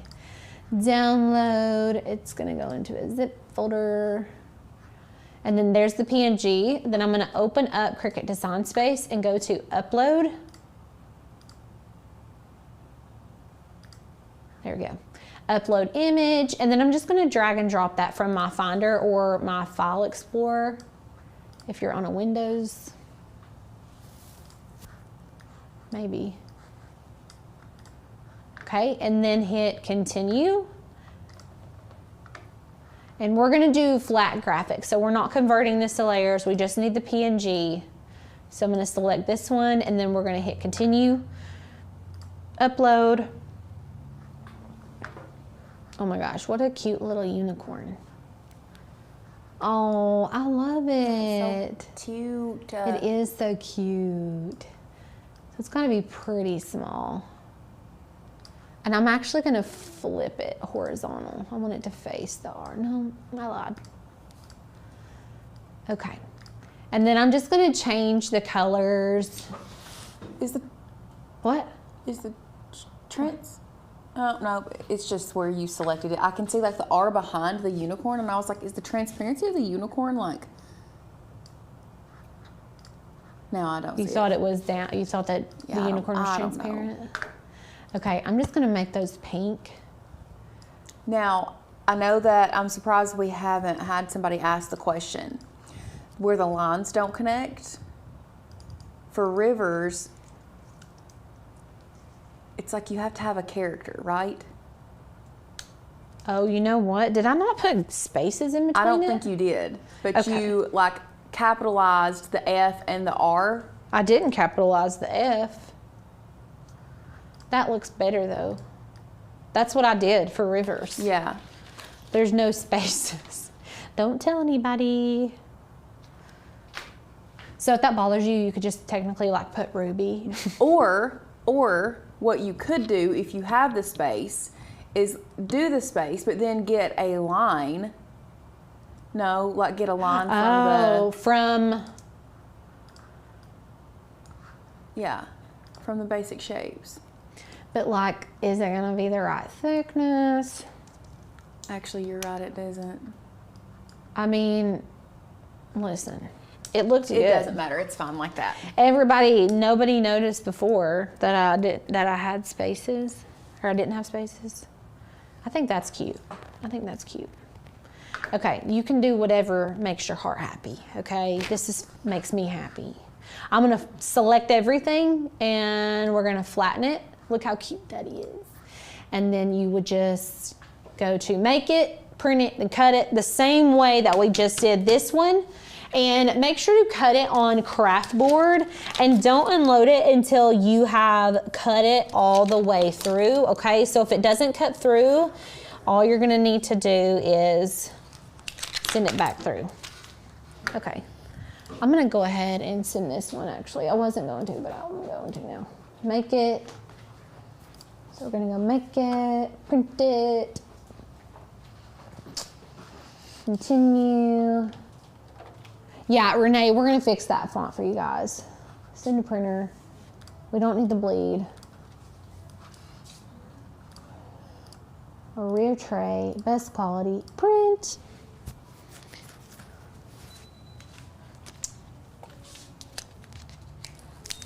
Cool, cool, cool. We've got to fix this printer. It's like you have to hit next and that other I know. every single time. It just started doing that. I know. Okay. I know. And so you would just go put your Velcro dots. What I like to do is put them on together. So put the sticky side down and then put the other side on it as well. And then line it up and stick it down. That way it's exactly in the middle. And you would do that with all of them. Thanks. Where'd you find those? There's a box for them.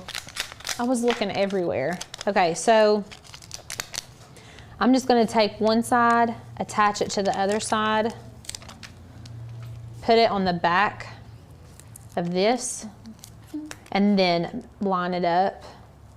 That way it Velcros right in the middle.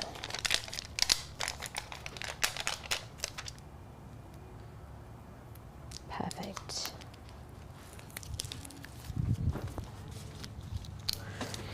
And these are pretty sticky. These ain't gonna come off, you know what I'm saying?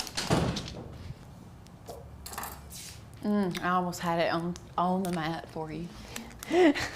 That would have been awesome. Sick moves, bro. Sick moves. Okay, and then this one. Oh, those aren't gonna come off.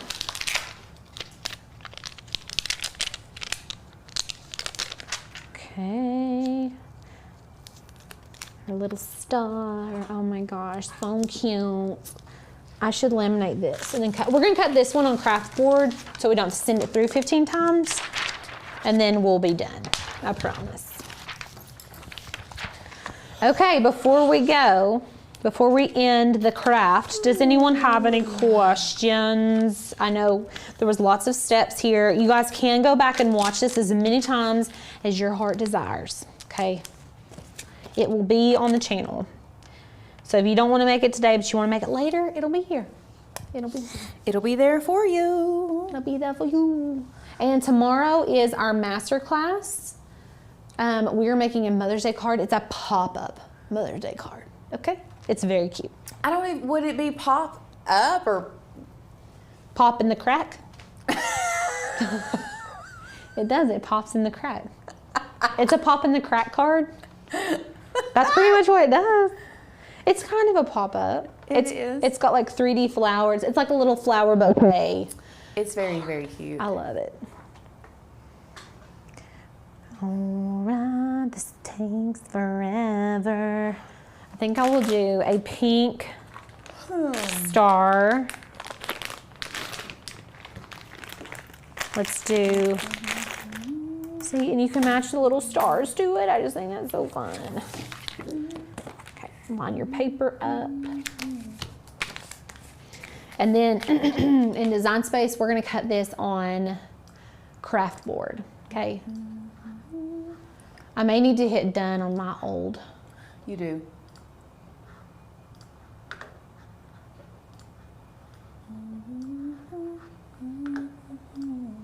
Or sometimes it won't let you connect if you don't cancel. Okay, browse on materials, craft board, and then done, and we'll send it through. Beauty, beauty, beauty, beauty. Ah! You didn't tape. See, this is what happens. This is why we have trust issues. This is why we have trust issues. Okay, you continue on, sorry. That's what I get.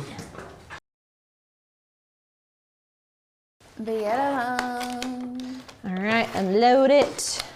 And then you can just punch a hole. You could also add a hole and have it cut it out. But listen, I ain't trying to cut.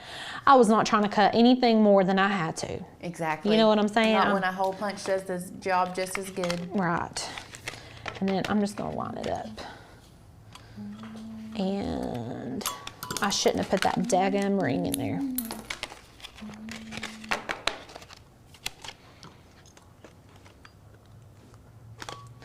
I like to make a mark and then go back. This is a really good project example for sometimes, what is happening? It's static. I do things differently than I teach things. If you're a teacher, I think that you probably get that, but like, or a crafter, if you're showing someone how do you craft something, like I do things way different than the way that I teach you guys. So this is a good example of that, I feel. But anyways, look how cute. And then you can just add in whatever pages that you want. I mean, these are perfect for like road trips, and like, I don't even need to sell it to you. Okay, cool deal. Love it. Love it.